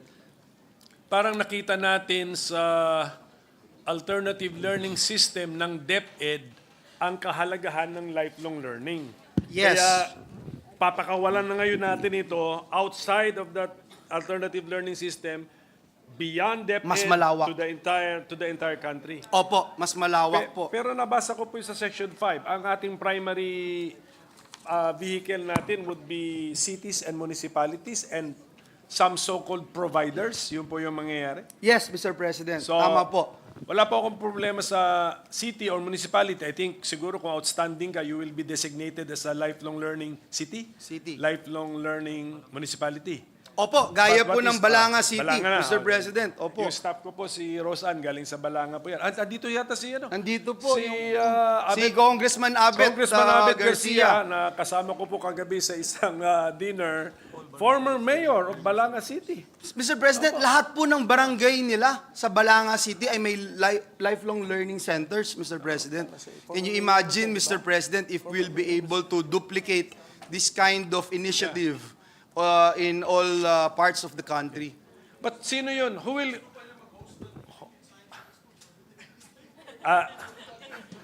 before I forget, let's also... The former Senate President is badgering me, Mr. President. No, but, before we forget, let's greet Congressman Abet Garcia. Happy birthday. It Yes. was his birthday 2 days ago, Mr. President. Happy birthday. Happy So, birthday. okay, Happy birthday. who would give the city or municipality that honor to be called a lifelong learning LGU? Yung PQF-NCC din, Mr. President, at tinatask din natin sila, Mr. President, na magkaroon ng panuntunan, polisiya, kung papaanong i-identify po ito at the same time masukat, Mr. President, yung mga success measures na kanilang babalangkasin para masabing ito nga ay epektibong pamamaraan para i-promote itong lifelong learning development framework. Posible po ba sa period ng amendments, dagdag na natin si barangay? Pwede naman po, Mr. President. Pwede naman. There will be a lifelong learning barangay, Mr. President. Pwede naman. Malaki bang gastos ito to achieve this achievement or honor, Mr. President? Kasi ang narinig ko kanina, painting, other imagination lang yung ginamit doon eh. Tapos nakatap lang po siya ng mga resource speakers or ng mga knowledgeable people na dinala niya. So, Yes. Mr. President, we have here with us one of our resource persons who is actively implementing yung pong sa Balanga City. Sa barangay daw po, Mr. President, ang tanging participation ng barangay ay yung lugar at perhaps yung mga scheduling po, no? Kung kailan gagamitin yung lugar. But the budget, Mr. President, would come from the city itself, Mr. President. From the general fund of the city government, Mr. President. Oo nga, so actually, optional ito eh. Yes. Optional framework ito. So kung magustuhan ng LGU, they will subscribe to the Yes. idea. They will go out of their way to budget it sa budget ordinance nila. Exactly, Oh, Mr. President. We give them more options, Mr. Cannot a President. barangay do it also? I'm sorry? Cannot a barangay? Yes, Shouldn't I a barangay think be they can. allowed to do it also? I think by they budget can, Mr. ordinance? President. I think they can. We can provide this framework, Mr. President, and it's up to them if yun ang maganda ho dito, Mr. President. Nabibigyan po natin sila ng pagkakataon na magkaroon ng additional option, Mr. President, na programang po pwede nilang ipatupad na talagang would matter, Mr. President. Sige, kasi lalo na kung i-mention kasi natin sila, so ibig sabihin nun, naging conscious sila na pwede pa sila avenue for the Yes. lifelong learning Opo. principles. Pero Tama po. ito na lang po siguro, itong lifelong learning provider, how do we incentivize the participation of the private sector in such an endeavor, Mr. President? So, I think that's the only concern that we should address, Mr. President. Mr. President, I believe that the private sector would definitely benefit from this initiative because they are the ones who would be hiring these individuals, competent workers that would help these companies, these private corporations, Mr. President. And at the same time, Mr. President, pati yung mga private companies na gustong tumulong para mas maging tumaas yung antas ng kaalaman at kasanayan sa kanilang mga lugar, Mr. President. So yung mga entities po na nagpo-provide ng tutorial services, are these I'm sorry, Mr. Yung President. mga nagpo-provide ng tutorial services, are these lifelong learning providers?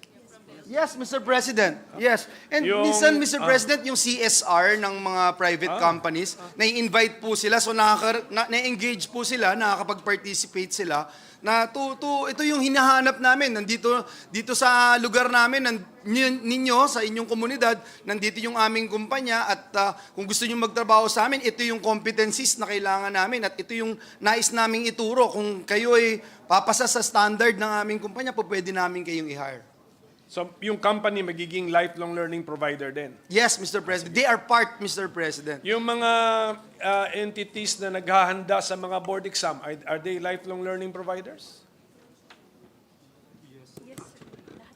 Actually, Mr. President, I would have to say na lahat eh. Kasi Precisely. encompassing eh, no?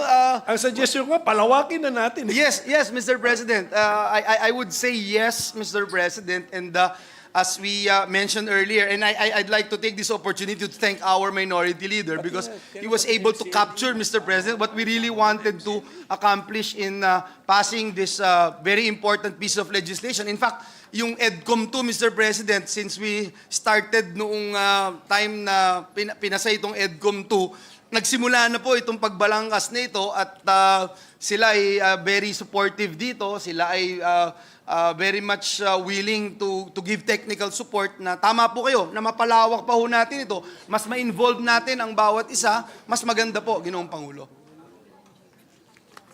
So, yan na nga, Mr. President, kung pwede palawakin natin yung meaning ng lifelong learning providers para kung meron man kasama sa master plan ay incentivizing them, kasama sila. So, sinasabi ko nga sa staff ko, kami mga abogado, meron kami MCLE. Yes. So, yung mga MCLE lecturers or providers, kasama dapat doon. O how about yung mga nagtuturo ng musical instruments, sama na natin dito. For example, Mr. President, yung CPD ng PRC, Mr. President, kasama din po sila, Mr. President. So with that understanding, Mr. Opo. President, palawakin na natin ito so that when that concept is used in a master plan, so baka malay natin, sa ngayon, hindi pa natin nakikita, malay natin mayroong incentives in the future, kasama din po sila because we value the education and the lifelong learning opportunity that they give our citizens, our constituents, Mr. President. Opo, Kahit 70 years old, sir. Tama po. Kahit From 60 womb to tomb, Mr. President. And it's interesting to note, Mr. President, originally, when we talk about this particular measure, originally po, ang nakalagay po dito, we called it lifelong educational institutions. Tinanggal ho natin yung word na institutions. Kasi sabi natin, kung lifelong learning ito,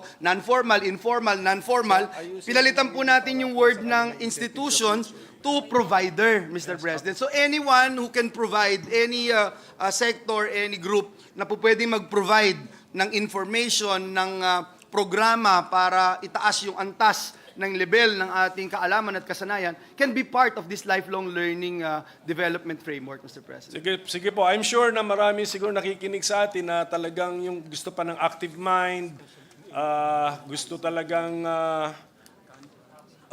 yung merong desire to learn, na panghabang buhay yung desire nila, excited na sila makita ang master plan. So, Exactly. yun na lang po. So, ito, at framework lang po itong ating ginagawa. Yes. But we're delegating the responsibility to come up with the master plan to the PQF NCC. Sige po. Yes, Mr. So, President. with that, At napakaganda ho kasi na-excite po ako no, yung binabanggit nyo yung lahat. Kasi ito po nakikita natin, itong artificial intelligence. Kung anumang programa at informasyon o mode of teaching a particular competency in the world of artificial intelligence, in the world of ICT, Mr. President, magagamit po natin ito at mapapakinabangan ng ating mga kababayan. So, konektado rin sa konektadong Pinoy. Provider po sila eh, opo. So with that, Mr. President, let me terminate my interpellation and congratulate our sponsor for this. Although this is parang pagtignan mo sa title, hindi siya tinatawag natin na sexy na bill eh. Pero napakahalaga po nito at saka marami pong mga pangangailangan or dreams, pangarap sa buhay na makakamit o matutulungan ng ating panukalang batas ito. Thank you to our sponsor. Maraming salamat, Ginoong Pangulo. Maraming salamat sa ating minority leader. Gusto ko lang humbanggitin, 49 countries of the world ay meron na pong lifelong learning development framework. At maging yung Education Commission, Mr. President, ito pong ating binabalangkas ngayon ay bunga ng mahabang panahon na pag-aaral at pagre-research, Mr. President, para nang sa ganoon makapagsabayan po tayo ang Pilipinas sa iba't ibang bansa when it comes to delivering ito pong lifelong learning programs ng ating pamahalaan. Maraming salamat po, Ginoong Pangulo. Maraming muling salamat sa ating minority leader. Thank you, Senator Joel and the Minority Leader. Majority Leader. Mr. President, there being no other reservation for interpellation, I move to close the period of Is interpellation. there any objection? There being none, the motion is approved. I move to suspend consideration of Senate Bill number 2960. Any objection?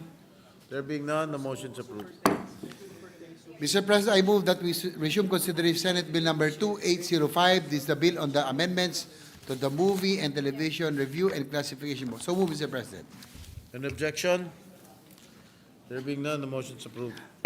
I move to recognize once again our sponsor, Senator Robin Hood Padilla and Senator Risa Ontiveros, for the continuation of the period of amendments. Senators Padilla and Hontiveros are recognized. Ginoong Pangulo, maraming salamat po sa ibinigay niyo pong panahon. Sa panukalang susog po ng ating mahal na Senadora Risa Hontiveros, na mabago po ang definisyon ng terminong movie para mailagay ang sumusunod sa page 2, line 30. The term movie shall not include interactive content or videos uploaded or streamed online for personal use and not intended for non-theatrical distribution or for distribution through mass media. Nais ko pong sabihin na tinatanggap ko po ang panukalang amyenda. I accept. I so move, Mr. President. The proposed amendment of Senator Risa has been accepted by the sponsor.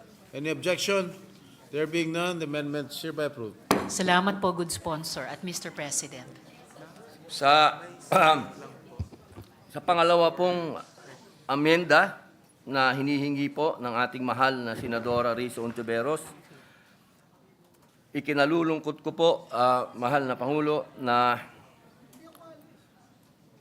hindi ko po matatanggap ang panukalang pagbura sa siyam na pamantayan ng MTRCB sapagkat mahalagang bahagi po ito ng puso ng panukala. Gustuhin ko man pong tanggapin ang panukalang amyenda ng aking ginagalang na Senadora, ngunit salungat po ito sa naging posisyon ng ahensya.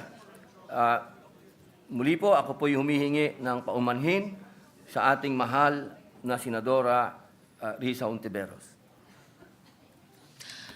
Salamat po, good sponsor, Mr. President. Bagamat ipinagpapasalamat ko ang pagkilala ng good sponsor na ito nga pong pangalawang panukalang amyenda ay dahil nga layon proteksyonan yung fundamental rights of free speech, ay gaya ng sinabi ng good sponsor, puso at kaluluwa ng panukalang batas para po sa representasyong ito. So bagamat ipinagpapasalamat ko yung pagkilalang iyon ng good sponsor, ikinalulungkot ko na bagamat ganun nga ay hindi nila matanggap yung panukalang amyenda. Tinatanggap ko po yung pagtangging iyon, Mr. President. The second proposed Good amendment sponsor. of Senator Risa has been rejected by the sponsor. And Mr. President, good sponsor, if I may, with apologies, yung una kong ipinanukalang amyenda na tinanggap ng good sponsor, nagkaroon po ako ng isang maling termino doon. At harinawa sa pag-reiterate ko sa good sponsor, Mr. President, ay ma-sustain pa rin po yung pagtanggap niya sa panukalang amyendang iyon. Dapat po na ang pagkasulat po nito ay the term movie, in quotation marks, shall not include interactive content or videos uploaded or streamed online for personal use and not intended for theatrical distribution. Good sponsor, and so on, good sponsor, Mr. President. Opo, tinatanggap po ang mahal na Ginoong Pangulo. The amendment by Senator Risa is hereby accepted. Maraming salamat po, good sponsor, at muli po salamat, Mr. President. Thank you, Senator Risa. Any other senators who wishes to propose amendments? Opo, Ginoong Pangulo, nais ko po sanang tawagin po ang atin pong ginagalang na Senadora Grace po. Senator Grace. Okay. Ano? Minister Suspension, Mr. President. Session suspended.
Majority Floor Leader. Mr. President, next to propose our amendments is Senator Grace Poy. Move that she be recognized. Senator Poy is recognized to propound her individual amendments.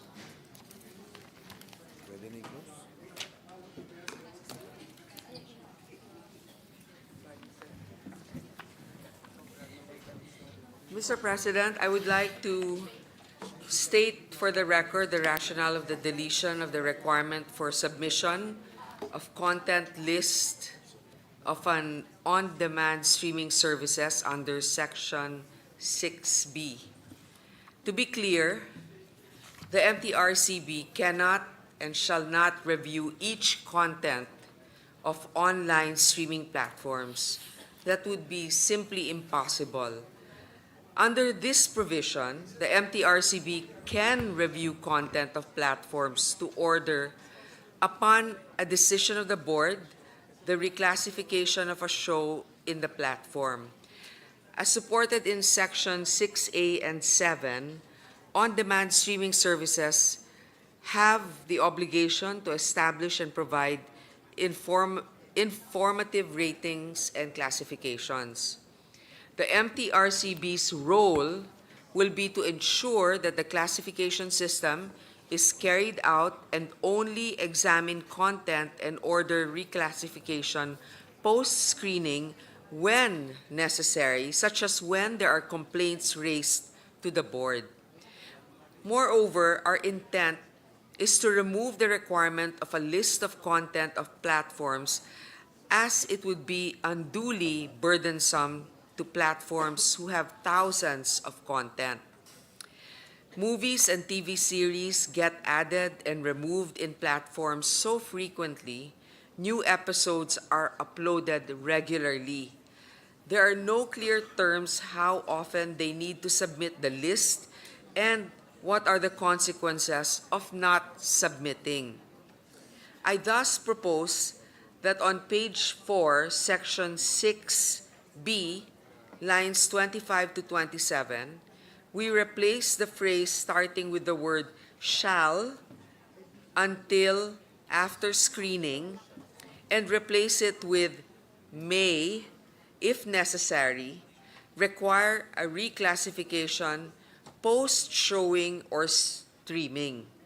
The provision shall now read as B. Screen, review, and examine movies, television programs, series, and publicity materials such as advertisement, trailers, and stills, whether for theatrical or non-theatrical distribution, television broadcast, public viewing, or any other technology of similar nature, imported or produced in the Philippines, and in the latter case, whether for local public viewing or for export, for on-demand streaming services, the board may, if necessary, require a reclassification post-showing or streaming. I so move, Mr. President. What does the sponsor say? I accept, Mr. President. Any objection? Hearing none, the proposed amendment is approved. Thank you, Mr. President. This is again just to reassure the public that it's not like the MTRCB will have to review every streaming content or online content. But if there are complaints for a material that's released online and not following the classification system, then this may be reviewed by the MTRCB. Duly noted. Thank you. Any other proposed amendments? Majority Leader. With no other amendment, I move to close the period of individual Any objection? Hearing none, motion is approved.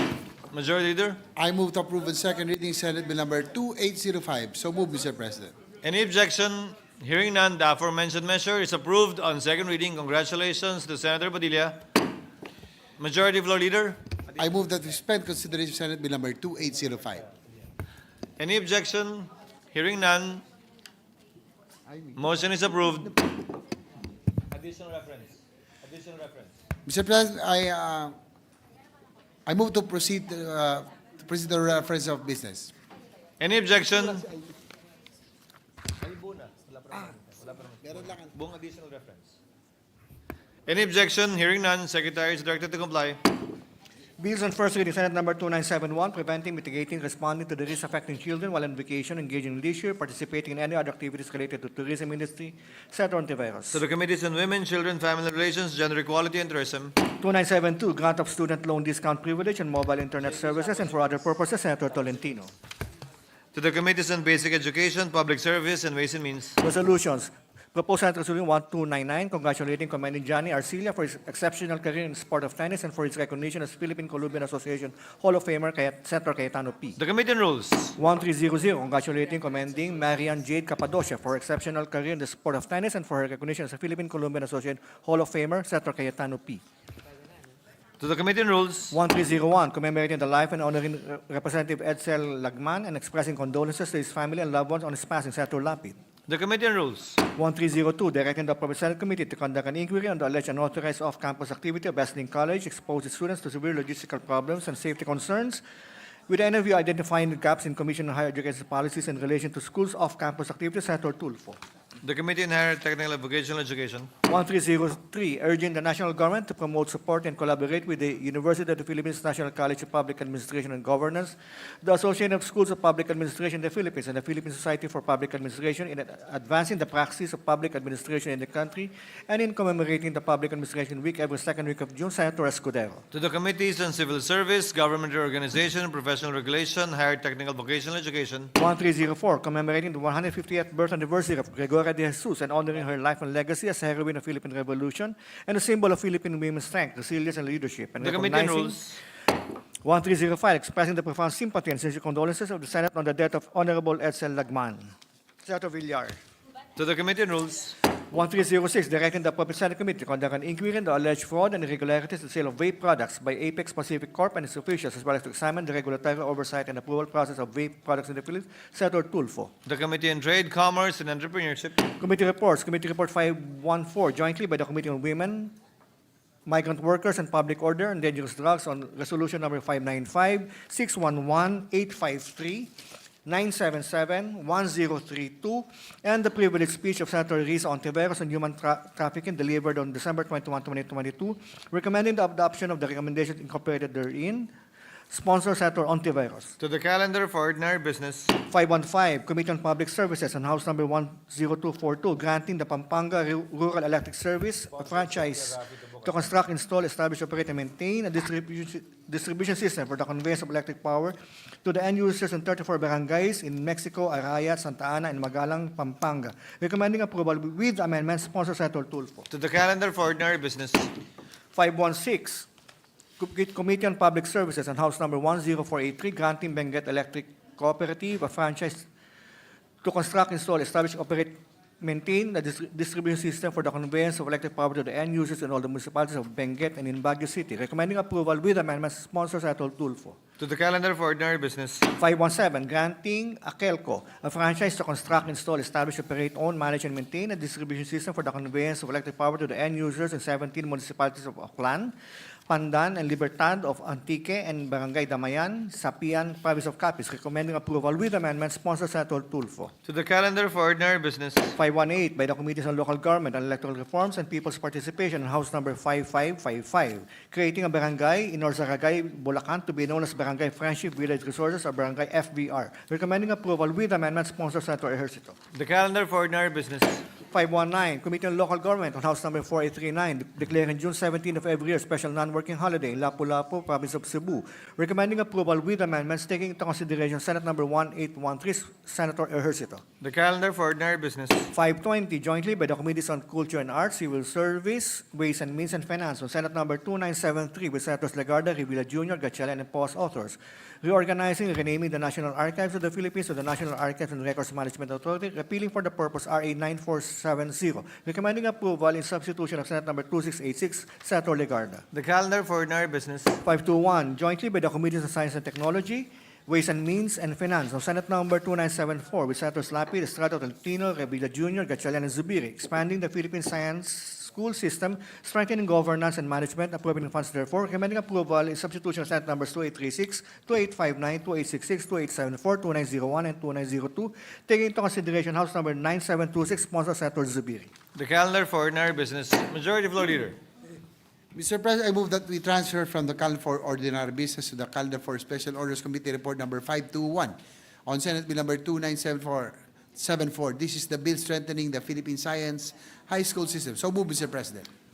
Any objection? Hearing none, consideration of the aforementioned bill is now in order. Senator Zubiri is recognized to deliver his sponsorship remarks. You may proceed, sir. Thank you very much, Mr. President, and thank you very much to our Majority Floor Leader. Mr. President, I have the honor and privilege to sponsor Senate Bill number 2974 under Committee Report number 251 of the Expanded Philippine Science High School System Act. Allow me to begin by thanking Senator Alan Peter Cayetano, the chairperson of the Committee on Science and Technology, for graciously granting us our request to create a subcommittee for this measure and designating us as the subcommittee chairperson. Just last week, the Second Congressional Commission on Education came out with this two-year report where they disclosed a very disappointing statistic. It turns out that since 2022, the Philippine Science High School System has turned away a total of 5,807 qualified students from enrolling in school. Let me emphasize this, my dear colleagues and friends, that these kids did not fail. They met all the qualifications and they passed the notoriously difficult PSI admissions, but they still did not get in.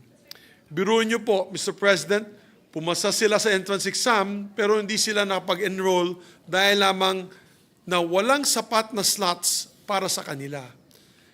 It is one thing for the Philippine Science High School to be rigorous and selective in its admissions and to maintain its standing as the home of the best and the brightest.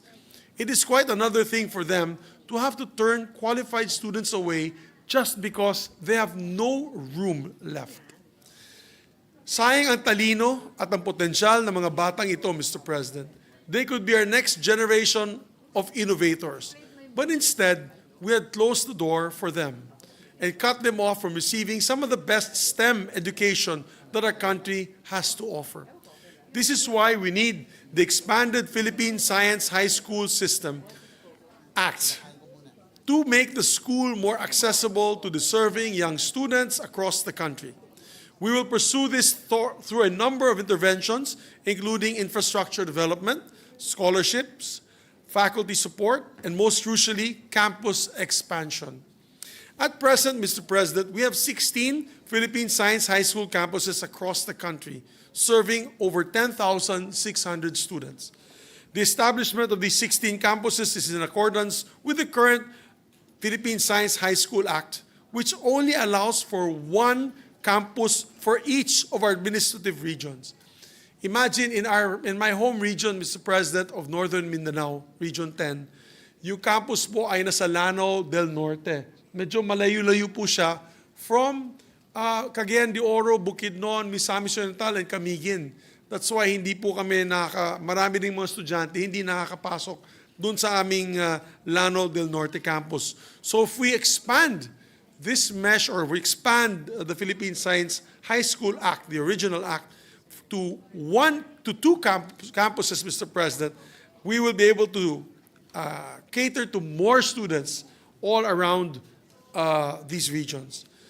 But as we have already established, there are thousands of more students who meet the qualifications and still get left out of school, of which is not a fault of theirs. And we want to rectify the situation by giving these students a well-earned place in the Philippine Science High School System. So under a proposed measure, we will be allowing for the establishment of 2 Philippine Science High School campuses in every region, excluding the National Capital Region, which already has a bigger campus compared to others, but including Negros Island Region, which does not yet have its own campus. We will ensure that these regional campuses are not built in the same provinces, so we can truly democratize the Philippine Science High Schools and give more students a chance to apply for and enter the school. After 15 years, we will again allow for the establishment of additional campuses upon a comprehensive review of the educational demands in a particular region. Pero hindi naman po ito matatapos sa pagtatayo ng mga bagong campus. Kailangan siyempre ng mga magagaling na teachers sa mga campus na ito at maghatid ng high-level STEM education sa mga Pisay students sa iba't ibang bahagi ng bansa. To this end, we want to establish better governmental support for the PSHS teachers and align them with other scientists, engineers, researchers, and science and technology personnel in government services. We will encourage continued development by supporting both faculty and students alike in collaborations, competitions, symposia, and research projects here and abroad, and with full confidence that they will bring their learnings and experiences back home to create a better PSHS and a better country for every Filipino. We have a lot to be proud of, Mr. President, when it comes to the Philippine Science High School. It's produced generation of bright minds. Many have gone up to serve in top leadership positions in government, crafting vital policies towards our sustainable future. Many have gone into private sector in the academe. Marami po sa academe, Mr. President, and many of the state universities and colleges are many of the alumni of the Philippine Science High School students have gone to. And other great innovators developing technologies such as scientists and the like that have dramatically improved our ways of living, Mr. President. Now we have a chance to bring even more brilliant minds into the Philippine Science High School fold and give them the excellent STEM education that they deserve. And so, I hope our colleagues support this measure for our students.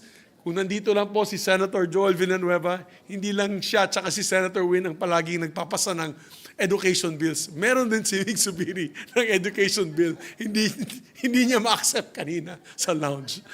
Kaya, Mr. President, I hope to get your support for this measure and for the students and for Philippine Science High School on their continued bright future. Maraming salamat, Mr. Subiri, Majority Floor Leader. Mr. President, Senator Will Gatchalian would like to insert his co-sponsorship speech for Senate Bill number 2974.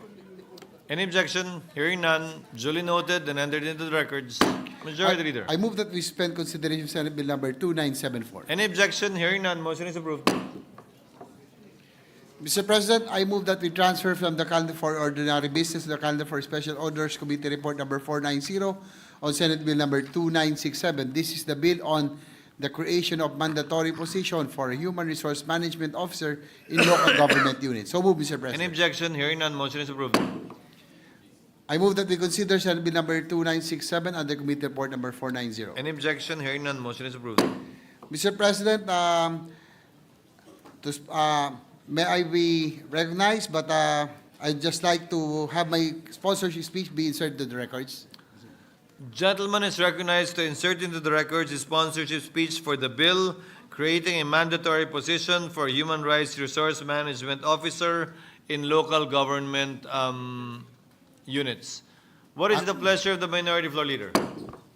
Mr. President, the sponsorship speech is the time and the opportunity for us, all of us, and all of those monitoring the proceedings in the Senate to get an idea of what the measure or the bill is all about. So I hope that we don't resort to this. He will briefly describe the yes, measure if, for if the possible, record. that there should be some verbal report on the measure, Mr. President. Thank you. Briefly, about 2 of the 14 paragraphs of the sponsorship speech.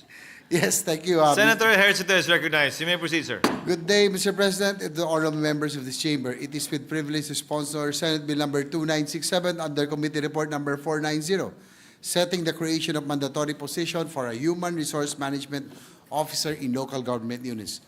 Local governments in the municipality, city, or provincial levels require qualified personnel and strategic manpower to deliver quality services to its constituents. Republic Act number 7160 or the Local Government Code of 1991 indicate the legislative provisions on the appointment of mandatory staff in the local government, including its officials, treasurers, coordinators, as well as positions based on specialized fields of study such as veterinarians, accountants, and engineers. These personnel make up the collective effort of our local government in performing its programs and implementing its policies. However, Mr. President, the need for a Human Resource Management Officer or HRMO is not included in the provisions of this Act. These respective positions should be in charge of all matters and concerns related to the human resources, which refer to all employees and the general workforce of a local government. Sa panukalang batas na ito, isinusulong natin na gawing mandatory ang pagkakaroon ng HRMO sa bawat lokal na pamahalaan upang panatilihin ang sistema at mga programang nagpapaunlad sa kakayahan ng ating civil servants. The HRMO is mandated to establish a human resource development plan to set out a systematic process in the recruitment and selection of personnel, including measures for developing their skill set, monitoring performance, ensuring their welfare, and recognizing their merits. Bukod pa dito, nagkakaroon din ng centralized records depository para sa mga human resource documents katulad ng appointment papers, personal data sheets, at iba pang mahalagang records ng ating government personnel. This proposed measure ensures that the HRMO shall guarantee that government personnel abide by the standards of the Civil Service Commission. Kung gagawin natin mandatory ang pagkakaroon ng permanenteng posisyon ng HRMO sa ating local government units, magkakaroon ng malinis at klarong proseso sa pagpapatupad ng pamantayan para sa ating government workforce. Mapapanatag ang ating mga munisipyo, lungsod at probinsya na papamalaan sila ng gobyernong tapat at may sapat na kapasidad. Ang pagtatalaga ng HRMO ay isang malaking hakbang sa pagbuo ng gobyernong maasahan sa pagtugon ng pangangailangan ng ating mga mamamayan. The Filipino people are entitled to be served by individuals that are highly equipped for servitude. Mr. President, once again, as we push forward this bill, I am asking that this August Chamber support its passage. Thank you very much. Noted and entered into the records. Majority Floor Leader. Mr. President, to allow our colleagues to study further the measure, I move that we suspend consideration. There being no objection, motion is approved. Majority Leader. I'm sorry, Mr. President, but I just got a note from Senator Ramon Bong Revilla Jr. who would like to insert his co-sponsorship speech for SBN number 2967 under Committee Report number 490. Noted and entered into the records. Majority Leader.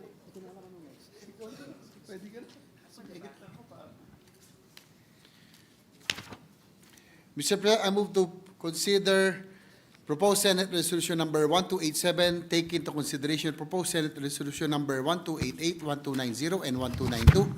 This is the resolution commemorating the remarkable life and legacy of Ms. Gloria Romero. So move, Mr. President. Any objection? Hearing none, motion is approved. Thank you, Mr. President. I rise... To sponsor the measure, I move to recognize Senator Grace. So move, Mr. President. Any objection? Hearing none, Senator Poe is recognized to deliver her sponsorship remarks on the resolution. Mr. President, thank you. I rise today to sponsor this resolution that honors and commemorates the remarkable life and legacy of Ms. Gloria Romero, a queen of Philippine cinema. Today also marks her 9th death anniversary. Ms. Gloria Romero was not just an actress. She was the actress. She was a cultural institution, an artist whose contribution to the entertainment industry have left an indelible mark on our nation's cultural identity. Isinilang noong 1933 bilang Gloria Ann Borrego Galia ang kanyang karera mula sa pagiging isang baguhang artista sa Sampaguita Pictures hanggang sa pagiging isa sa pinakaimportanteng haligi ng industriya ay nagpatunay lamang ng kanyang pambihirang talento at kahanga-hangang dedikasyon sa kanyang sining. For over 7 decades, Ms. Gloria Romero graced our screens with performances that were as versatile as they were profound. Sino nga bang makakalimot sa Dalagang Ilocana na ipinalabas noong 1954 na nagbigay sa kanya ng kauna-unahang Best Actress Award o ang paborito ng lahat na Tanging Yaman na ipinalabas naman noong year 2000 kung saan pinakita niya ang kanyang husay sa pagganap bilang isang inang mayroong Alzheimer's disease. But Ms. Romero's brilliance extended far beyond the silver screen. Hindi lamang sa pelikula, dahil pati sa telebisyon. Minahal siya ng mga Pilipino sa mga palabas tulad ng Palibhasa Lalaki at Daig Kayo ng Lola Ko. Napatunayan niya na ang kanyang talento ay walang pinipiling medium. Ika nga, if you've got it, you got it. And Miss Gloria Romero simply has it. Allow me to share a personal story. Lumaki akong pinapanood ang mga pelikulang na nag-iisang Gloria Romero dahil siya ang isa sa pinakapaboritong aktres ng aking inang si Susan Roses. Pero hindi lang niya inidolo si Miss Gloria Romero. Siya rin ang naging inspirasyon ng aking ina na tahakin ang landas ng showbiz. One fateful day, during a Sampaguita Pictures open house, my mom, just like any other starstruck fan, eagerly lined up to get Gloria Romero's autograph. Doon na-discover si Susan Roses.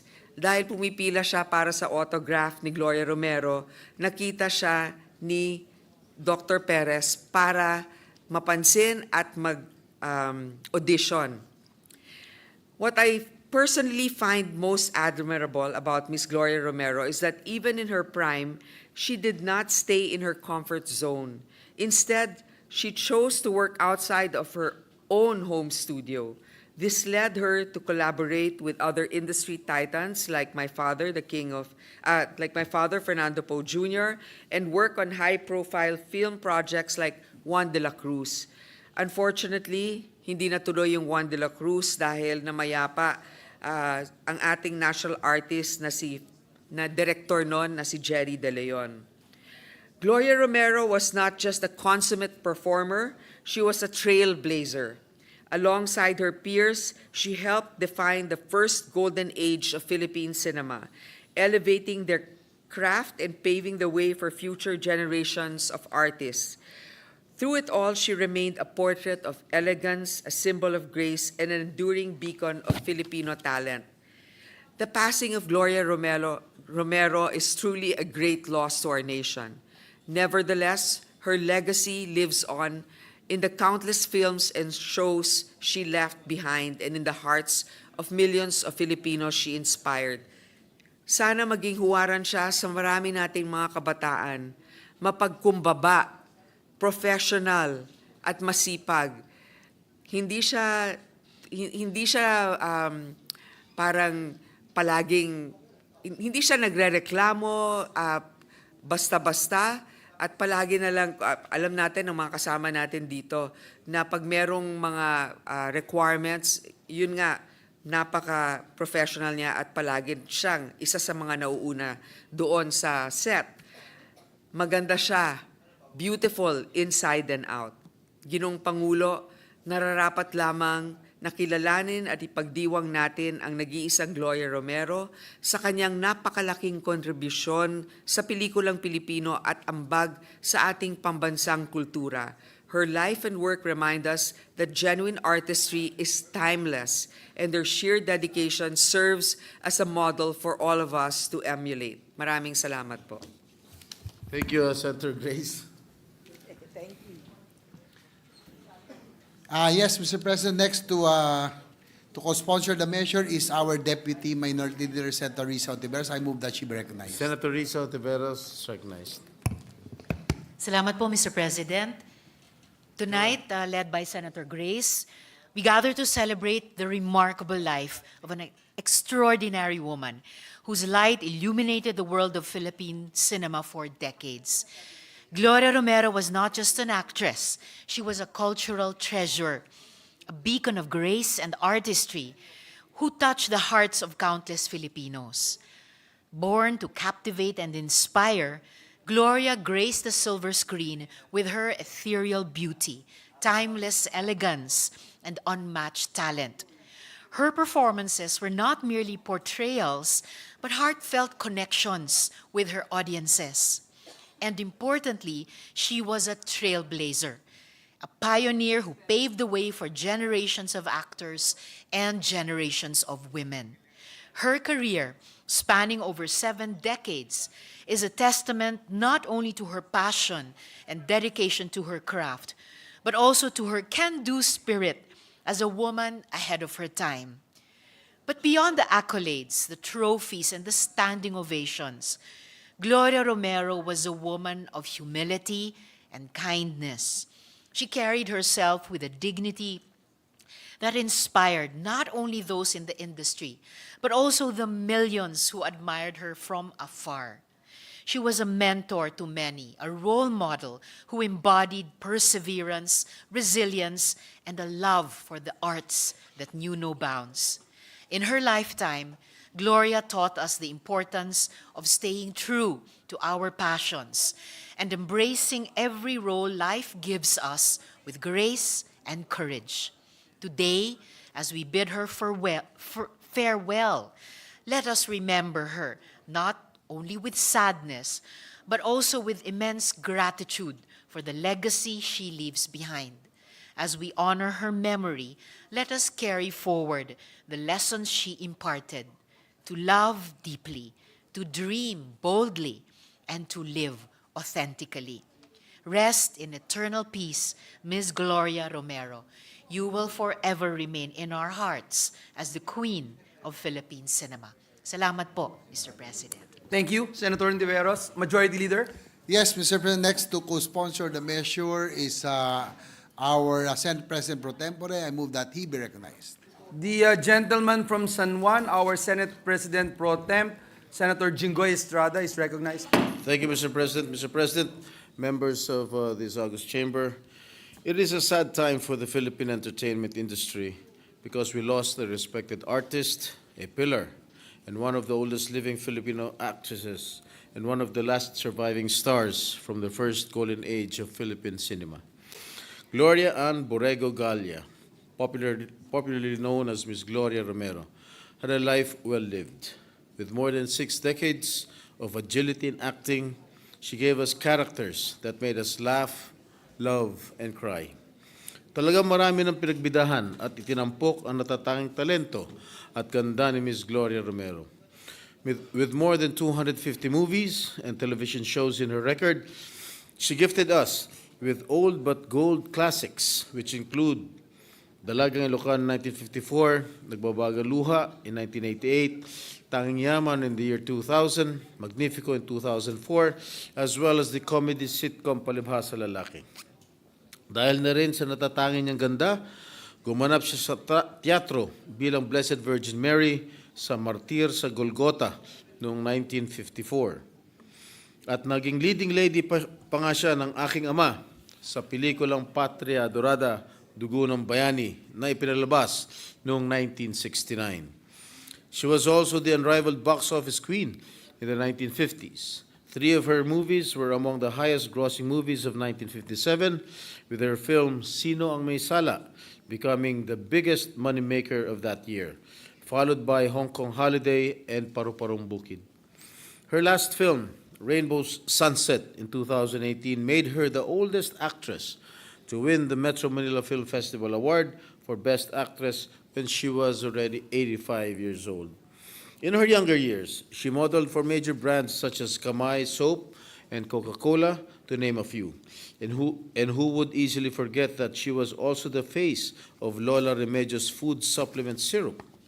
She is truly the queen of Philippine cinema with her countless awards, citations, and special merits throughout her remarkable career that include 7 FAMAS Awards, 4 Luna Awards, and 3 Gawad Urian Awards, 5 Metro Manila Film Festival Awards, 4 PMPC Star Awards for Movies, 3 Golden Screen Awards, 2 International Film Festival Manhattan Awards, and 3 Box Office Entertainment Awards, among others.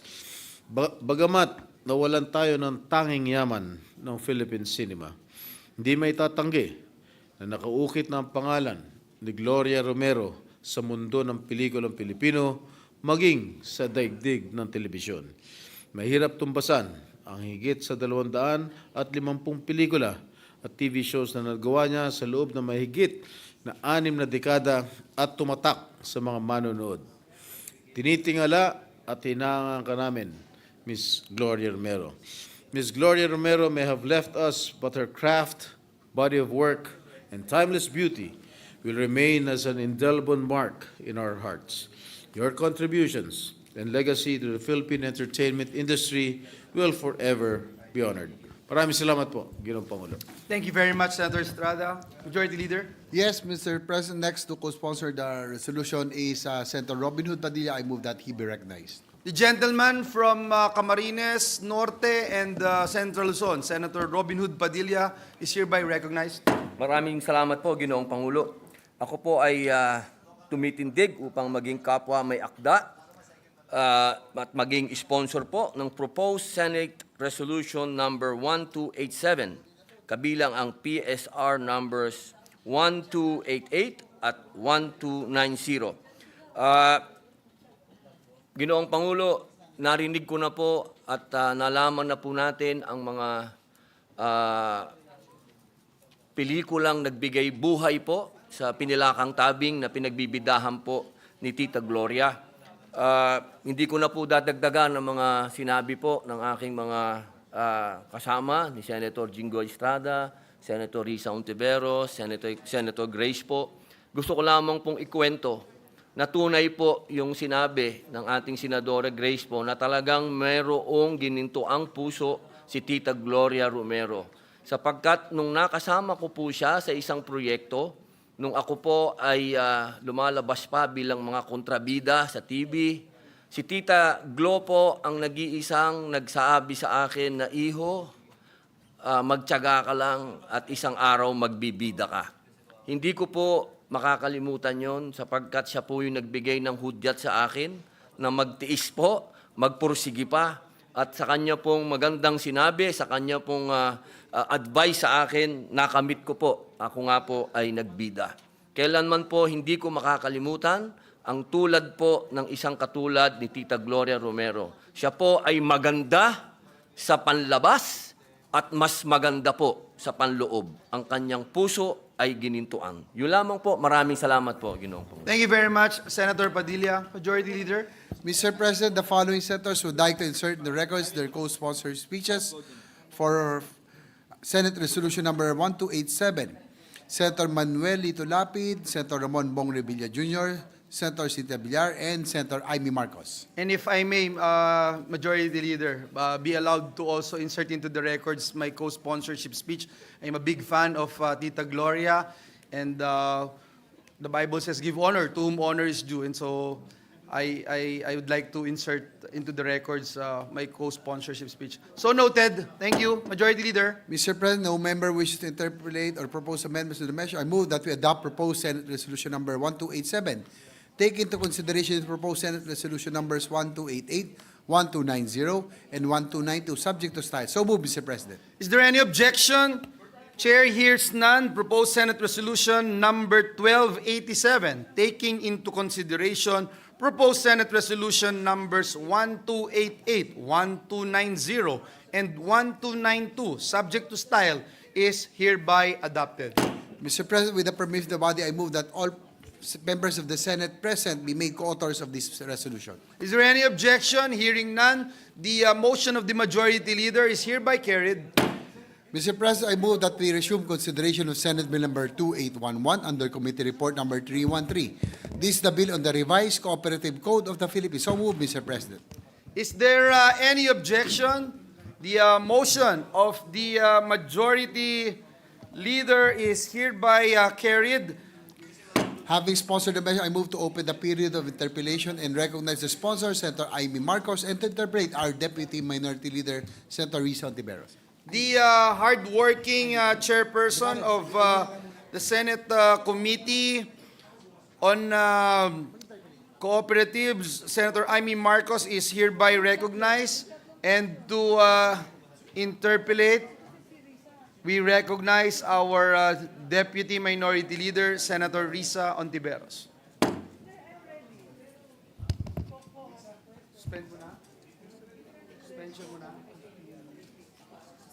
Session is suspended for a minute.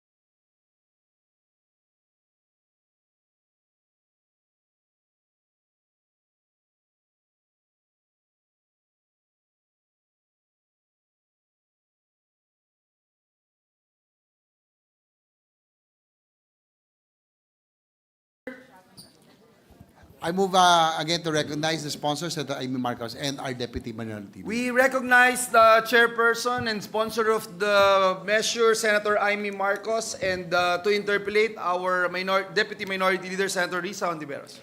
Salamat po, Mr. President, at good sponsor. I just wish to manifest that I will no longer be interpolating our bill tonight. Ipapapasok ko na lang po kung maaari sa good sponsor sa record yung mga concerns na otherwise itatanong ko pa sa good sponsor ngayong gabi. Pangunahin po mga concerns para sa higit na pagpapabuti, pag-amyenda at pagpapasa ng ating Cooperatives Code. Pangunahin mula po sa Chamber of Co-ops of the Philippines or Co-op Chamber of the Philippines. Good Yes. sponsor, Mr. President. Ang totoo, tinanggap na namin yung pag-amyenda at sa paggamit nung co-op. At andito na nga dun sa committee report under Section 169, organizations registered with other government agencies such as SEC, etc., shall now be allowed to use the word cooperative but shall not be tax exempt. In line with the general sense of the Senate raised during the budget hearing of the CDA by both our deputy minority as well as our minority leader. So tanggap na natin na maaring gamitin ang cooperative kahit hindi po saklaw ng CDA at hindi nakakakuha ng tax exemption. Salamat po, good sponsor, Mr. President. Kung meron pa mang ibang concerns Yung tungkol sa Chamber of Co-ops na napag-usapan dati. Opo. Kung meron pa man, i-follow up ko na lang po sa good sponsor sa period of amendments. Okay. Salamat po, good sponsor. Salamat, Mr. President. Thank you. Majority Leader. We recognize our hardworking Minority Leader, Senator Coco Pimentel, to interpolate Senator Amy Marcos. Thank you, Mr. President. Actually, we're just taking advantage of the fact that the CDA That's correct. officials are here, And there are Federation presidents, the leaderships are here. So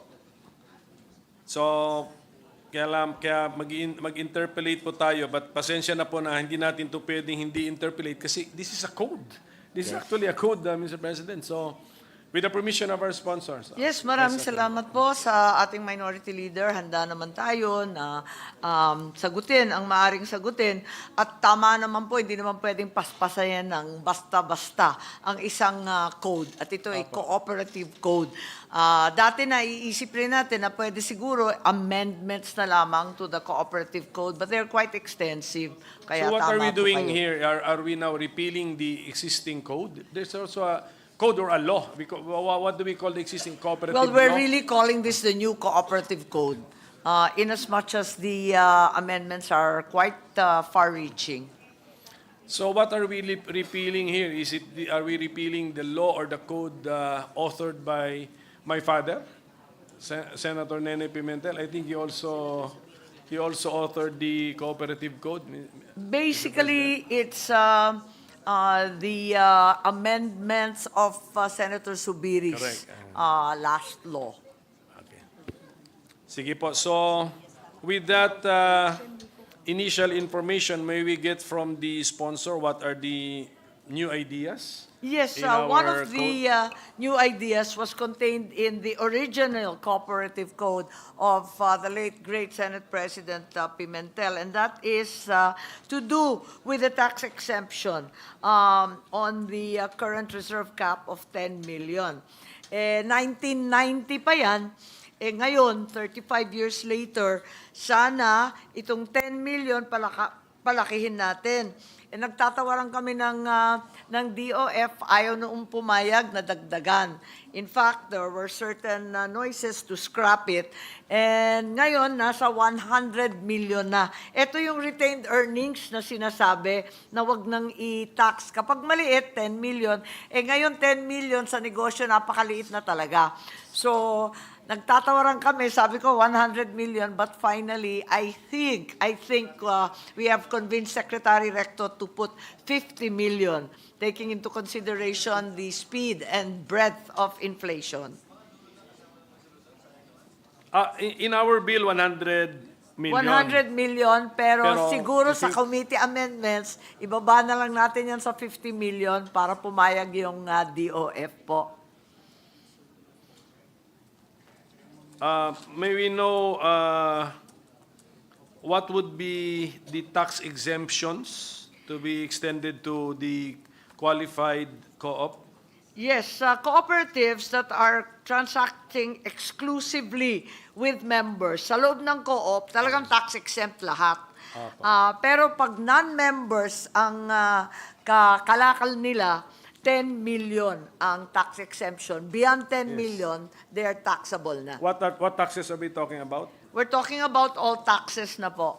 And that includes, as indicated earlier, yung VAT, yung income tax, yung tariff and excise tax, at anuman pa ang nakabataw sa kanilang So, klaro po kalakaran. yun sa ating panukala, exempted from all types or forms of taxes. Yes. Ang kooperatiba na merong, ano ba tawag dito? Reserve cap. Reserve fund. Reserve fund? Yes. Reserve fund. Reserve fund. Of 10 under million. the bill, not more than 100 million, and then possible compromise, 50. not more than 50 million. million. Sige. Sige po. Pero tax naman ito eh. So it's just the government foregoing collection, so possible revenue. Meron ba silang estimate? Bakit pinag-aawayan pa po yung... Kaya nga eh. Ilan po ba? Okay, sige. Ilan po ba ang co-ops na may reserve fund na at least 100 million pesos sa ngayon? Palagay ko, wala pa siguro 100. Hindi, marami yan. Kasi maximum eh. At least up to 100 million. At least 100. Up to 100 million. Marami siguro yan. Yes, I think, no, the billionaire co-ops are, billionaire or millionaire? Is this asset or fund? A total of 108 co-ops today are considered billionaire co-ops. So napakalaki ng kanilang assets, ang kanilang reserve fund, malaki-laki na talaga. Okay, pero yung tax exemption po na pinag-aaralan natin is not determined by the assets. Yes. Right? Yung reserve fund are just part of the assets. Siguro. That's right. They Correct, constitute yes. a part of the assets assets. because the rest of the assets would be paid in capital, shares, and so on. This merely are the retained earnings over time that accumulate. Sige po. So kung ilagay yung 100 million, marami-rami ang magbe-benefit. Yes. Tama po ba yun? Marami po. Sige po. Ang computation ng DOF, 600 million daw ang nakokolekta sa ngayon dahil sa 10 million. 10 million lang. Pero sa aming makiwari, masyadong malaki yun kasi dinamay pati nila yung micro and small and medium. Pero yun nga yung problema. At saka pag tinignan naman natin, ang community contribution nasa 4 billion. Kasi may 3% requirement dun sa lumang batas na ibalik sa komunidad for cooperative activities. So hindi naman masasabi na malaking-malaki yung foregone revenue. sayang at hindi na-appreciate ng mga economic managers po yung ganong point of view, Mr. President. Yun na nga yung At problema saka- kasi talagang nagbabalik naman sila ng malaki sa komunidad. At maganda po yung lumang batas at kinary over hanggang sa ngayon na 3%, ibabalik talaga sa komunidad. At saka ito po yung bihikulo ng common man to have a corporate vehicle for additional income, Yes. another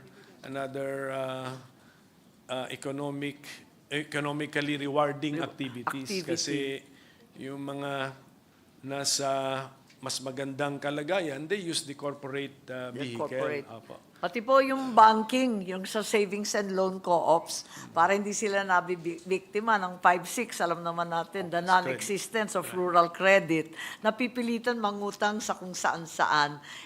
Kapag may co-op, nagtutulungan. Tama po. Sayang. Okay, so sana nga ma-convince pa natin na pabayaan na po yung 100 million. Tama. And then ang sabi nyo, ang foregone revenues would be 600. It's It's much less. We believe that it's Less, much less yeah. than Less. 600 I million. think it's Kasi less than- binibilang naman nila lahat, pati yung maliliit, sobra. Apo. Sige po, basta the more generous that we are to cooperatives, we do not mind. This representation does not mind. Thank you very Because much, alam natin- Minority Leader. Maraming salamat. Pumapalakpak, bawal daw Bawal, pumalakpak. bawal Pero po. palibasa, gabing-gabi na, okay na rin. At least nagigising po tayo. Pampagising, pwede po. Sabi po ng, ano pa pong iba? Ano pa pong mga bagong ideas? Naka-mention na po tayo ng isa. Opo. May bago tayong kapitulo, may panibago tayong chapter tungkol sa agricultural co-ops. Ito yung sinasabi namin na completely tax exempt na. Kasi Completely di ba, tax exempt. matindi yung ating pangangailangan ng pagkain. And the food crisis that we confront will probably remain with us unless we are able to cluster farms and constitute large tracts of agricultural land to undertake agri-venture agreements, contract farming, outsourcing, etc. So, malaking bagay ito kasi parating sinasabi walang economics of scale ang agriculture. So, palagay ko kapag nabigyan natin ng free registration, ng minimum capitalization requirements, direct buying from government agencies, all kinds of incentives to the agricultural co-ops, lalawak din to. Any other new idea? Other new ideas, we have the new problem of the PUV modernization. Malaki pong problema yan because the PUV operators are being encouraged by DOTR to register as cooperatives.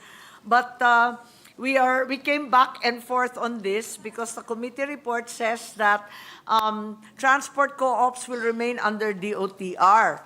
But it appears that there are only 34 employees in DOTR, Office of Transport Co-op. So now the opinion is that it should remain with CDA sa dinami-dami ng bagong transport co-ops and that they will be under the CDA for registration. Kasi nagkakagulo eh. Kung pupunta sa DOTR, kung sa OTC ba yan, or OTFRB sa prangkisa, mukhang kinakailangan yung CDA, tuloy-tuloy pa rin ang pakikitungo at pagre-rehistro ng transport co-op. Bakit po ba tayo parang nalilito pagdating sa transport co-op? Hindi ba sila normal na kooperatiba? Di ba, andun mga prinsipyo na one man, one vote, and then membership fee, tapos collective decision. Ano po ba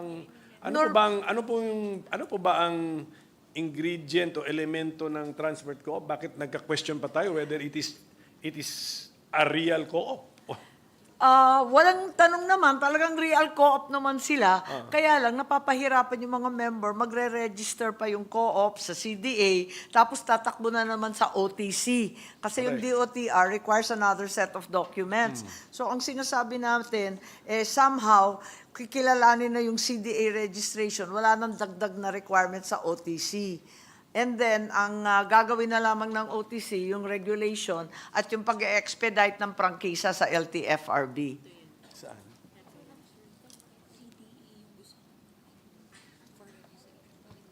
Bakit nandito? So if they exceed... Tignan po natin yung page 87, Mr. President, line 15, section 154. Parang iba po ang... Yes, iba po. Iba po ang talaga. iba talaga. Iba talaga, sorry. Kaya nga ilang beses na kami nagkonsulta, So, i-amend- baliktad na ngayon. I-amend natin ito. I-amend dyan sa committee po. Tama po kayo. Tama. Thank you po. Apakabilis ng staff ninyo makakita. Tama po. Babalik rin namin kasi hindi kaya ng OTC. It appears they only have 34 employees and will be unable to service the hundreds of newly formed transport co-ops throughout the country. So balik CDA, dun nga lang magkakaroon ng kaliwanagan, nakikilalanin ng OTC, wala nang dagdag na rehistro ulit, tapos magtutulungan na sa prangkisa. So it's a matter of coordination ni CDA at saka ni OTC? That's correct. Sige po. Thank you. Ano pong may pang-apat po ba na bago tayo? Yung pang-apat na nais ko lang ibanggit, ito yung renace ng ating buting Deputy Minority Risa Ontiveros at si Senator Sherwin Gatchalian. Ito yung issue ng TIN. Yung TIN number na hinihingi ng DOF at ng BIR. This is an onerous requirement for small farmers, marginal fisher folk, mga tindera sa palengke, and really small traders. Nahihirapan po sila kasi doon sa malalayong lugar, wala naman pong BIR. At walang silbi sa kanila. Ngayon, ang hinihingi nila, kung maaari, may tin naman yung cooperative. Kapag nagkaroon ng bulilyaso, hindi tumalima sa mga patakaran ng BIR, pwede naman sila humabol sa mismong cooperative. Yun ang hinihingi. Di pa po kami nagkakasundo ng DOF. Pinagpipilitan ng DOF na kailangan yung TIN number. Iba po siguro ang purpose ng BIR. Baka nakatingin ng BIR sa individual transactions That's right. nung tao. Sige po. So I hope na... So paano po yan? Kung maaari, wag na lang sanang mandatory tulad ng pinag-usapan at Why is it suggestion mandatory ninyo. now? For what? It's mandatory now. For the registration of a For the co-op. registration of the co-op and the availment of the tax exemption. Doon nahihirapan yung mga nangangailangan, yung micro and small. Kaya nga maliit kasi wala namang kinikita na ganun kalaki yung mga miyembro, hihingan mo pa ng TIN. Kasi sa korporasyon ata, may TIN talaga, hinihingi That's ang TIN. right. So, ano kaya ang ating compromise? In lieu of the tax identification number of a cooperative member, in lieu of that, what should the member report to be incorporated in the registration documents of the co-op before the CDA? In the first place, the cooperative itself has a TIN number as a co-op, as a legal entity. It can be used to monitor the compliance of the co-op to its tax exemption. So sana yun na lang ang gamitin. At the same time, magtulungan na lang siguro yung BIR at yung co-op na magkaroon ng TIN yung mga miyembro habang lumalaganap ang kanilang negosyo, yumayaman sila, umaangat sila sa buhay. Pero wag siguro gawing mandatory higit sa lahat sa micro, small, and medium. So we can possibly help. Why is the TIN mandatory again? Can we ask the CDA why is that? What does the BIR say? I think BIR is always concerned that the tax exemption will be exploited. Pero hindi naman ginagamit yung tax exemption ng individual members. Ginagamit lang naman ng co-op. Kaya pinagtatakahan namin kung bakit. Where does the BIR require that the TIN of the member should appear? On what document? That's usually required in the... Yes, the CDA is required to produce all the individual members' TIN numbers to apply for the tax exemption, which we find very difficult and unnecessary. Which we should find unnecessary because the tax exemption is It's for the we are co-op. extending to the co-op. Not the Correct, individual correct, members correct. in the first place. Tama So, po. okay. So let's capture that idea siguro. Is it Yes. found? Is it found in the bill? It's Wala pa. found in the bill, but the problem is the BIR has not assented to it. So yun ang problema natin for now. Opo, nandito pala sa page Ye- 49, line 14, starting with I provided that individual tax identification number, TIN, of members of the cooperative should not be a requirement in the processing of application and renewal of certificate of tax exemption. Of tax Of the exemption. co-op. Of the Yes, co-op, yes, not yes. the So- individual members. Kaya nga, So why parang, do we, hindi ba ang BIR will just follow the law? Why is the BIR trying to influence our policy?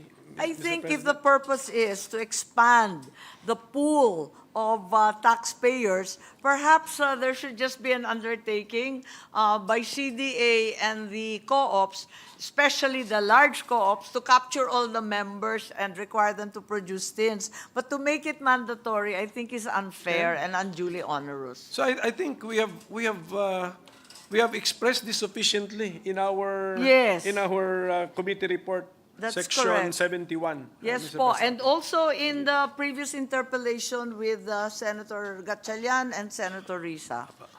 So meron pa po bang panlima na bagong idea o okay na po ito na po yung apat? Ito siguro yung pinaka-importante na po natin. At yung isa pa, yung dati, pinag-usapan natin yung Foreign Investment Act. Yung problema natin na nasa negative list ng NEDA noon, yung investments into co-ops, which appears to be a deterrent to rural development and investment in precisely the agricultural and smaller businesses that we require. So, natanggal na natin sa FIA. Nung ginawa natin the previous Congress, tinanggal na natin.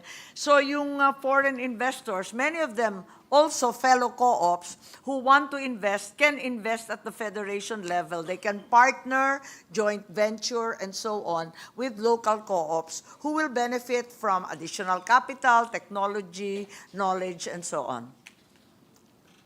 So, bago po ito. Bago. Currently, foreigners Bawal cannot invest. So, Siguro yung thinking How will nun, this, boboto sila sa primary Correct. or makikialam sila sa federasyon.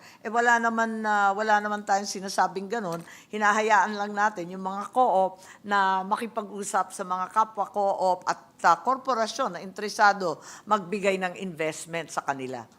how will this work, Mr. President? Kung may investment ang foreigner, foreign co-op or foreign corporation or foreign individual, Yes, but not at the primary co-op level, it's at the federation or secondary level po. Okay. Yes, they will come in and I suppose the investment and the business transaction will be governed by another contract between the co-op and the foreign party, whether it's a joint venture or it will be a partnership. But the foreign investor will not be treated as a member. Yes, I think there's... Will not be. I think they cannot be members kasi boboto sila, hindi na siya co-op. Correct. Apo. Pero yung Tama. investment nila will also be limited sa constitutional limitation of 40%. Ito yung i-rewrite natin sa committee amendment. Dahil hindi masyadong maliwanag pa kasi at that time na paiba-iba pa rin naman pakiwari namin nun eh. Sige po, nasa page 89, line 32, ginagamit po natin yung salitang member. Kaya, That's right. That's if right. we just- That's the word that we'll probably have to strike out. You are right po. I think that will be part of the committee amendments. Sige po, Mr. President, at any rate, I don't think we intend to finish the interpellation of this very important code, Mr. President, tonight, di ba? So, ito lang po is one more point. Unless there is another new idea. No, No, please okay na po. proceed. Sige. In the President's SONA, he expressed the importance of cooperatives That's right. to boost local agricultural production and missionary electrification. Yung sa agricultural production, okay na po yun, may incentives tayo. That's correct. Agri-co-ops, sabi natin, fully exempt from tax. Is there anything about electric co-ops, especially on missionary electrification? Yes, there are, particularly with missionary. To date, the old law really states that the electric co-ops can choose to remain as co-ops under CDA or as stock corporations under the SEC.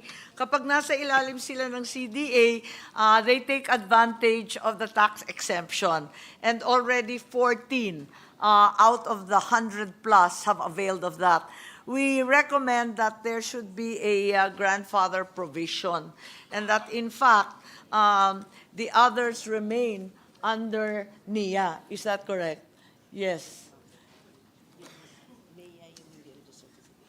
Yes, the remaining will remain under NEA. This is very controversial and there's an ongoing discussion.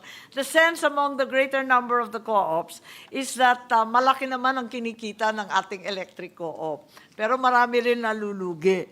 Kaya ito yung problema natin. 14 have complied with the CDA requirements and are now tax exempt. There's a remainder of about 108 who are not certain which way to go as yet. So perhaps we leave it as is. So the changes are...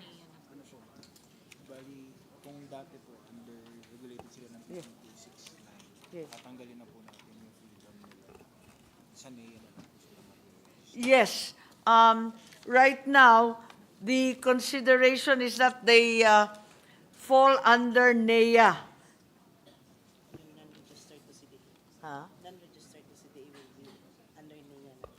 Yes, so as a result, those that are not registered under CDA will remain under NEA. Those who would like to avail of the tax exempt, of the tax exemption, must register under CDA. Para tuloy-tuloy yung pagkakaiba ng dalawa, we should emphasize and highlight the difference between the two. Kapag NEA, NEA lang. Kapag SEC, if they operate as a corporation, which is the choice given to them, they cannot avail of the tax exemption. Kasi ngayon sa electric co-op, medyo magulo. Ibig sabihin, parang co-op sila, kasi nandun sa pangalan nila, co-op, ina-assume nila na meron silang tax exemption. Liliwanagin natin sa language ng ating bagong amendment na kapag CDA registered ka, tsaka ka lang may tax exemption. Pero kung korporasyon ka, sa ilalim ka ng NEA at wala kang tax exemption. Parang ganun ang gusto natin mangyari. It will also compel the other smaller co-ops who are interested or need the tax exemption to be profitable to register na under CDA. They have to make up their minds. They cannot be in limbo as they are right now. Sige po, and I think that's section 160 on page 89. That's right. So siguro we have Aayusin pa natin ng we have to konti. clarify. We have to, first of all, make a decision and then Tama. capture the decision and then amend section 160. Yes, you Pero- identify the problem Yes. exactly. But is it correct to say that a corporation is not a cooperative? Tama That's po ba? correct. Okay, so Even if they call themselves Correct, electric yeah. co-op, Right. they are clearly a If corporation. you're organized as a corporation under the corporation SEC. code and SEC registered, Yes. you are not a cooperative. You're That's clearly correct. not a cooperative. That's correct. Even if they have the name Yes. electric co-op and they invoke that name Correct. and demand a tax exemption. But is it a reality that there are electric co-ops organized as cooperatives? Yes, right now there are 14 of them 1-4? registered under One- CDA. 1-4? 1-4. So, so we can assume that all the other electric co-ops not registered with the CDA are corporations. The others are corporations, 107 of them, but of course they have the option of eventually or reorganizing and registering under CDA. if they transform into a co-op. If they transform into a co-op, Yes, okay. they fall under a completely different regime. Giving up their corporate identity. Yes po. Okay po. So mukhang klaro naman po Mas yan. klaro na yung Mukhang ganun klaro po. kasi dati medyo malabo pa. Kailangan klaruhin lang yung lengguwahe. Sige, with that, Mr. President, I think siguro ganito na lang with the reservation that this representation be allowed to ask questions during the time of The period of amendment. amendments, Mr. That's President. right. Ganun na lang po, Mr. President. Thank you very Yeah, much. thank Thank you, you very and much, thank you Minority very much. Leader. At maraming salamat sa mga co-op leaders na narito, nagtagal, nagpuyat. Magpasalamat po tayo sa ating mga senador na buong pusong tumatangkilik sa kooperativismo. Maraming salamat po. Thank you, Senator Pimentel and Senator Amy Marcos, Majority Leader. Mr. President, our Deputy Minority Leader, Senator Risa Tiveros, is seeking the floor for a manifestation for this particular measure. Our Deputy Minority Leader, Senator Risa Ontiveros, is recognized. Salamat po, Mr. President, at good sponsor. Just one brief additional manifestation, dagdag po sa naisabi ko kanina. I wish to reiterate and also echoing what the Minority Leader just mentioned, that perhaps I will just raise an additional manifestation or even question during the period of amendments po, particularly on the matter of one co-op, one vote. So for the record, good sponsor, Mr. President. Salamat po, good sponsor, Mr. President. Tama po. Maganda yun. At malaking tulong kung bibigay namin sa inyo yung ating mga amendment at mapaganda pa ninyo at ma-improve lalo.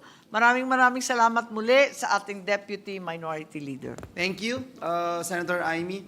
Majority Leader. Wala ng period of majority. Wala ako na nang gagawa. Hindi pa daw. Mr. President, I move that we suspend consideration.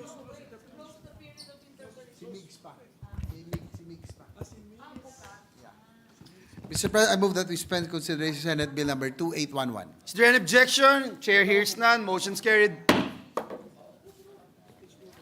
Ask for a minute suspension, Your Honors.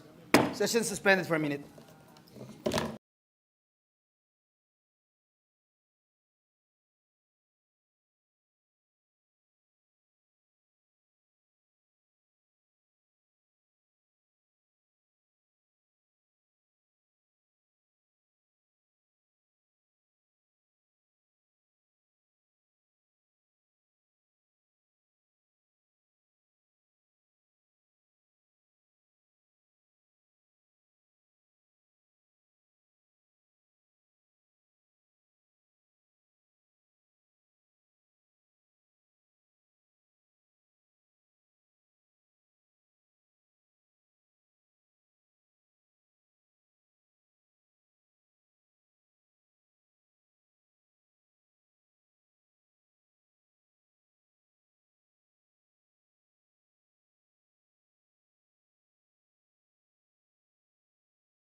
Mr. President, I move that we resume consideration of House Bill number 7500 under Committee Report number 476.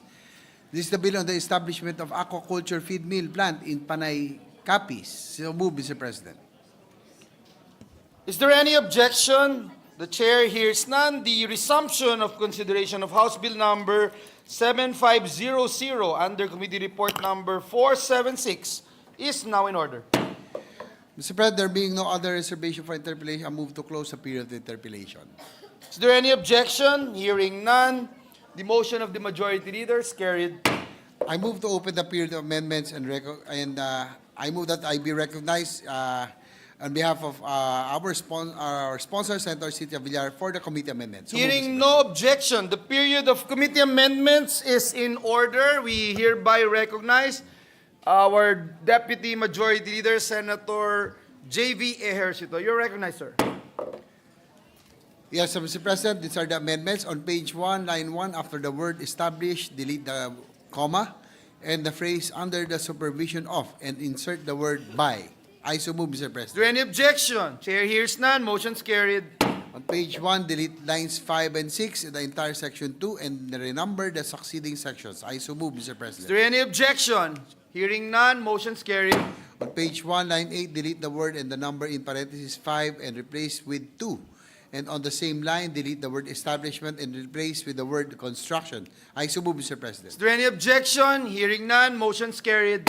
On page 1, delete lines 10 to 18, starting with the word constitute and replace with the following statement. Transfer the operations and management of the plant to the municipality of Panay. So move, Mr. President. Is there any objection? Hearing none. Motion's carried. On page 1, line 20, delete the phrase and the members of the management board, and after the word plant on line 21, add another statement which shall read, it shall, in collaboration with the local government of the municipality of Panay and the National Fisheries Research and Development Institute, or NFRDI, draw a manual of operations in this regard. So move, Mr. President. Is there any objection? Hearing none. Motion's carried. On page 1, lines 22 to 23, delete starting with the word southeast until the word board and replace with the phrase relevant local entity. So move, Mr. President. Is there any objection? Hearing none. Motion is carried. On page 2, line 4, delete the phrase conduct of the feasibility study and the consequence. So move, Mr. President. Is there any objection? Hearing none. The motion is carried. On page 2, line 6, after the word act, insert the following, which shall specify the budget for the following. Number 1, construction of feed mill plant. Number 2, operations for 2 years of the plant after construction. And number 3, training and phasing in with the municipality of Panay, provided that funding shall be released only upon completion of a feasibility or a viability study and its subsequent approval by DA BIFAR. The feasibility or viability study shall include, among others, a system of procuring and securing of the raw materials contained in feeds and a system of providing the power needs for the operation of the feed mill plant. So move, Mr. President. Is there any objection? Hearing none. The motion is carried. On page 2, line 7, delete the phrase any available. So move, Mr. President. Is there any objection? The chair hears none. The motion is adopted. On page 2, delete lines 10 to 13, the entire section 6. So move, Mr. President. Is there any objection? Hearing none. Motion is carried. That's all, Mr. President, subject to style. Thank you. Majority Leader. With no other amendment, I move to close the period of amendments. Is there any objection? The motion of the Majority Leader to close the period of amendments is hereby adopted. Mr. President, I move to approve on second reading House Bill number 7500. So move, Mr. President. Is there any objection? The motion of the Majority Leader to approve House Bill number 7500 is hereby adopted on second reading. Mr. President, I move that we transfer from the calendar for ordinary business to the calendar for special order. Okay. Mr. President, I move that we suspend consideration Senate Bill number 2811. Hearing no objection, motion is carried. Majority Leader. Mr. President, I move that we transfer from the calendar for...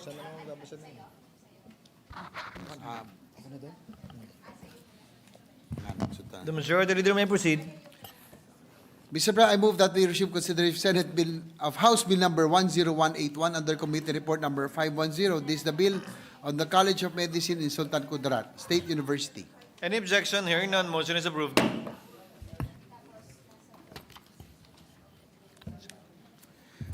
Mr. President, I move to open the period of amendments of House Bill number 10181 and recognize The Majority Leader, Senator Joel Villanueva, may proceed to make the motion so that the Honorable Ejercito may make the corresponding motions in connection with the bill. Thank you very much, Mr. President. Mr. President, may we recognize the designated sponsor for today, Senator J.B. Ejercito. Senator Ejercito is recognized. You may proceed, sir.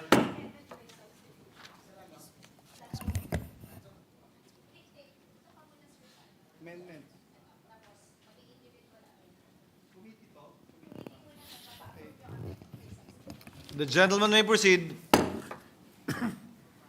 Yes, Mr. President, I move to adopt through committee amendment by substitution, taking into consideration Senate Bill number 2682 be approved by deleting the entire text after the enacting clause and number 2, replacing the same with the provisions of the herein attached House Bill with committee amendments. Any objection? Hearing none, proposed amendment is approved.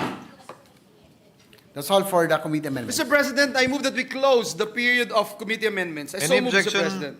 Hearing none, period of committee amendments is now closed and the period of individual amendments is declared open. Yes, Mr. President, may we recognize the distinguished officer of the day sponsor, Mr. President, Senator J.B. Ejercito. The gentleman may proceed.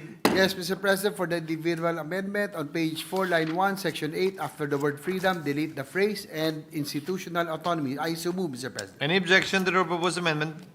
Hearing none, amendment is approved. Still on page 4, line 2, section 14, after the word freedom, delete the phrase and institutional autonomy. I so move, Mr. President. Any objection to the proposed amendment? That's Hearing all, none, Mr. President. motion is approved. President, I move that we close the period of individual amendments. I so move, Mr. President. Any objection? Hearing none, period of individual and committee amendments now closed. This juncture, Mr. President, I move that we approve on second reading House Bill number 10181, subject to style. I so move, Mr. President. Any objection?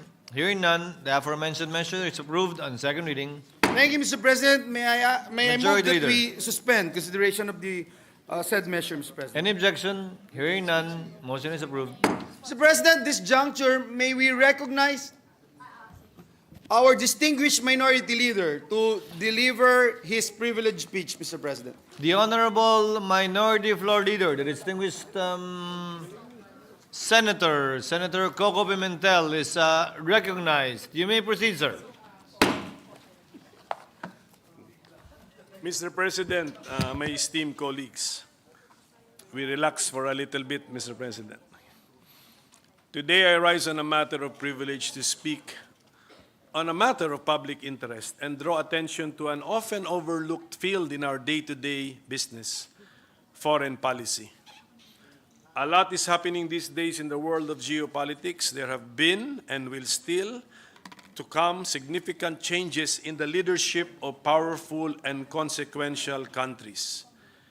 Tariffs will be weaponized as if the US dollar hasn't been. Trade wars therefore loom. Let us remember the keenly intelligent observation that countries that trade rarely go to war. So what happens between countries which engage in a trade war? Where will that lead to? The world right now is not in a shortage of actual shooting wars. It is time for the Philippines, not only this chamber, to be worried about what is happening in the world. It is also time for our nation to be active in the world stage and try to influence what is happening by supporting, if not initiating, ideas and proposals meant to change the status quo in order to achieve a more democratic, fairer, and just world order. Given the actual wars left and right and the threats of war or the use of force, a lot of us feel that somehow the United Nations has failed us to some degree. Maybe this failure can be traced to some structural defect of the UN, that it is no longer that representative of the changed world situation and the fast-changing times. Take the United Nations Security Council, for example. The number of members in the UNSC is no longer inclusive and representative enough, given the present number of members of the UN. The veto mechanism is also a reminder of an era long gone. The year 1945 marked the end of the Second World War and closed the 30-year episode of armed conflict that began with the assassination of Archduke Franz Ferdinand that triggered the First World War.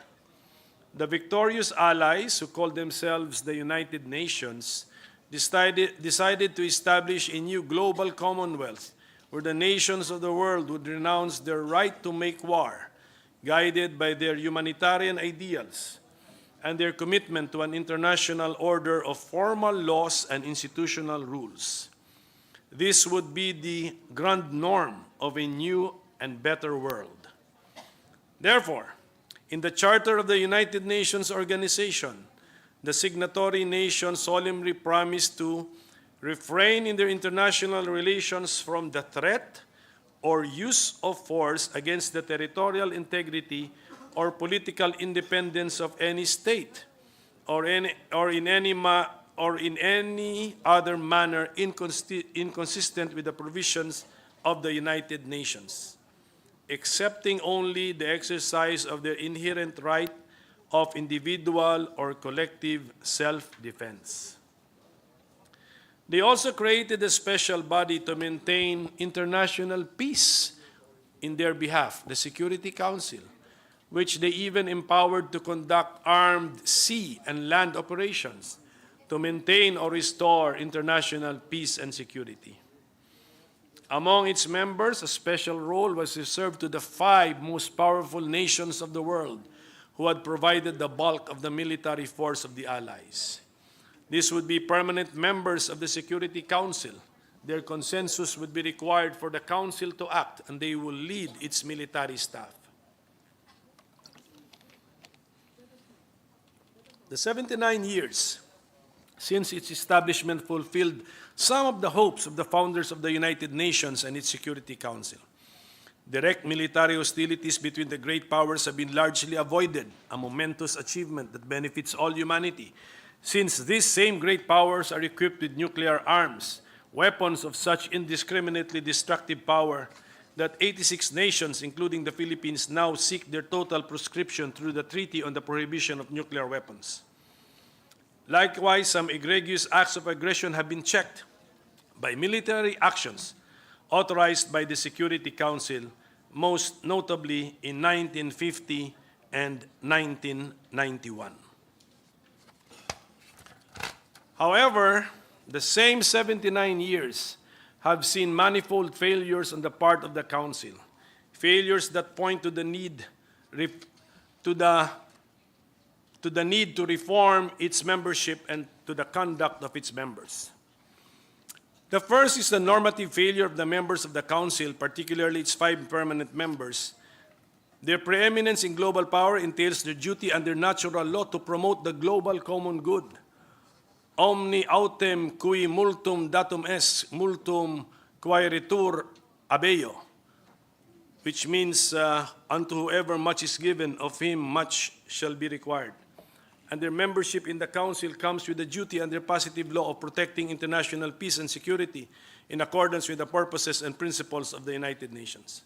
Instead, they have often exercised their membership in a self-interested manner, using their power to vote or to veto to shield themselves and their allies from accountability and frustrate their rivals to the detriment of the common good.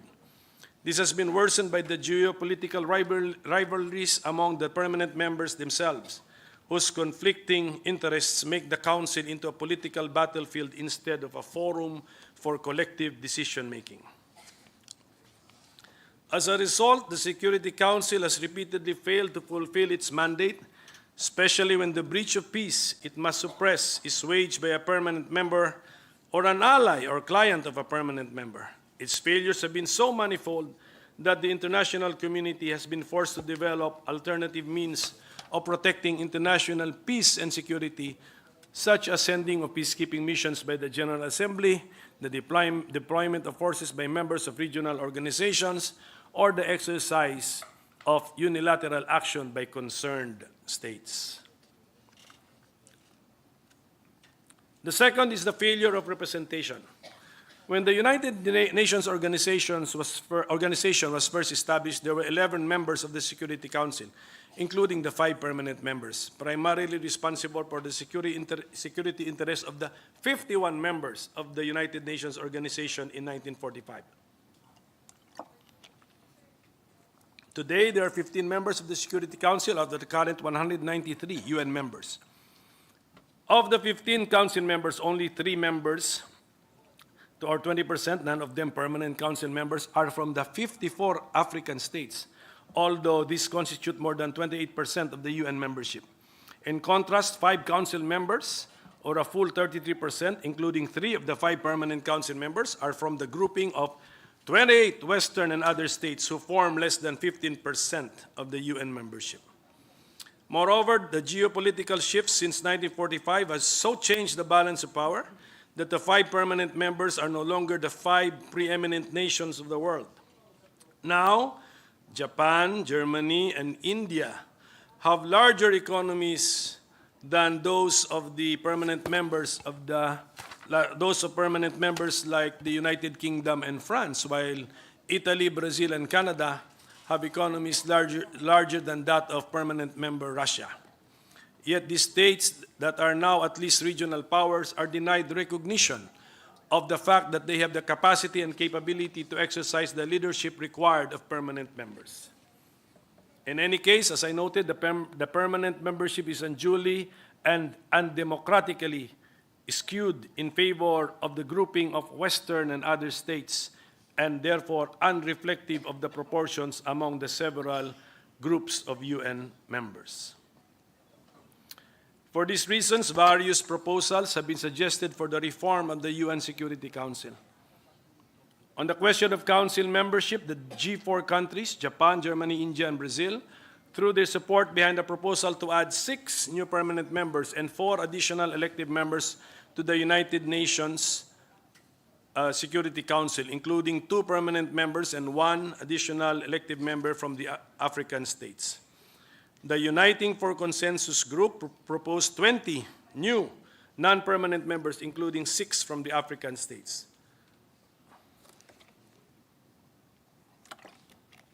The African states themselves require, as full representation for Africa, at least 2 permanent seats and 5 non-permanent states elected by the African Union.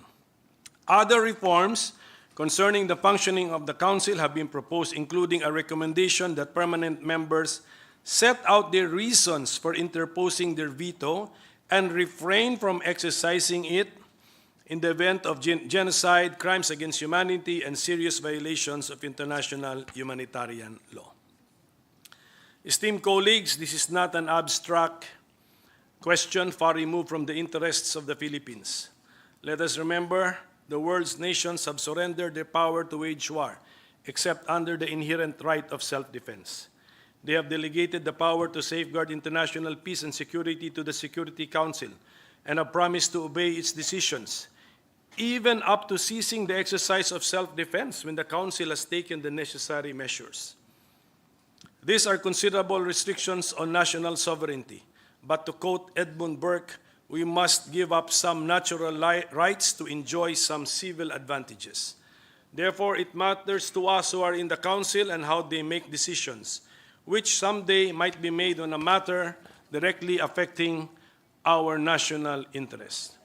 That is why I personally support the position taken by the Philippines and expressed by our permanent representative on Security Council reform. As noted by Thomas Aquinas, rulemaking power should be exercised by a community or its representatives in a rational manner for the common good, and not by a cabal acting in an arbitrary fashion for purely private ends. So to who else would we rather entrust the security of the world? Mr. President, my esteemed colleagues, to paraphrase Victor Hugo, the reform of the Security Council is an idea whose time has come. It is mandated by the law of nature and of nations. It is consistent with the power relations of the world. It is necessary under the social and political circumstances of the international community. Realistically speaking, it will require compromise between the few great powers who have the ability and thus the duty to protect the common good, and the many lesser states who have the right to demand representation in the councils of the great. And it will require civic virtue, especially restraint and responsibility on the part of all nations. The Philippines, conscious of both distributive justice and its enlightened self-interest, must help make this reform possible. And I call upon us all as members of this august body to support the efforts of the Department of Foreign Affairs in this laudable direction. Hence, I propose the following actions and ideas when it comes to our foreign policy. Number one, the Philippines should support efforts to reform the United Nations Security Council. Let us support proposals to increase the Security Council's membership. And let us allocate the seats equally among the areas or blocks that are recognized by the UN. Equal, not by population. This way we ensure that all points of view from all over the world shall be heard and considered before the UNSC. Let us propose the removal of the so-called veto power. The Security Council should decide by simple majority vote of all its members. For those who want democratic processes, this is the most democratic of all the systems.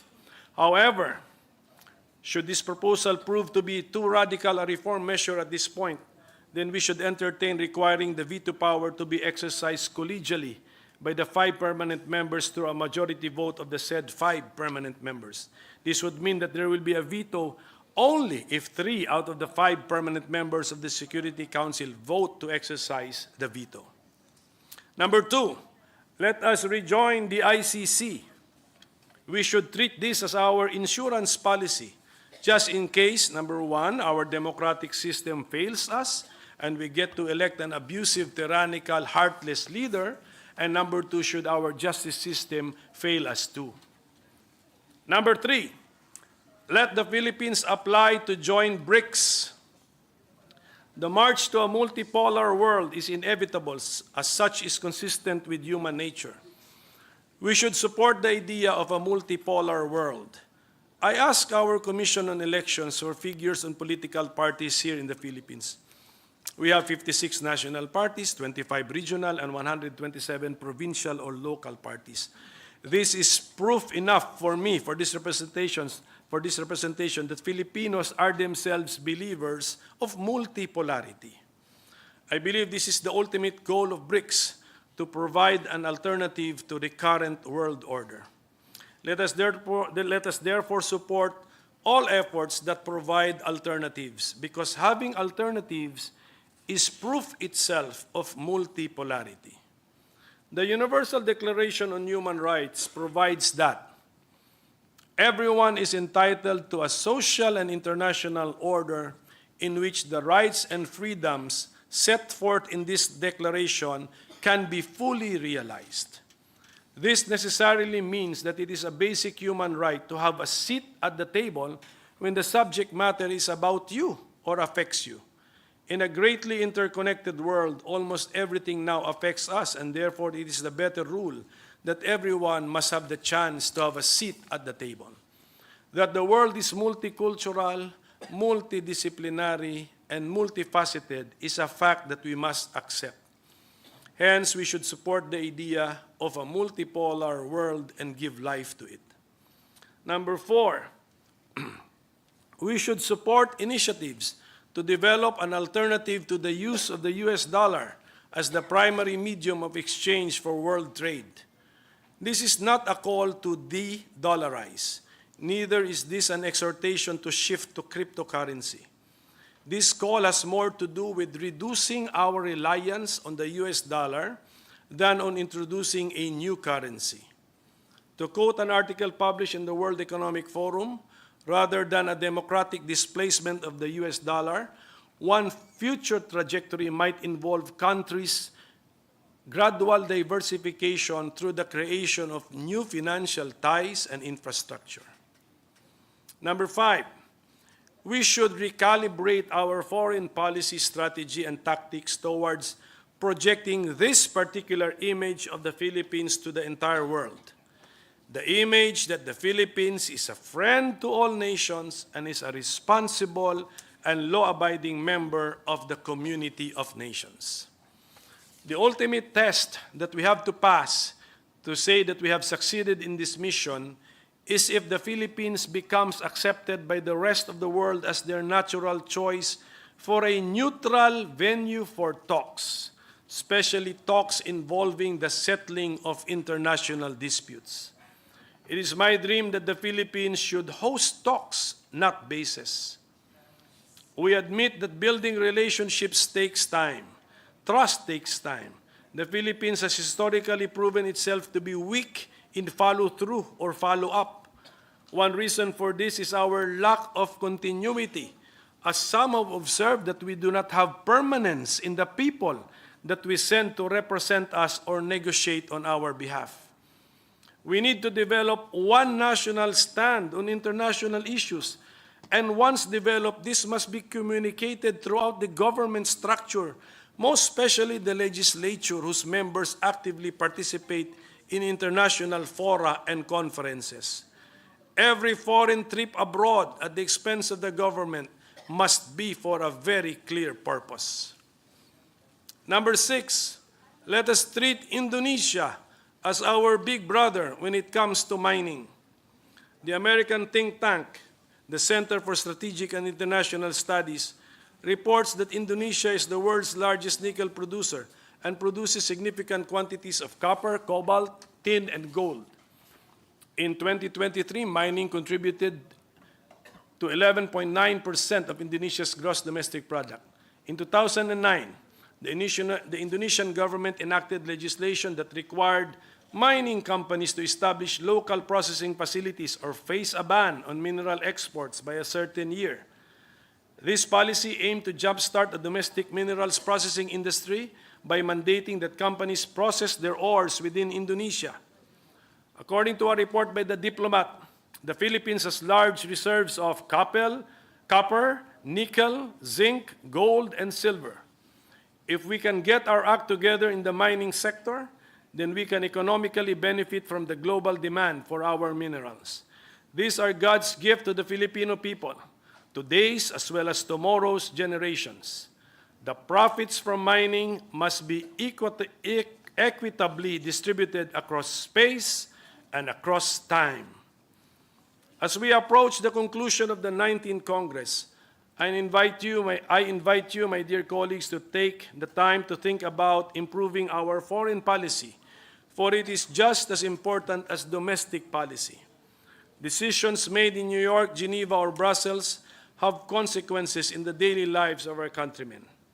And decisions made in Manila must begin to carry weight in world affairs for their profound insights, deep understanding of the human situation, and basic fundamental fairness. Let us tap ourselves on the back for having taken significant steps in strengthening the Department of Foreign Affairs. Nevertheless, our work must continue. We must work so that the Philippines can pursue and continue its activist role on the international stage, proposing bold and challenging new ideas, all meant to further improve the international order by making the world order fairer, thus hopefully bringing economic progress and better lives to all the peoples of the world. So with this, Mr. President, I thank you for your patience in listening to my message. Mabuhay ang Pilipinas, mabuhay din ang ating Senado. Maraming salamat po sa inyong lahat. Duly noted and entered into the records. Majority Floor Leader. President, I move that we refer the privileged speech of our honorable minority leader to the Committee on Rules. So Any moved, Mr. objection? President. Hearing none. Motion is approved. Congratulations to our distinguished Minority Floor Leader. Majority Leader. Mr. President, at this juncture, I move that we recognize our Deputy Minority Leader, Senator Risa Hontiveros, to deliver her privileged speech. So moved, Mr. Senator President. Ontiveros is recognized for her privileged speech. You may proceed, ma'am. Salamat, Abi, Mr. President. Mr. President, dear colleagues, I rise on a point of personal and collective privilege.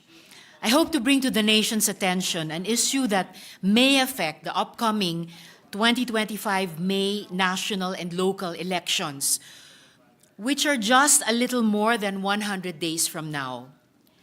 Kung hindi po alam ng ating mga kababayan, Ang kontrata ng Commission on Elections para sa pagsasagawa ng 2025 May elections ay nagkakahalaga ng 18.827 billion pesos na napunta sa Miru systems. Pinakamalaki ito sa kasaysayan ng mga halalan sa Pilipinas. Ang masaklap, kahit record high ang gastos ng taong bayan, panay aberya pa rin ang preparasyon sa halalan.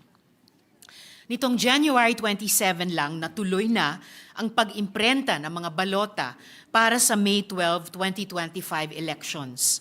Matapos maantala ng hindi bababa sa 3 beses dahil sa mga kasong isinampa sa Korte Suprema. Yung pinakahuling reprint, dahil daw sa pag-atras ng isang senatorial candidate na nakakuha naman ng temporary restraining order mula sa Korte Suprema, matapos siyang i-disqualify ng COMELEC. As a result of these developments, the COMELEC, along with Miru Systems, said that it had to make adjustments to the election management system, the automated counting machines, consolidation and canvassing system, and other election software to remove or add the names of withdrawn or disqualified candidates. This crucial and delicate process, called a trusted build, essentially turns the source code of the election management system into the software that is executed by the election hardware during the polls. Software is typically written in a human-readable programming language, what is referred to as source code. This code needs to be transformed into something that can be executed by a computer, a process known as a software build. A trusted build is performed with several security and verification measures to ensure that nothing malicious was introduced to the source code during the build process. In simpler language, a trusted build is like assembling the engine of a car and making sure that everything is in place, that every moving part is in place, and that no dirt or any foreign object interferes with the engine running smoothly. Nakailang final trusted build na po ang COMELEC. Mayroon noong January 13 at noong January 20. Sa puntong ito, Mr. President, kailangan nating itanong, bakit kailangan ng COMELEC at ng Miru na magsagawa ng paulit-ulit na trusted build bawat beses na may pagpapalit ng kahit isang pangalan lang sa listahan ng kandidato? This is like having to take out and reassemble an entire car engine every time we have to replace a single bolt. Every time the COMELEC and Miru rebuild the software, there is a chance that malicious code might be introduced into our automated election systems. But more importantly, isn't this practice liable to cause serious delays in the conduct of elections, especially when so many cases are still pending before the COMELEC and the courts? The COMELEC is now claiming that they have added a feature that will allow the system to include additional names without the need for new trusted builds. Kaya naman tanong din natin, why were basic features like adding or removing candidate names not included in the system in the first place, especially considering that the terms of reference require that the election management system enable the COMELEC to create, retrieve or read, update, and delete records, or CRUD, CRUD for short. Mr. President, bilyon-bilyon ang kontrata, pero add o minus lang ng kandidato, magiging sanhi pa ba ng delay sa halalan sa Mayo? The COMELEC has assured the public that everything is going according to schedule. But we note that they have made the unprecedented move of deputizing the National Printing Office to help out with the printing of millions of ballots needed in every precinct on Election Day. Perhaps they did the math and determined that the two, and yes, You heard that correctly. 2 printers provided so far by Miru Systems will not be enough to meet daily ballot printing targets in time for the elections. The COMELEC also admitted that it will be using cheaper paper, which is 90 grams per square meter or 0.07 millimeters or thinner by nearly half than the ballot papers used in the last election. Won't this cheaper, thinner paper for ballots cause problems on election day? Mr. President, we paid a record high amount of pesos for the 2025 automated elections, and this is what we get, delays. And when it comes to elections, delays can have serious consequences for our people and our very democracy itself. Tingnan natin ang nangyari sa naging halalan sa Iraq noong 2018 na gumamit ng teknolohiya ng Miru Systems. Their elections were delayed, leading to manual recounts in some areas.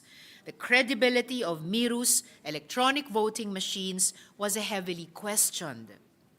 Doon naman sa halalan sa Democratic Republic of Congo noong 2018 din, kung saan ang ginamit ay teknolohiya din ng Miru Systems na delay ang halalan sa mga rehiyon na malakas ang opposition na siyang nagdulot ng maraming protesta at insidente ng karahasan.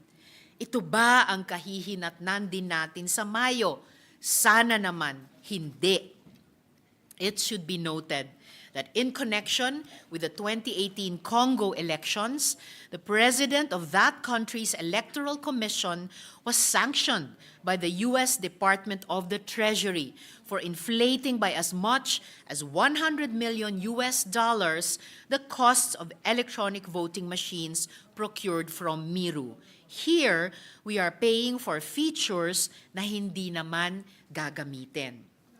Recently, during mock polls conducted by the COMELEC, problems were encountered vis-a-vis connecting to the internet, feeding ballots into the voting machines, and long queues caused by the amount of time required to cast and review ballots. Mr. President, I do not wish to spread fear or doubts about our upcoming elections. Buo ang aking suporta sa COMELEC sa pagsasagawa nito ng malaya, malinis at tapat na halalan sa 2025. Thus, I would like to challenge the COMELEC to ensure that everything is in order well before the May 2025 elections. After all, its constitutional mandate includes identifying and acting on issues that may cause delays in the conduct of our elections. COMELEC must streamline and plug all gaps and vulnerabilities in our automated election system. I hope that no further trusted builds are needed if more names of candidates have to be added or removed from the system. From now up to May 12, everything from the vote counting machines to the paper we will use for ballots should meet quality standards and work well on election day. Hindi tayo pwedeng magbulag-bulagan o magmaang-maangan sa mga issue na maaaring makaapekto sa karapatan ng bawat Pilipino na bumoto sa mga susunod na lider ng bayan. Hindi lang integridad ng ating halalan ang nakasalalay dito, kundi mismong kinabukasan ng ating bansa. Maraming salamat po, Mr. President. Thank you, Senator Ontiveros. Majority Floor Leader. Thank you, Mr. President. I move that the privileged speech of Senator Ontiveros be referred to the committee rules. Any objection? Hearing none, motion is approved. Majority Leader. Mr. President, I move that we transfer from the calendar for the ordinary business the calendar for Special Orders Committee Report number 489 on House Bill number 6013. This is the bill creating the Barangay Pulong Bulo, insert Fernando Papaga. So move, Mr. President. Any objection? Hearing none, motion is approved. The distinguished sponsor is recognized to deliver his sponsorship remarks. Thank you, Mr. President. My dear colleagues, good evening. I rise today to sponsor House Bill number 6013 under Committee Report number 489, which shall create a barangay in the city of San Fernando, province of Pampanga, to be known as Barangay Pulong Bulo. The local government code are a cornerstone for decentralized governance, envisions the barangay as the primary unit for planning and implementation. Drawing back to my experience as Mayor of San Juan, the barangay is where the pulse of the community is felt. Sa barangay mismo, nagsisimula ang serbisyo at ang pag-unlad ng ating bansa. Barangay Pulong Bulo in the city of San Fernando, Pampanga, a distinct and independent barangay, was created by a local ordinance in 2002. While legally established, this mode of creation has unfortunately resulted in Barangay Pulong Bulo not receiving a share of the National Tax Allotment or NTA. The National Tax Allotment is crucial. It is a financial lifeline that enables the barangay to deliver essential basic public services mula sa infrastruktura, sanitasyon, edukasyon at mga serbisyong pangkalusugan. This bill is about realizing that potential and will ensure that Barangay Pulong Bulo can truly unlock its full capacity. This means more timely and effective projects. Matitiyak natin na mas maraming pangangailangan ng ating mga kabayan ang matutugunan dahil sa mas maraming serbisyo ang maibibigay. Mr. President, this is not simply about allocating funds. It's about empowering the barangay to truly function as a primary unit of government as envisioned by the local government code. Together, let us uphold the principles of equitable distribution and empower our grassroots communities to build a better future for all Filipinos. Maraming salamat po. Noted and entered into the records. Majority Floor Leader. Mr. President, I move that we suspend consideration of House Bill number 6013. I so move, Mr. President. Any objection? Hearing none, motion is approved. Mr. Majority President, Leader. at this juncture, we are in a receipt of the Conference Committee report on the disagreeing provisions of Senate Bill number 1410 and House Bill number 5693. These are the bills on the National Day for Awareness on the hijab and other traditional garments and attire. With that, Mr. President, I now move to recognize our distinguished gentleman from Camarines Norte and Nueva Ecija, Senator Robin Hood Padilla, the chairperson of the Senate panel, to give the highlights of the Conference Committee report. So move, Mr. President. Senator Padilla is recognized. There being an objection, the gentleman may proceed.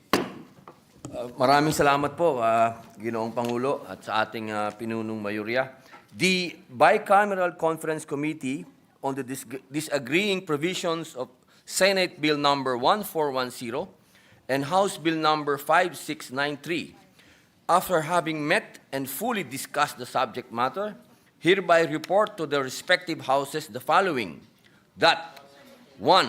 Section 1 of the Senate and House versions were consolidated, amended, and adopted as Section 1 of the reconciled bill, which shall now read as Section 1. The first day of February of every year is hereby declared as the National Day of Awareness on Hijab and other traditional garments and attire, to promote diversity, awareness, and tolerance of the various religious and cultural beliefs through the wearing of indigenous and traditional clothing, head garments, and coverings. Number 2, Section 6 of the House version was amended and adopted as Section 2 of the reconciled bill to read as Section 2. The chairperson of the National Commission on Muslim Filipinos, NCMF, the National Commission on Indigenous Peoples, NCIP, and the National Commission for Culture and the Arts, NCCA, in coordination with the local government units and other national government agencies, are enjoined to conduct activities and programs such as exhibits and symposiums that promote the cultural values of wearing hijab and other traditional garments and attire. Number 3, Section 4 of Senate version was adopted as Section 3 of the reconciled bill. Number 4, Section 5 of Senate version and Section 7 of House version were consolidated and adopted as Section 4 of the reconciled bill. And number 5, the title of Senate versions was amended and adopted as the title of the reconciled bill to read as an act declaring the first day of February of every year as the National Day of Awareness on hijab and other traditional garments and attire. In case of conflict between the statements and amendments stated in this joint explanatory statement and that of the provisions of the reconciled bill in the accompanying conference committee report, the provisions of the latter shall prevail. I move to approve and ratify the bicameral conference committee report on the disagreeing provisions of Senate Bill number 1410 and House Bill number 5693, and let the text of the joint explanation be deemed inserted into the records of this chamber, Mr. President. There is a motion to approve and adopt the bicameral conference committee report on the disagreeing provisions of House Bill number 1410, rather Senate Bill number 1410 and House Bill number 5693. Is there any objection? Hearing none, the bicameral conference committee is hereby adopted. Congratulations, Senator Padilla. Maraming salamat po, Majority mahal Leader. na Ginoong Pangulo. Thank you, Mr. President.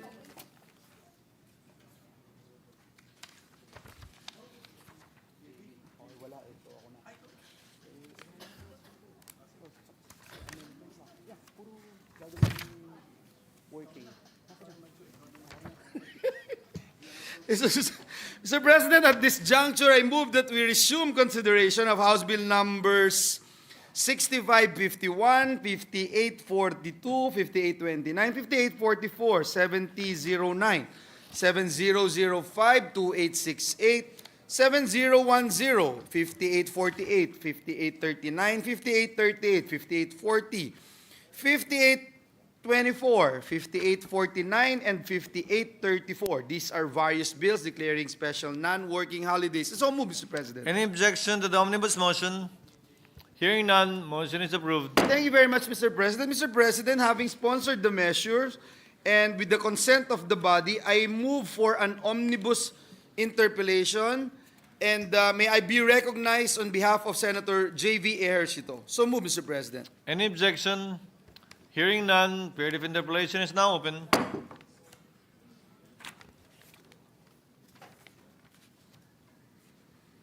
Given that no member Yes, Mr. President, no member wishes to interpellate, Mr. President. I now move to close the period of interpellations and debate on the aforementioned measures, Mr. Any President. objection? Hearing none, motion is approved. May I move that we open the period of amendments, Mr. President? Period of amendments is now open, and Senator Villanueva is recognized to propound committee and individual amendments on the measures as aforementioned. Mr. President, for House Bill number 6551 under Committee Report number 494, there are no amendments, Mr. President. I therefore move that we close the period of amendments. Any objection? Hearing none, motion is approved. Move that we approve on second reading House Bill number 6551 under Committee Report number 494. So move, Mr. President. Any objection? Hearing none, motion is approved. Mr. President, at this juncture, I also move that we close the period of amendments for House Bill number 5842 under Committee Report number 495. So move, Mr. President. Any objection? Hearing none, motion is approved. Move that we approve on second reading House Bill number 5842. So move, Mr. President. Any objection? Hearing none, motion is approved. Mr. President, I move that we close the period of amendments for House Bill number 5829 under Committee Report number 496. So move, Mr. President. Any objection? Hearing none, motion is approved. Move that we approve on second, close the period move that we approve on second reading House Bill number 5829 under Committee Report number 496. So move, Mr. President. Any objection? Hearing none, motion is approved. Mr. President, I move that we open the period of amendments for House Bill number 5844 under Committee Report number 497. I so move, Mr. President. Any objection? Hearing none, motion is approved. Mr. President, may I be recognized to propose an amendment on page 1, line 1. Delete the word non-working and replace it with working. I so move, Mr. President. Any objection to the proposed amendment? Hearing none, motion is approved. The same page, line 3, after 1986, insert a new sentence to read as follows. However, upon proclamation of the President, August 30 of every year, shall be a special non-working holiday in the city of San Juan. I so move, Mr. President. Any objection? Hearing none, amendment is approved. Lastly, Mr. President, I move that we amend the title to read as follows: An act declaring August 30 of every year a special working holiday in the city of San Juan to be known as Araw ng Pinaglabanan in commemoration of the Battle of Pinaglabanan which occurred on August 30, 1896. I so move, Mr. President. Any objection to the proposed amendment? Hearing none, motion is approved. Move that we close the period of amendments for House Bill number 5844. So move, Mr. President. Any objection? Hearing none, motion is approved. Move that we approve on second reading House Bill number 5844. So move, Mr. President. Any objection? Motion is approved. House Bill number 5488 is approved on second reading. Thank you very much, Mr. President. Mr. President, I now move that we open the period of amendments for House Bill number 7009 under Committee Report number 498. So move, Mr. President. Any objection? Hearing none, motion is Mr. approved. President, may I be recognized to propose an amendment on page 1, line 1, delete the word non-working and replace it with working. I so move, Mr. President. Any objection to the proposed amendment? Hearing none, motion is approved. On the same page, line 3, after the phrase Araw ng Kalamba, insert a new sentence to read as follows. However, upon proclamation of the President, February 14 of every year shall be a special non-working holiday in the municipality of Calamba Province of Misamis Occidental. I so move, Mr. President. Any objection to the proposed amendment? Hearing none, motion is approved. Mr. President, lastly, to amend the title, to read as follows: An act declaring February 14 of every year a special working holiday in the municipality of Calamba, Province of Misamis Occidental in commemoration of Araw ng Kalamba. I so move, Mr. President. Any objection to the proposed amendment? Hearing none, motion is approved. Move that we close the period of amendments. Any objection? Hearing none, motion is approved. Move that we approve on second reading House Bill number 7009 under Committee Report number 498. So move, Mr. President. Any objection? Hearing none, motion is approved. Mr. President, I move that we open the period of amendments for House Bill number 7005 under Committee Report number 499. So move, Mr. President. Any objection? Hearing none, motion is approved.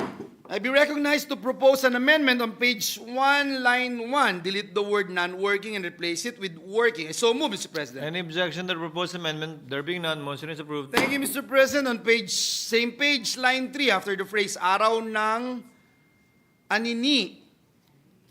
Why? Anini.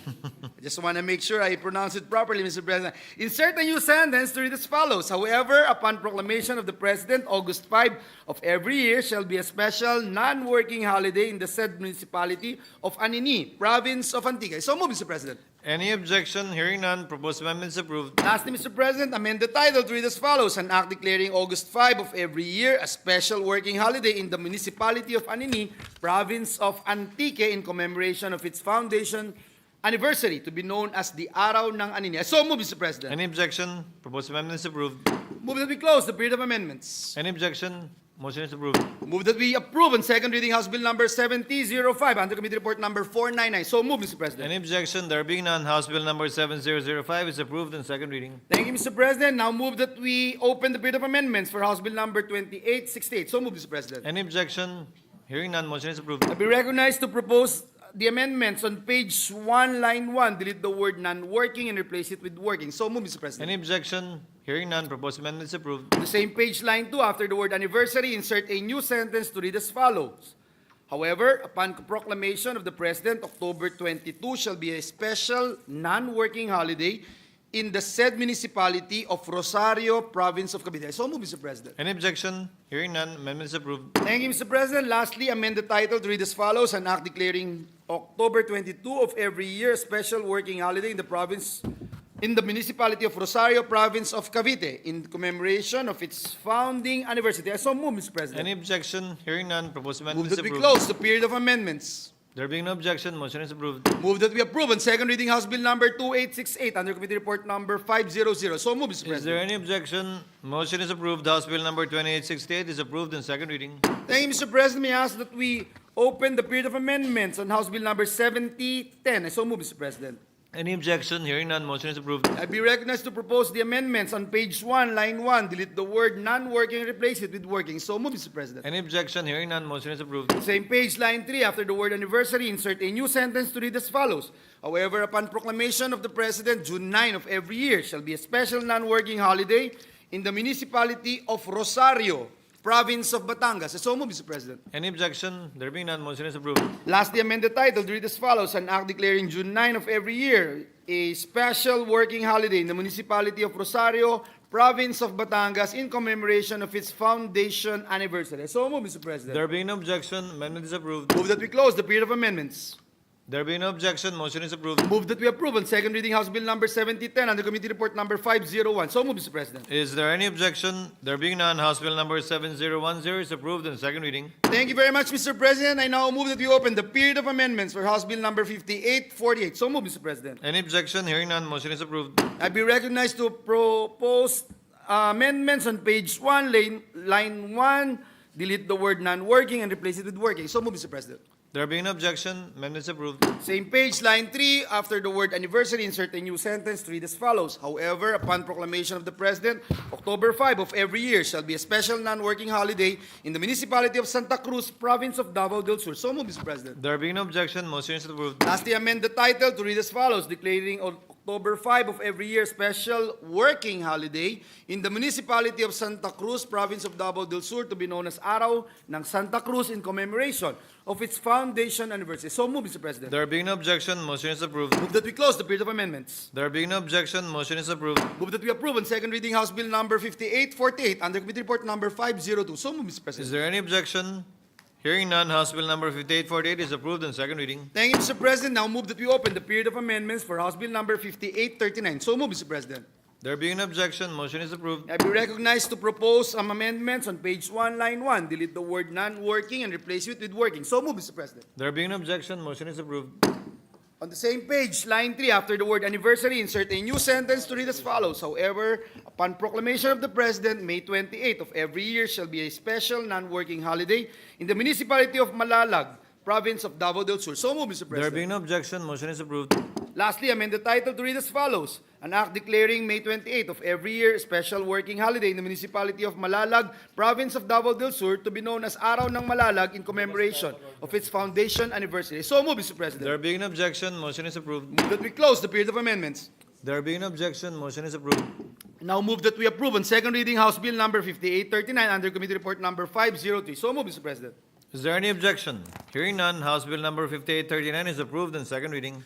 Now move that we open the period of amendments on House Bill number 5838. So move, Mr. President. There being no objection, motion is approved. I be recognized to propose amendments on page 1, line 1. Delete the word non-working and replace it with working. I so move, Mr. President. There being no objection, motion is approved. Same page, line 3, after the word anniversary, insert a new sentence to read as follows. However, upon proclamation of the President, June 17 of every year, shall be a special non-working holiday in the municipality of Magsaysay, province of Davao del Sur. So move, Mr. There President. being no objection, motion is approved. Lastly, amend the title to read as follows, declaring June 17 of every year special working holiday in the municipality of Magsaysay, province of Davao del Sur, in commemoration of its foundation anniversary. I so move, Mr. President. There being no objection, proposed amendment is Move approved. that we close the period of amendments. There being no objection, motion is approved. Move that we approve on second reading House Bill number 5838 under Committee Report number 504. So move, Mr. President. Is there any objection? Hearing none, House Bill number 5838 is approved on second reading. Majority Leader. Mr. President, I move that we open the period of amendments for House Bill number 5840 under Committee Report number 505. So move, Mr. President. There being no objection, motion is approved. I be allowed to propose amendments on page 1, line 1. Delete the word non-working and replace it with working. So move, Mr. President. There being no objection, motion is approved. Same page, line 3. After the word anniversary, insert a new sentence to read as follows. However, upon proclamation of the President, June 22 of every year, shall be a special non-working holiday in the municipality of Matanao, province of Davao del Sur. So move, Mr. President. There being no objection, motion is approved. If the President declares. Lastly, amend the title to read as follows, declaring June 22 of every year special working holiday in the municipality of Matanao, province of Davao del Sur, in commemoration of its foundation anniversary. So move, Mr. President. There being no objection, amendment is approved. Move that we close the period of amendments. There being no objection, motion is approved. Move that we approve on second reading House Bill number 5840 under Committee Report number 505. So move, Mr. Is President. there any objection? Hearing none, House Bill number 5840 is approved in second reading. Thank you very much, Mr. President. Now move that we open the period of amendments for House Bill number 5824. So move, Mr. President. Any objection? Hearing none, motion is approved. To be recognized to propose amendments on page 1, line 1. Delete the date June 6, and replace it with September 18. I so move, Mr. President. There being no objection, amendment is approved. The same line, delete the word non-working, replace it with working. So move, Mr. There being no President. objection, motion is approved. Same page, line 3, after the word anniversary, insert a new sentence, read as follows. However, upon proclamation of the President, September 18 of every year shall be a special non-working holiday in the municipality of Bansalan, province of Davao del Sur. So move, Mr. President. There being no objection, motion is approved. Lastly, amend the title and read as follows. As an act declaring September 18 of every year, special working holiday in the municipality of Bansalan, province of Davao del Sur, in commemoration of its foundation anniversary. So move, Mr. President. There being no objection, amendment is approved. Move that we close the period of amendments. There being no objection, motion is approved. Move that we approve on second reading House Bill number 5824 under Committee Report number 506. So move, Mr. President. Is there any objection? Hearing none, House Bill number 5824 is approved on second reading. Thank you, Mr. President. I now move that we open the period of amendments for House Bill number 5849. So move, Mr. President. There being no objection, motion is approved. Be recognized to propose some amendments on page 1, line 1. Delete the word non-working, replace it with working. So move, Mr. President. There being no objection, amendment is approved. Same page, line 3, after the word anniversary, insert a new sentence to read as follows. However, upon proclamation of the President, April 24 of every year shall be a special non-working holiday in the municipality of Sulop, province of Davao del Sur. So move, Mr. President. There being no objection, motion is Lastly, approved. amend the title to read as follows, declaring April 24 of every year special working holiday in the municipality of Sulop, province of Davao del Sur, to be known as Araw ng Sulop, in commemoration of its foundation anniversary. So move, Mr. President. There being no objection, amendment is Move approved. that we close the period of amendments. There being no objection, motion is approved. Move that we approve on second reading House Bill number 5849 under Committee Report number 507. So move, Any Mr. President. objection? Hearing none, House Bill number 5849 is approved on second reading. Mr. President, I move that we open the period of amendments of House Bill number 5834. So move, Mr. President. There being no objection, motion is approved. And be recognized to propose some amendments on page 1, line 1. Delete the word non-working and replace it with working. I so move, Mr. President. There being no objection, motion is approved. The same page 90, after the word anniversary, insert a new sentence to read as follows. However, upon proclamation of the President, June 18 of every year, shall be a special non-working holiday in the municipality of Kiblawan, province of Davao del Sur. I so move, Mr. President. There being no objection, amendment is approved. Lastly, amend the title to read as follows.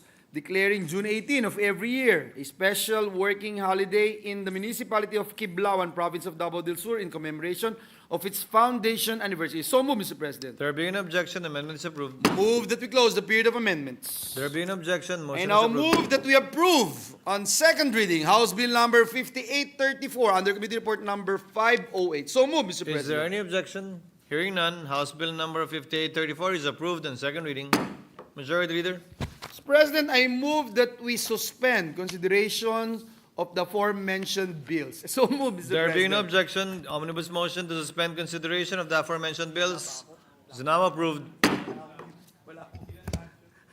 Resolution Bicameral. Yes, Mr. President, this juncture I move that we consider and adopt proposed Senate Resolution number 1289. This is the resolution congratulating and commending Katrina Kak Umandap for her historic achievement as the youngest Filipina to travel to all 195 countries using a Philippine passport. So move, Mr. President. Is there any objection?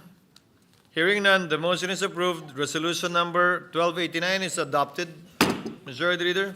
Thank you very much, Mr. President. Mr. President, I now move that we consider and adopt proposed Senate Resolution number 1276. This is the resolution congratulating and commending the One Kainta CBD dance sport team for winning multiple medals at the 2024 Taiwan International Dance Sport Cup held on August 11, 2024 in Yunlin County, Taiwan. So move, Mr. President. Is there any objection? There being none, motion is approved. The resolution number 1276 is hereby adopted.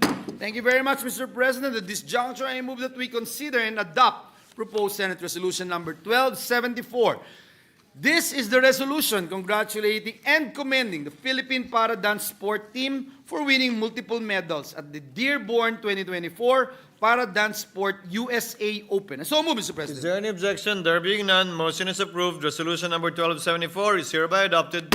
Thank you very much, Mr. President. At this juncture, I move that we consider and adopt proposed Senate Resolution number 1273. This is the resolution congratulating and commending the LPU Batangas Senior High School delegates for their outstanding performance in the World Scholars Cup Tournament of Champions held from November 14 to 2024 at Yale University. I so move, Mr. President. Is there any objection? There being none, motion is approved. Resolution number 1273 is hereby adopted. Thank you very much, Mr. President. This juncture, I move that we consider and adopt proposed Senate Resolution number 1256. This is the resolution congratulating and commending Filipino FIDE Master Mario Mangubat for being crowned the FIDE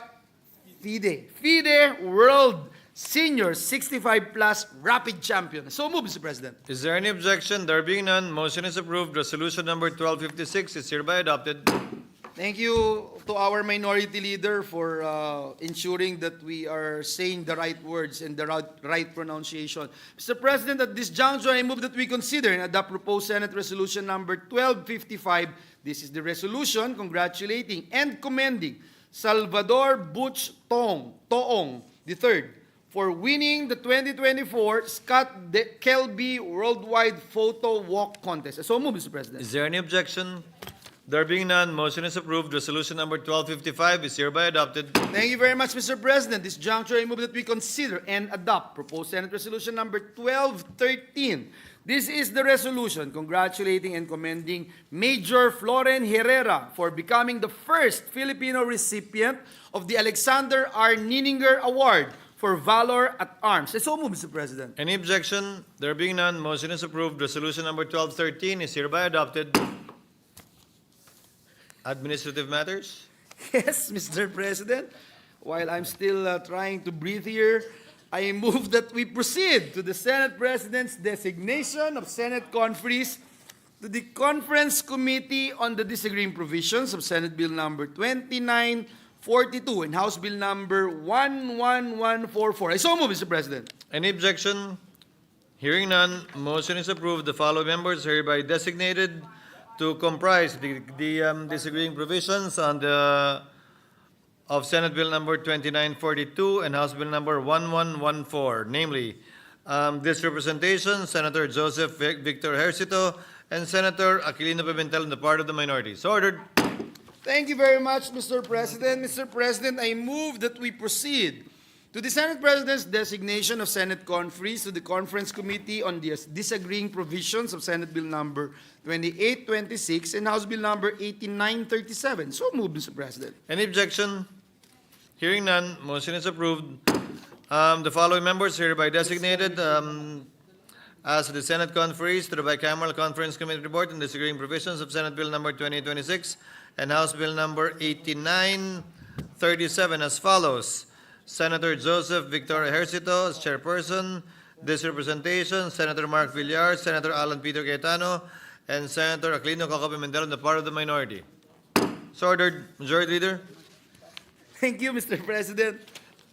Mr. President, I move that we proceed to the Senate President's designation of Senate conferees to the Conference Committee on the Disagreeing Provisions of Senate Bill number 2781 and House Bill number 7327. These are the bills on the E-Governance Act. So move, Mr. President. Any objection? Hearing none, motion is approved. The following members are designated as conferees to the disagreeing provisions on House Bill number 2781 and House Bill number 7327, namely, Senator Alan Peter Cayetano as chairperson, Senator Lito Lapid, and Senator Aquilino Pimentel on the part of the minority.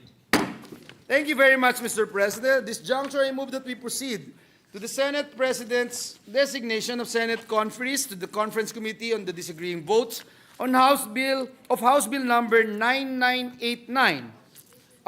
This is the bill on the revised Don Honorio Ventura State University Charter. So move, Mr. President. Any objection? There being none, motion is approved. Following members are designated as bicameral committee conferees to the disagreeing provisions on House Bill number 9989, namely, Senator Cayetano as chairperson, Senator Ramon Revilla as member, and Senator Aquilino Pimentel on the part of the minority. So ordered. Thank you very much, Mr. President. Mr. President,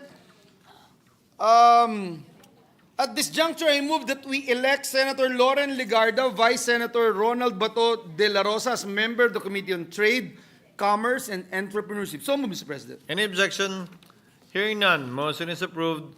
Also- Senator Legarda is designated Vice Senator De La Rosa as member of the Committee on Trade, Commerce, and Entrepreneurship.